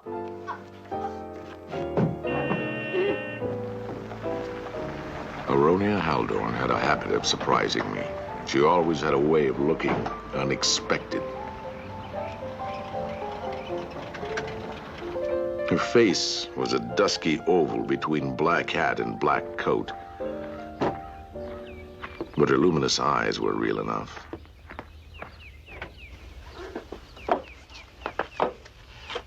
How do you do? Fine, thank you. I'm so glad for Mrs. Collinson's sake that you're here. She and I have excellent proof of your protective ability, haven't we? Well, I'm sorry she can't see you. She's not well. Oh, but I would like to see her, if only for a moment. Don't you think it might be good for her? No.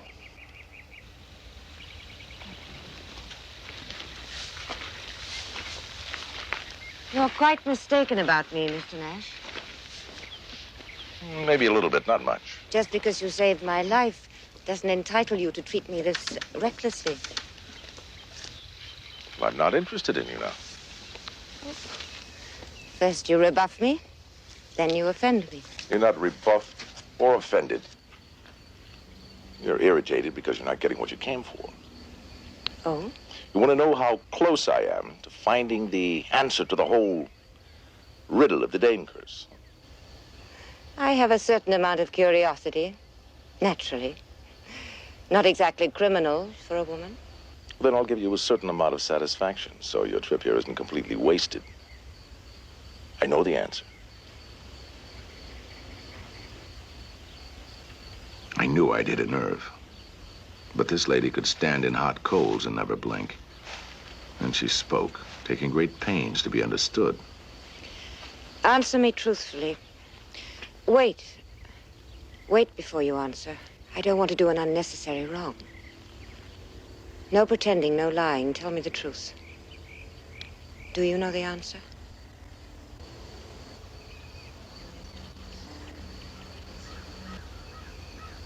Yeah. Then there's no use in my fencing with you any longer. No! No! You all right, Ham? Yeah, it's all over. There's no holes in me. Go out and keep your eye on that chauffeur.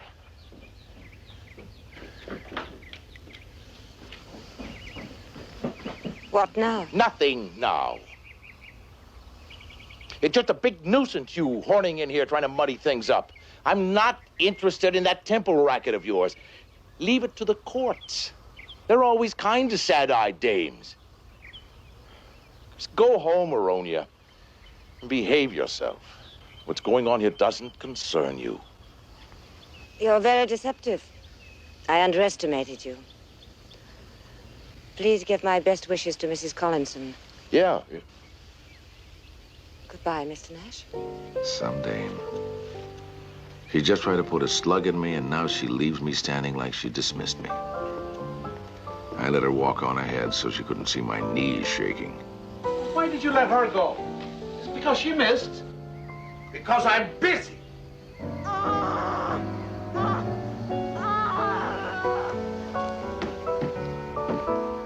Do something with this. This is very inadvisable. I really wish you could wait. Would it be possible to put it off? I don't know. You told me he came too. Now, I've got to talk to him now, or we may never know. Well, understand now. No duress, no pressure.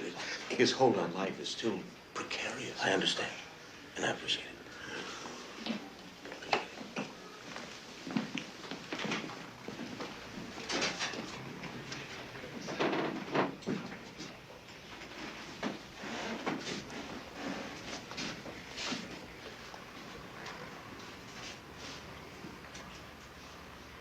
Mr. Fitzstephen, can you hear me?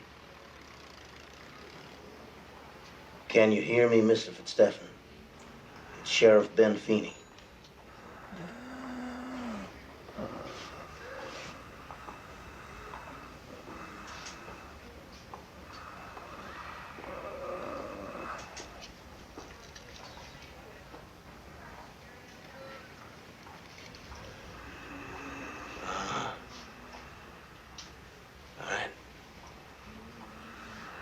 You're our only witness. Now, when the bomb went off in that room, did you see anything? Did you hear anything? That's enough. Now, no more. Doctor, please. Glass. What's that? I can hear you. You heard something? Did you say glass? I heard a tinkle of glass. Huh. A small thud. Someone threw something in the window. Uh-huh. Well, now. That's enough. No more. I absolutely insist.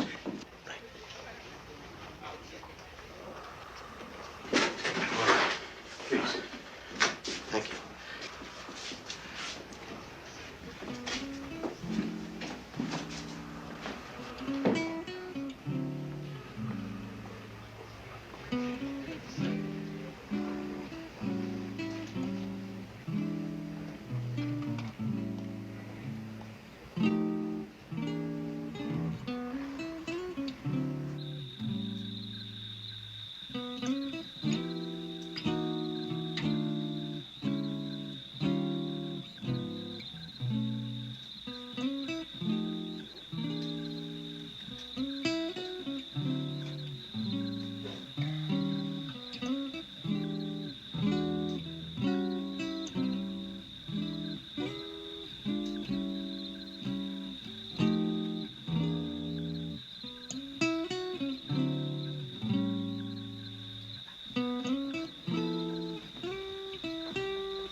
Is there any coffee?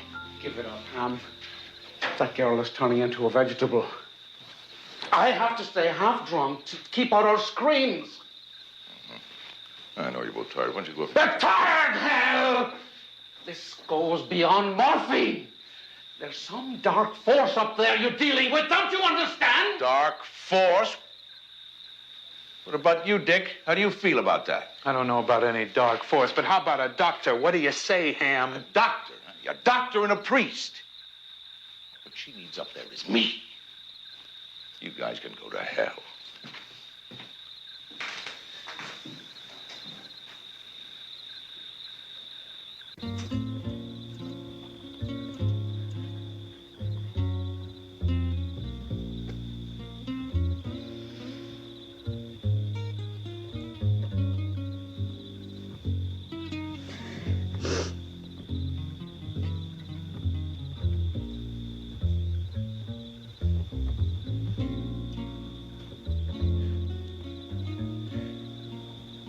Do it for me.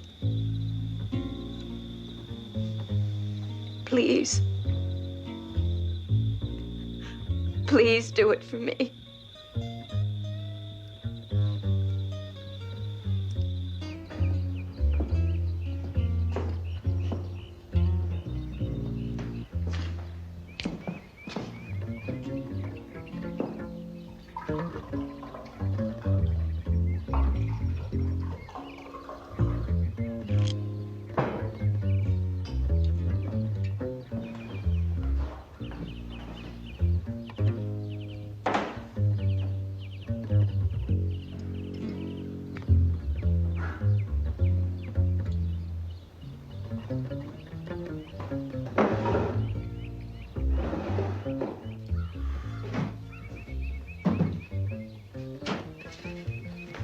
Keep your eyes open. There's a knife missing from the kitchen. I think our favorite cook might have tucked it away somewhere. What makes you think that?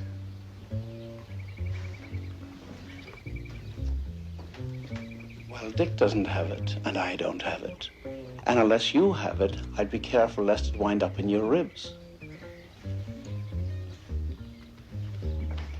I don't think Maria Grasso likes the way you've been treating your little baby up there. Well, I guess that makes it unanimous, doesn't it?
The last 2 days had started bad and gone downhill. Gabrielle was still fighting me for morphine. Oronia Haldorn had tried to shoot me. My partners were ready to free the girl and commit me. I was running out of time. Worse than that, I had to keep fighting with myself, even to care. Then Sheriff Ben Feeney drove in with a look that said things were going to get worse. I'm turning Tom Fink loose. Well, I guess you've made worse mistakes in your life. Oh. Not this time, Sherlock.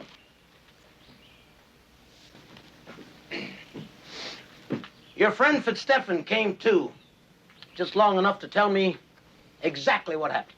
Owen's awake? Huh? Just enough to knock your theory into a cocked hat. Well, what did he... Fitzstephen says, had he heard the sound of broken glass and a thud on the floor just before the bomb went off. Well, I guess... Which means that it came through the window while you and Fink were out in the hall. How you like them apples, Mr. Detective? Owen told you that? I heard it with my own ears. The tinkle of broken glass. His exact words.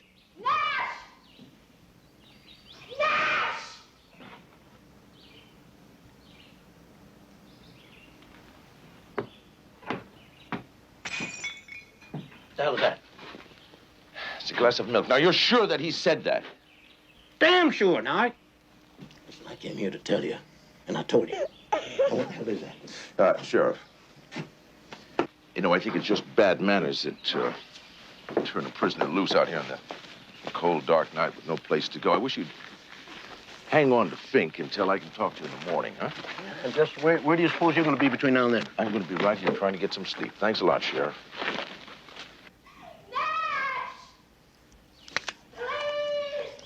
What the hell kind of games he playing with her in there, anyway?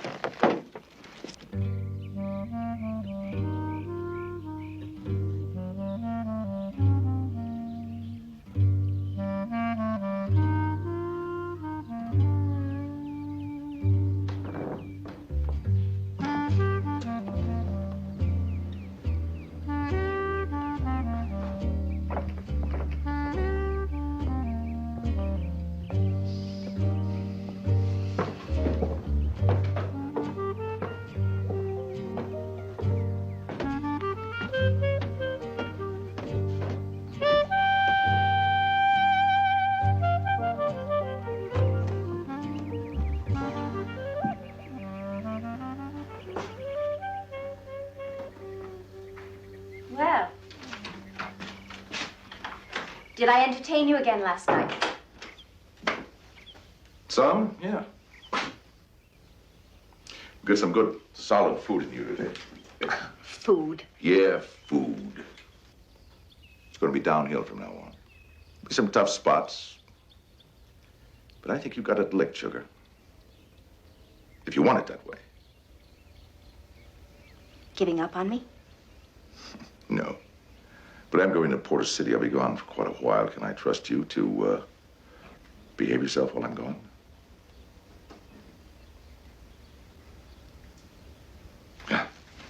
Wait. I want to talk to you. No, I mean seriously, I want to talk to you.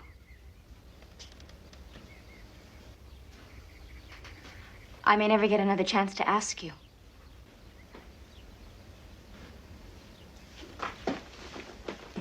Ask away.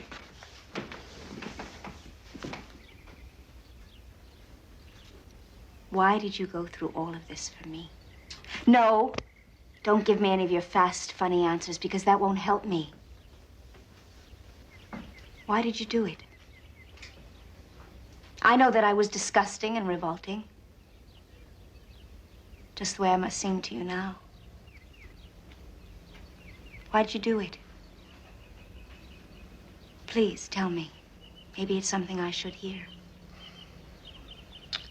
Gabrielle, I'm twice your age. I'm getting to be an old man, and I have reasons that I keep inside. Because I don't want anybody to, well, so no one will mistake them for anything but what they are. Just feelings that I have, that I want them to be. You mean? No, I don't mean anything more than I just want to say. Well, I want to tell you that, there have been, there have been really a lot of times that you have been revolting and disgusting. But I'd do it all again. And again and again.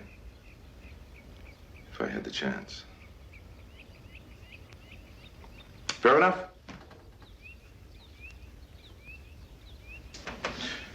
I think you better put something on you. So you don't catch bronchitis or something. You know how you ex-hop heads are vulnerable to all sorts of things. See you later.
At last, a non-medical friendly face in this foreign land.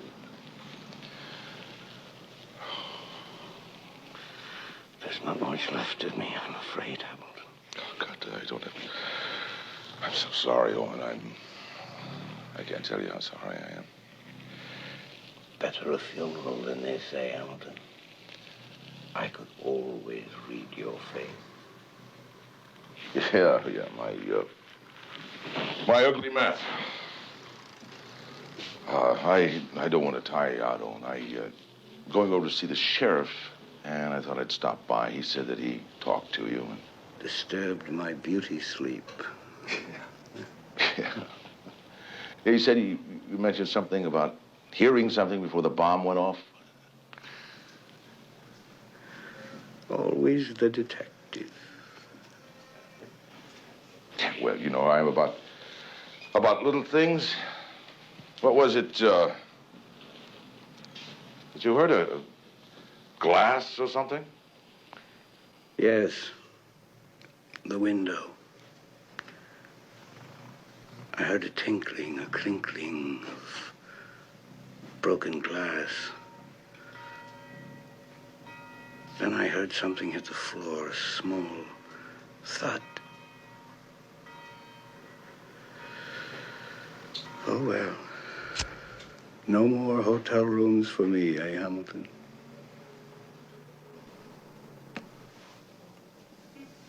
No more hotel rooms for you, Owen.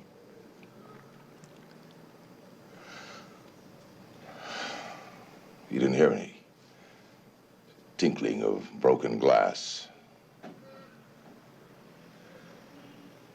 No broken window. The screen of my hotel room was blown off intact, no holes in it. There was nothing thrown in the window.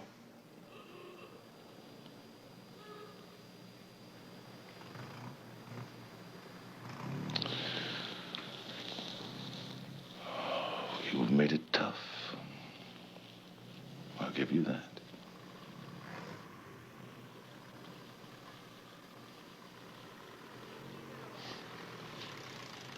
Fink made the bar. Handed it to you. When he shook your hand, you probably thought it was some message from Aronia. And when we left the room, you opened it as he wanted you to, and...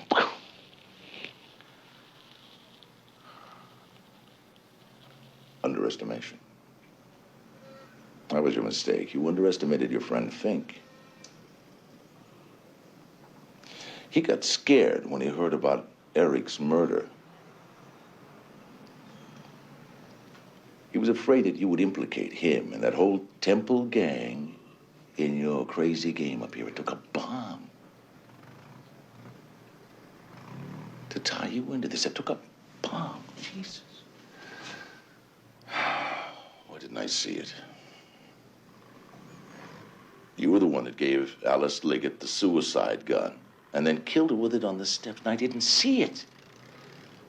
You called Daisy Cotton. And it was you that Harv Wooden was shouting double-crosser at. Oh, God, what a bloody game you've played, Owen. What rotten misfortune. To think I could have fooled you for life by just dying. Well, not really. Although you must have a way with women. Aronia Haldorn still hasn't betrayed you.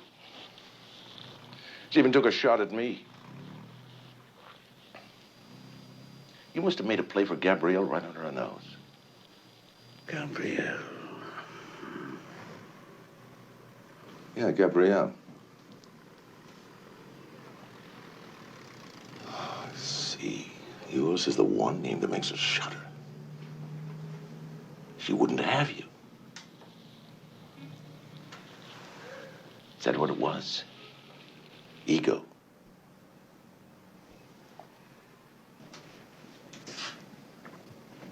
It destroyed you.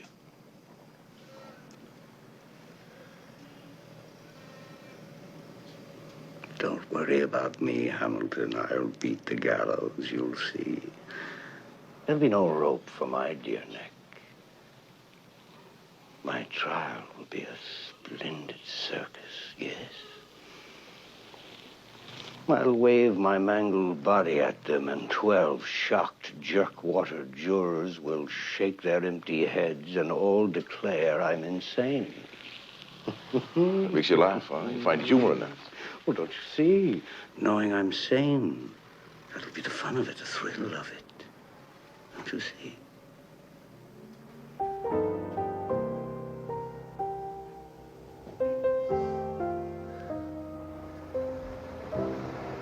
It was late afternoon by the time I got back to the Tugger place. I felt 1,000 years old. And then I wanted to die. I saw Gabrielle out front with Mickey and Foley. She looked high in spirits, and I was guessing on morphine. Maria Grasso and my partners must have finally given in to her.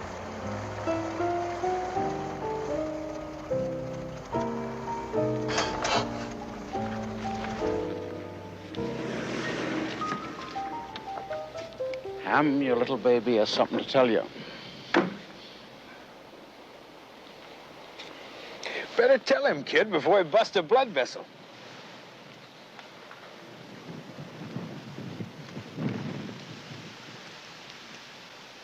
There.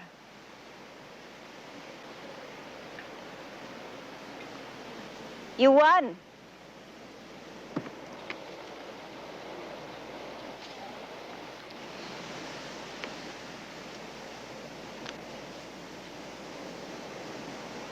But you cheated, you know. You are a devil. Truly. Truly a devil. Trying to make me believe that you love me.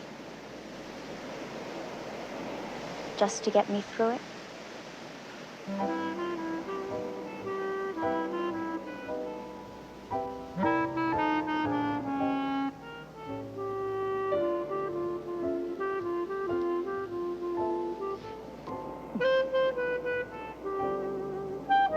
2 seconds, I felt alive again. I grabbed her and hung on. I can't explain what I felt.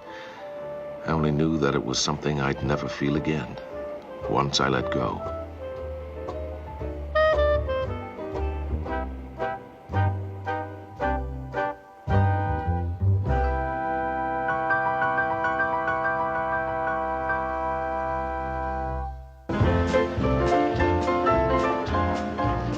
Five months later, Owen Fitzstephen had recovered enough to stand trial.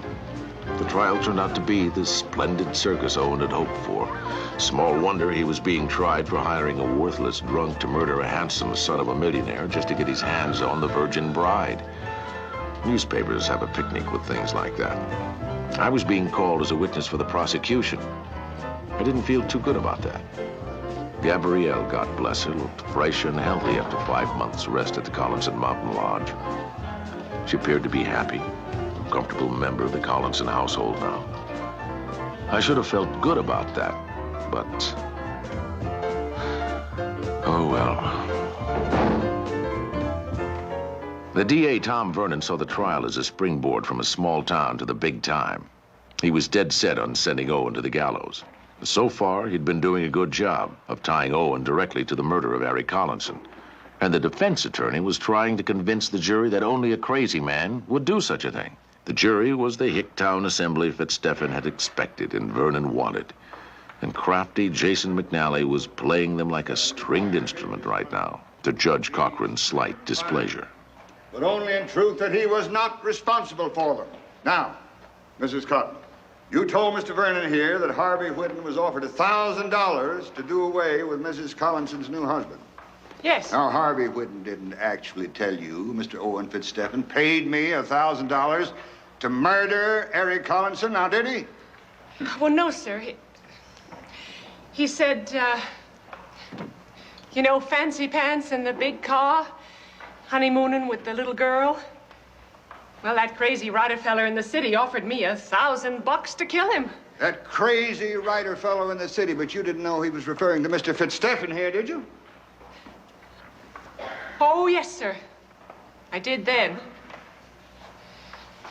He wrote the ransom note to Mr. Fitzstephen that very night. Right in my house. The Temple of the Holy Grail. Mr. Fitzstephen was a member there? You know better than that. We both know better than that, Mr. Fink. I'm just trying to bring this out in an orderly fashion for the jury. Fitzstephen there owned the Temple of Holy Grail. He started it. The whole thing was his idea. Exactly what was the whole idea of the temple, Mr. Fink? Well, started out, it was just a nice, clean racket, you know? I mean, milk money out of religious fanatics. Some kind of game with Fitzstephen, I guess. He hired Aroni and Joseph Haldern to act like they was the big religious mucky-mucks. They was actors. I just worked there, though. Magic tricks. That's my business. But, got weird, I tell you. Do tell me, Mr. Fink. What do you mean by weird? Well, I mean, first he arranges to have Dr. Reese killed. And then he hires girl's husband killed. And he runs up here to have my stepbrother bumped off, keep him from talking. I mean, he's crazy. Objection, I object, Your Honor. Move to strike. Mrs. Haldorn, you told the district attorney Vernon that you didn't care about Mr. Fitzstephen's attentions to the girl. Now, that's not quite true, is it? I felt it was an infatuation he would get over. You hoped he'd get over. Because Owen Fitzstephen here was your lover, too, wasn't he? Our relationship transcended the mere physical. It also escaped the attention of your husband, didn't it? Was that because your husband, Joseph, was also infatuated with Gabrielle Leggett? At the end, I suspected that, yes. In fact, Gabrielle Leggett, now Gabrielle Collinson, became somewhat of a nuisance, didn't she? I don't know what you mean. I mean that at one point you endeavored to make her believe that she herself had murdered her own doctor. in the hope that she might be put away. I assume no responsibilities for the hallucination of a drug addict. But it would have suited your purpose, wouldn't it? Coincidentally, perhaps. Your husband didn't think it was any coincidence. He was so enraged by your scheme to frame Miss Leggett, he tried to kill you, didn't he? I no longer knew what went on in Joseph's mind. He'd hypnotized himself to think he was God. But Owen Fitzstephen's infatuation with the girl led to one murder. And a chain of events then led almost to your own death. I'm not really certain about any of that. Oh, come now, Mrs. Haldorn. The whole scheme of the temple, to manipulate people's minds. The fiendish use of suggestion to turn obedient Minnie Hershey into a tool for murder. It was the work of a madman, wasn't it? Did Harv Whidden say anything? Now, please, think back. Did he say anything that would make you think that your husband's murder and your kidnapping was somehow connected? Once. He thought that I was dying. He shook me hard. He was mad.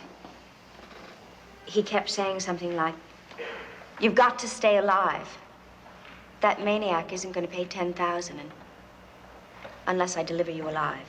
Meaning that he murdered your husband, kidnapped you, to obtain money from this man, Owen Fitzstephen. Mrs. Collinson, you're a grown woman. I assume we can talk frankly about a few matters. Yes. Good.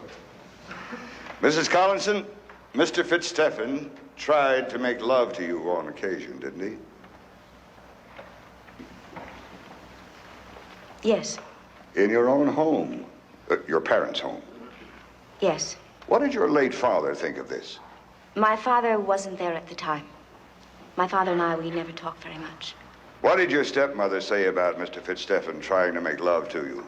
She encouraged it. Did you encourage it? No.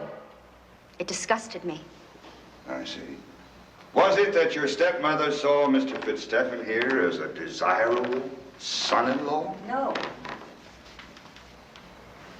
Mr. Fitzstephen was her lover. I mean, they had been that since I was a little girl. But then years later, when he moved to be near your stepmother, he switched his affections to you? No. They were still... Well, she used me to keep him around, I think. Mr. Fitzstephen was so mad for you, he tried to seduce you right in the presence of the woman who was also his lover? That's insane, isn't it? Objection. Sustained. Very well. Mrs. Collinson, are you aware of the fact that Mr. Fitzstephen is an author? Yes. Are you aware of the nature of the material? Yes. Its obsession with the bizarre, the mysterious, the superstitious. Its fascination with the mystically erotic. Certainly not the work of a sane man, would you say? Objection. Sustained. All right, all right. Mrs. Collinson, your family name was Dain, am I correct? My mother was a Dain. Yes, Lily Dain. Now, there's been a lot of purple prose written in the newspapers the last several months about some so-called Dain curse. Now, you don't really believe that you're a cursed girl, leading people to perform criminal acts, all sorts of murder and mayhem, do you? No, sir. I did once. I hid from the thought for a long, long time through drugs. But that was my curse. It's over now. Thank God. What if I told you, Mrs. Collinson, that the Dain curse is not dead? What if I told you, Mrs. Collinson, that the Dain curse still lives in the man you see before you, Owen Fitzstephen? The madness that surrounded you, suffocated you, wasn't your madness, but his, Owen Fitzstephen. His mother, your maternal grandfather, were brother and sister, Danes.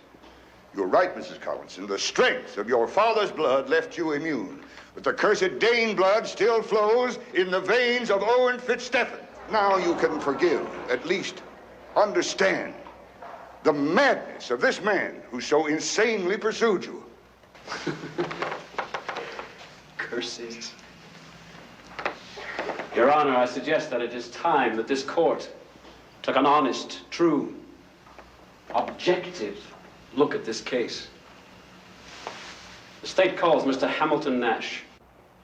The news that Owen was a Dain seemed to shake the jury, just like it startled me a little. And Vernon wanted to shake them back to their senses.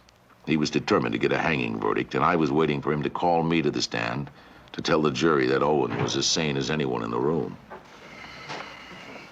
You solemnly swear to tell the truth, the whole truth, nothing but the truth in the matter before this court, so help you God? I do. You seated, please. State your name. Hamilton Nash. Mr. Nash, what is your occupation? I'm a private investigator. I work for the Dickerson National Detective Agency. For how long, Mr. Nash, have you been a professional private investigator? 17 years. 17 years, a professional private investigator. For several of those years, you've been acquainted and involved in one way or another with the defendant, Mr. Owen Fitzstephen. Is that correct? Yes, yes. In view of the logic and brilliance with which these crimes have been perpetrated, could you tell this court, in your opinion, whether you consider Owen Fitzstephen to be a sane man? I object, Your Honor. Mr. Nash is not a doctor, not a psychiatrist. Mr. Nash has dealt with criminals of all types for many years. I am simply asking his professional opinion as a criminal investigator. Mr. McNally, you keep opening this door. You must expect the district attorney to walk through it once in a while. I'll permit the question only in the light of the witness's capacity as an experienced detective. I repeat the question. Do you think Owen Fitzstephen is sane?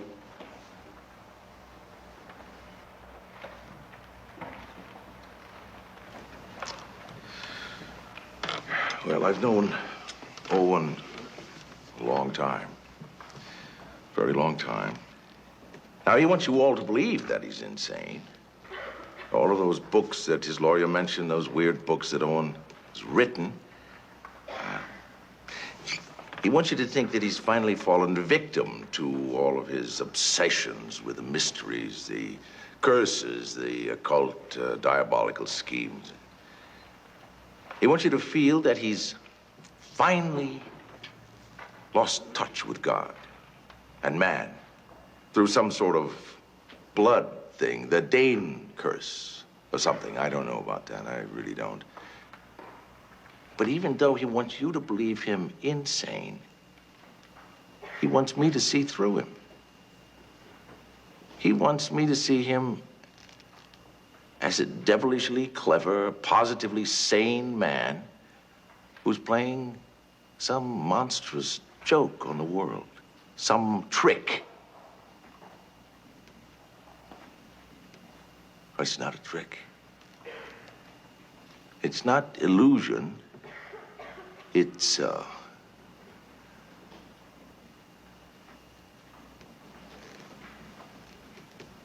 for the record, and I guess in the interest of justice, whatever that is, I have to say that there's no doubt about it in my mind.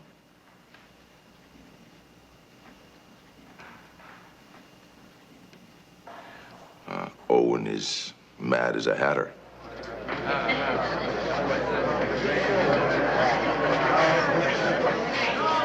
have no further questions, Your Honor. I have no further questions either, Your Honor. You may step down, Mr.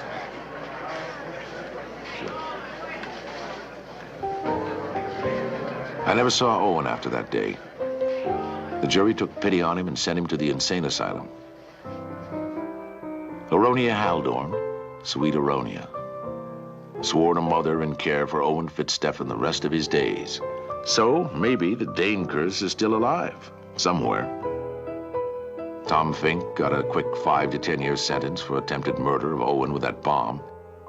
Minnie Hershey got 3 years probation for involuntary manslaughter for killing Dr. Reese. And as a token of their appreciation, old Hubert Collinson invited me to the Collinson shanty. As a token of my stupidity, I went and was trying to leave as fast as I could. Well, won't you join us in the library for a cigar and a brandy? No, I can't. I'm sorry. I have a lead on this guy who's bail jumper. He's posing as a madam down in Chinatown. Well, then I'll just say goodnight. Mr. Nash, you are unique. I don't know that I always quite agree with your methods, but by God, your results are astonishing. Well, you're a man of your word. That's a little unique in this day and age in itself. Good night, sir. Good night, sir. I'll see you out.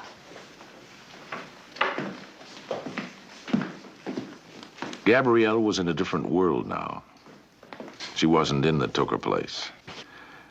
She didn't need me anymore. Sometimes things hurt when they're the way they should be. Will we see you again? Not if you behave yourself. I was telling Lawrence that if he finds me uncouth at times, he's to blame you. Really? Mm-hmm.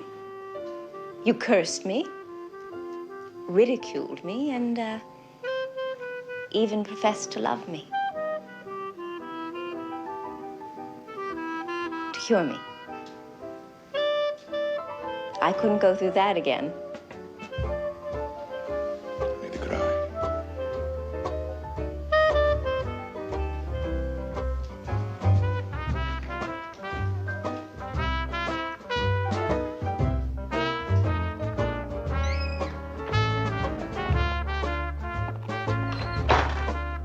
I could still hear her voice, kind of fresh and young and lovely. Not for me, of course, but hell, a man's entitled to keep a few warm thoughts on a cold night. I was long overdue in the world where I fit. Rum runners, thieves, ladies of the night with pistols in their garters, real people who keep guys like me busy. The Dain curse was over. I did my job. I'm just a detective. Fair enough?